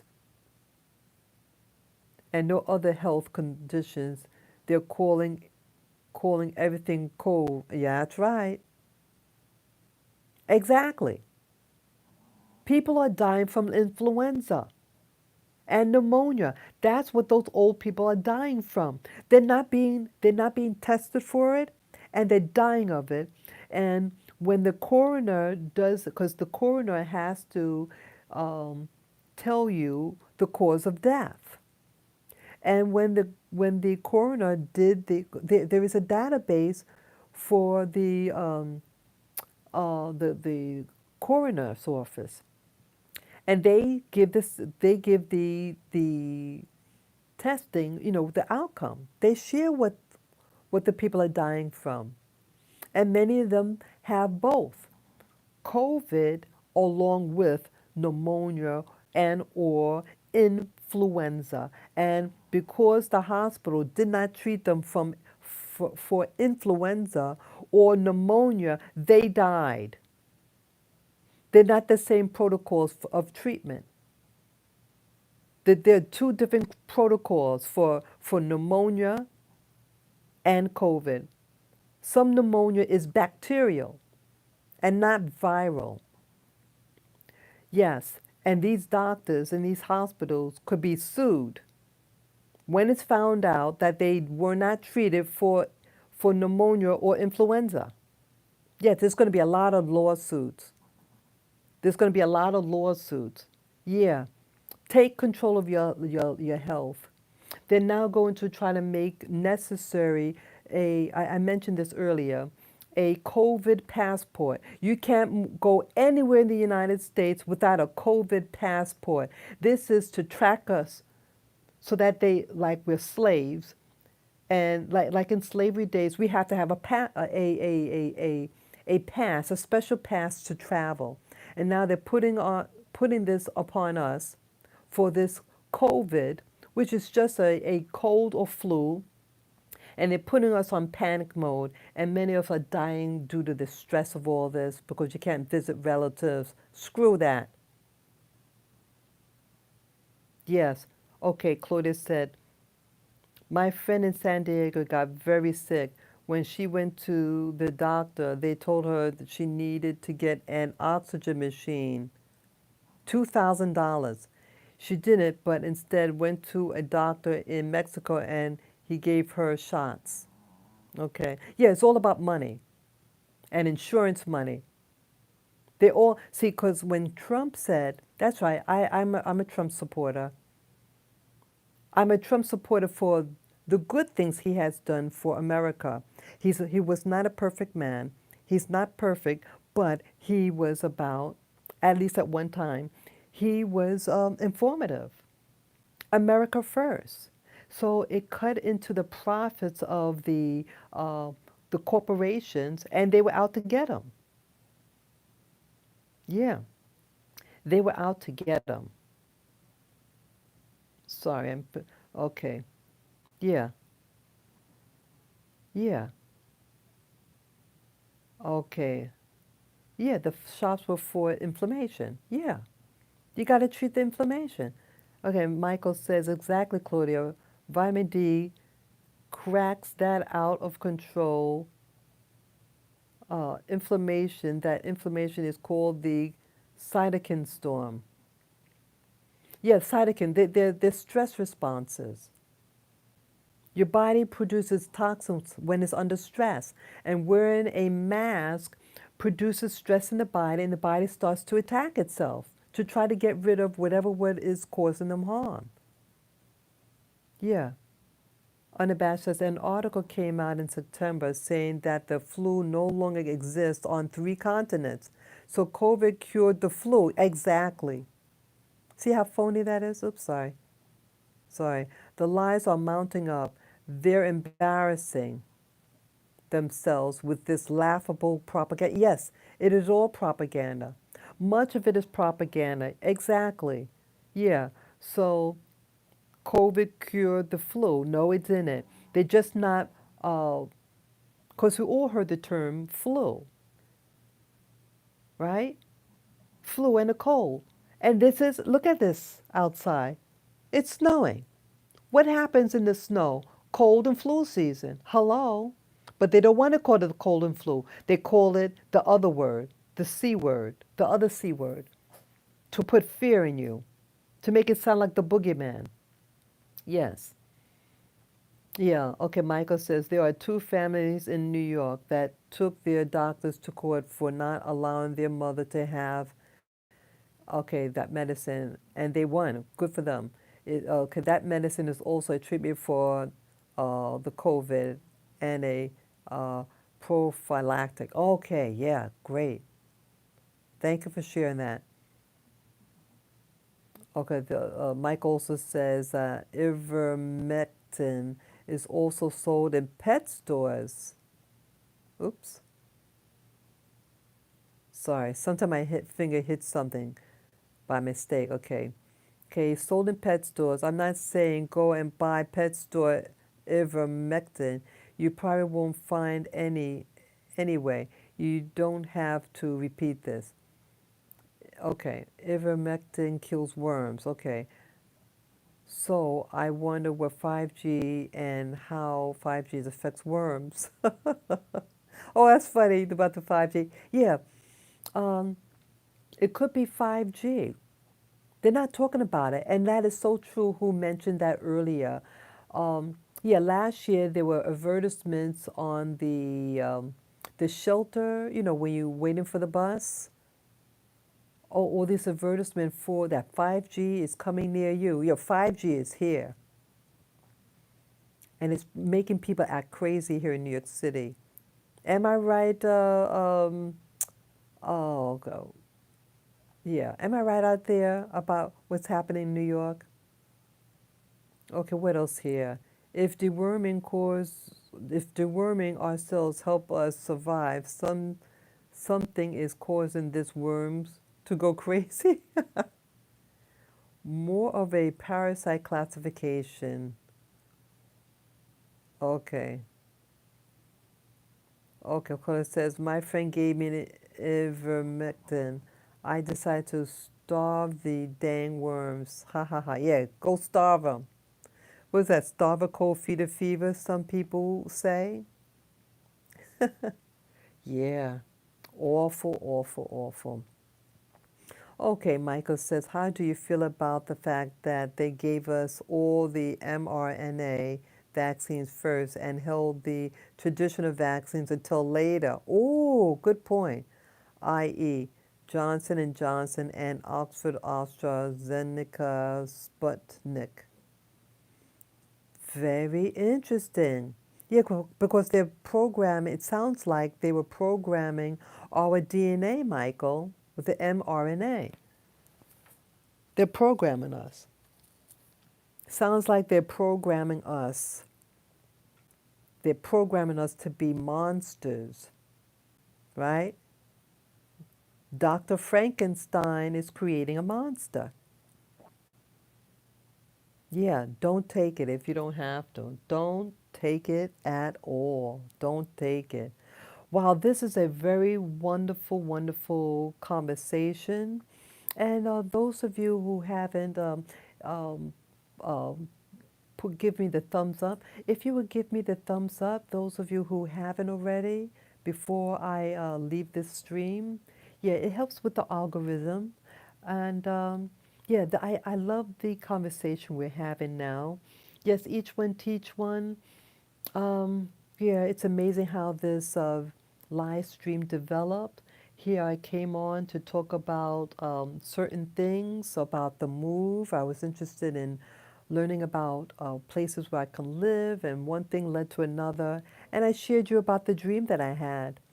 Yeah, I had the dream about not the dream, my mistake. I said dream. I meant to say vision. I had a vision upon awaking up from sleep this morning around 4 o'clock today. Um, it looked like a cartoon. It was very flat, the drawing, and it was of a caricature of a little Caucasian child dancing about. Very tiny. It was very short, and it had a giant hat. It reminded me of something that you would see on Bugs Bunny, how they drew in those days. Yeah, and you remember Speeding Gonzales? You saw how he had a very giant hat. Well, that's what it looked like. But there was a little boy, and a Caucasian had like reddish, yellowish hair drawing, just like that. And that's what I saw today. Yeah, I'm starting to see very different things in my visions. And then yesterday, yeah, I put up a video yesterday. I've had some days I have trouble doing a live stream, so I did a regular video and uploaded it. And that one was of a couple that I saw, a man and a woman. And one was going down, it looked like a manhole type of thing, and the other one was on a platform. It was a polygon. It was up in the air, this platform, and they're waving, I guess, waving to a crowd of people. One was wearing a short dress. I don't know who these people were, but I saw this yesterday.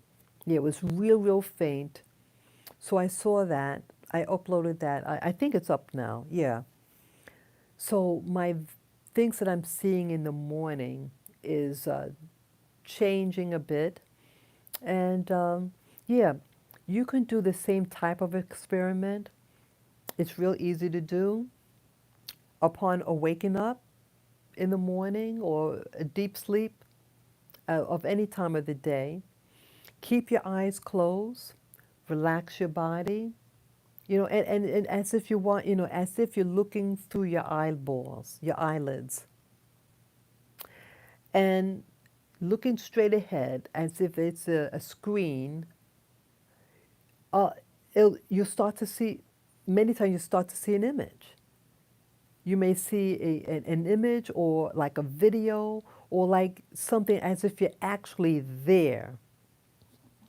That is what's happening to me. I do not do drugs. I'm very kind to my body. I like to be, you know, be health conscious and everything. But um, try it out and let me know what you see. I'm wondering whether I'm seeing what I'm seeing because I live here in New York City. What if I lived in Africa? What if I lived in Europe? What if I lived in the Pacific Islands? What if I live in Latin America? Would I experience the same type of visions?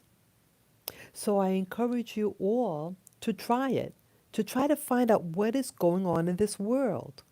Are we all living in an assimilation? Um, is what's happening? What is happening to us? This is what I want to know.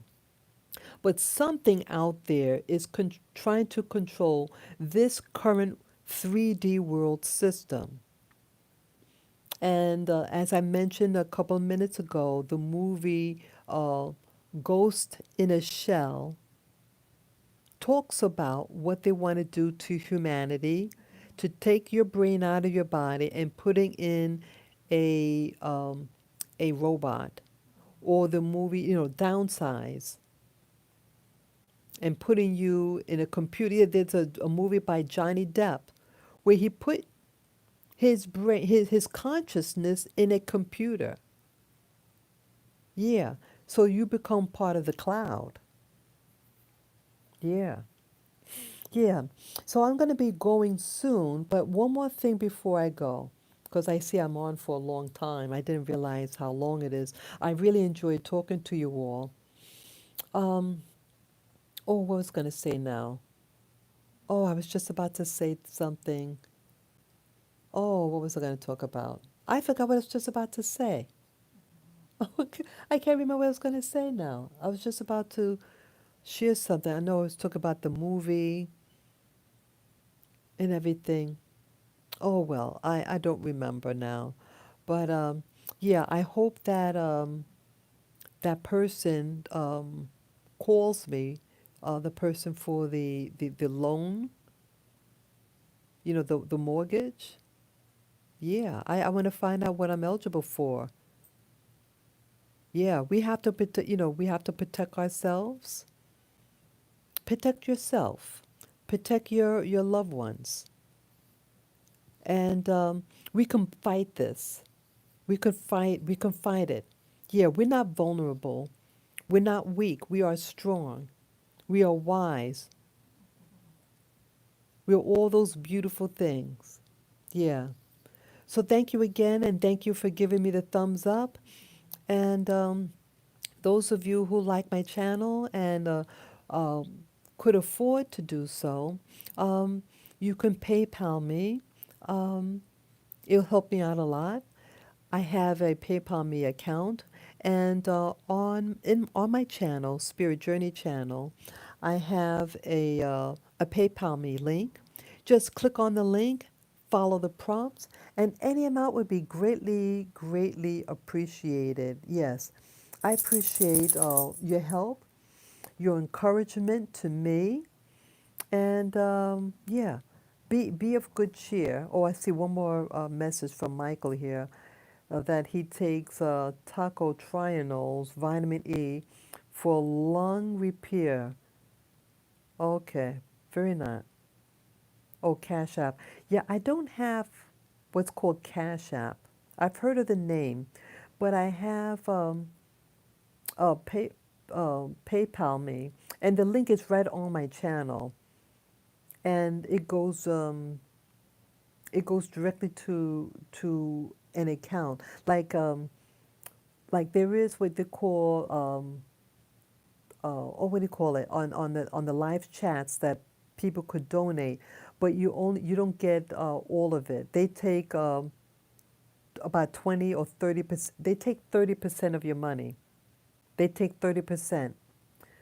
So if I want to try to get this house, I need all the to earn all the money I can get. So the PayPal me is a direct way, and it's connected to my this account here. It's in my about page and on the banner of my channel. Um, it's the link is there as well. Oh, I remember. Yeah, something else. Yeah, I have that other video. I'm not video. I meant to say channel. Those of you who are interested in the paranormal, I have a channel called Orb Whisperer. Orb Whisperer, and it's a new channel. And those of you who want to see bona fide orbs, yes, we share this world with orbs. No, I don't have a PO box. Yeah, I don't have that. Yeah, yeah. With everything, with the system now, it's not good for me to have that.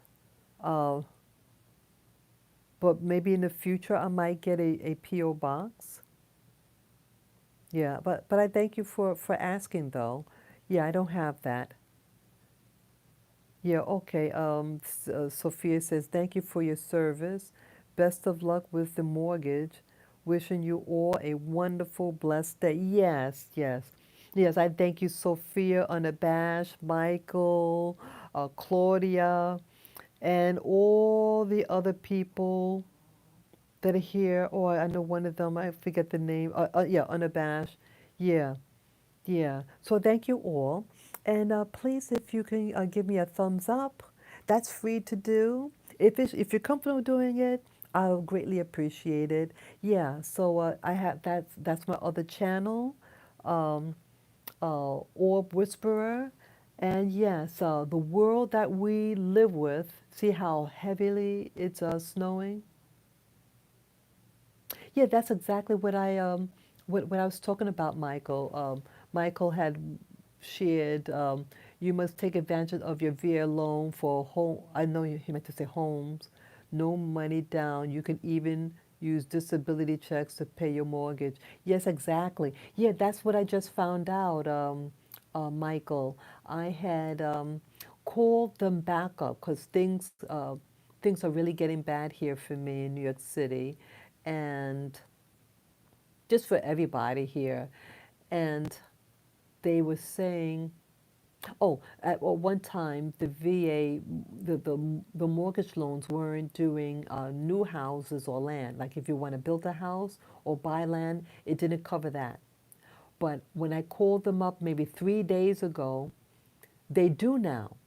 And so that's why I went to the bank on Saturday, yesterday, to talk to an agent to find out how it works and what they would approve me for, or what I'm uh, um, qualified for.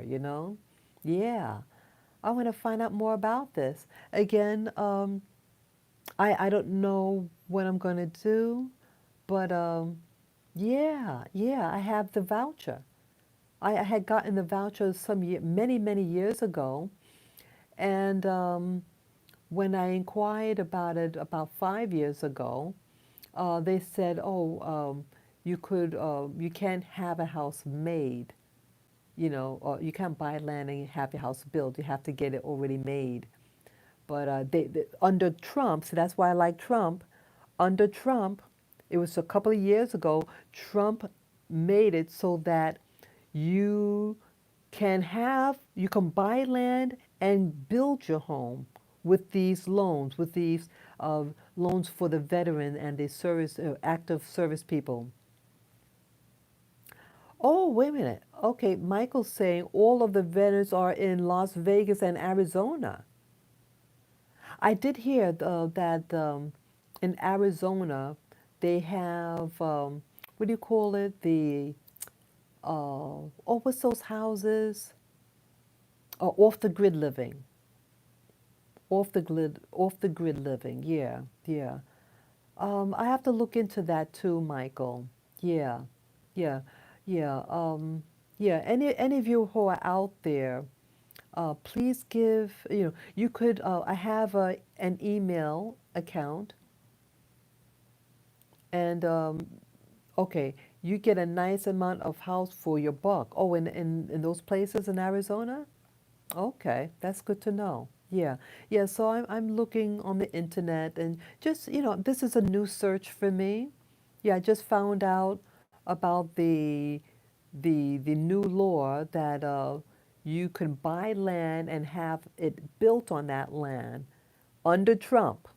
This is new. They said it just came out. Yeah. So I'm glad he looked out for us veterans. Yeah. Some of us, some of our leaders really did love us, but we didn't understand. Okay. So I'm very grateful. I thank you, President Trump, for help, regarding this changing the laws that you now include buying land and building your house by scratch. Yes, he did. Yes, I am a Trump fan. I am a Trump fan, and I say it proudly. Yes, he's not a perfect man, nor am I a perfect woman, but I want to be my personal best. And I think that's what he was trying to do for the nation when he said, America first, America first, America first. You have to love yourself first. Yep. So let me go. I'm just rambling right now. And this is my little boy staring. Yeah, I got to feed them now. Yeah, I got to get their little food. Oh, look at him. Isn't he cute? Oh, I love him to death. This is Lavender. He's my Pekingese. He turned 8 years old last month. Yes. Peace to you, Michael. And yes, I have an email. Anyone out there who has valuable information regarding um, places where middle-aged black women could live in peace, I'm interested in finding a beautiful place in a rural community. Yeah, I want to get land. I want like 3 acres, I think, of land, 3 or 5 acres. Uh, I want to be able to have a natural garden. What do you call it? A permaculture garden. Yeah, I hope this is possible. Yeah, my email is spiritofazalea@gmail.com. That is also written in my about page, or information to contact me, or if you want to donate to me. Yeah. So again, each one teach one. Love yourself, love yourself, love yourself, love yourself. Go look in the mirror and tell yourself that I love you. That you love yourself. Hug yourself. Yes, hug your family, you know. Yes, this is about self-love. And when you love yourself, you could love your neighbor, regardless of your race or color or whatever. Peace, love, and joy to you, Michael, Sophia, and all the other people, Unabashed, Sophia, everyone, everyone, everyone there, okay? Thank you again. Give me a thumbs up, chin up. Yes, look what's happening here. All that snow. Yeah, thank you again, guys. Peace and love. Bye bye.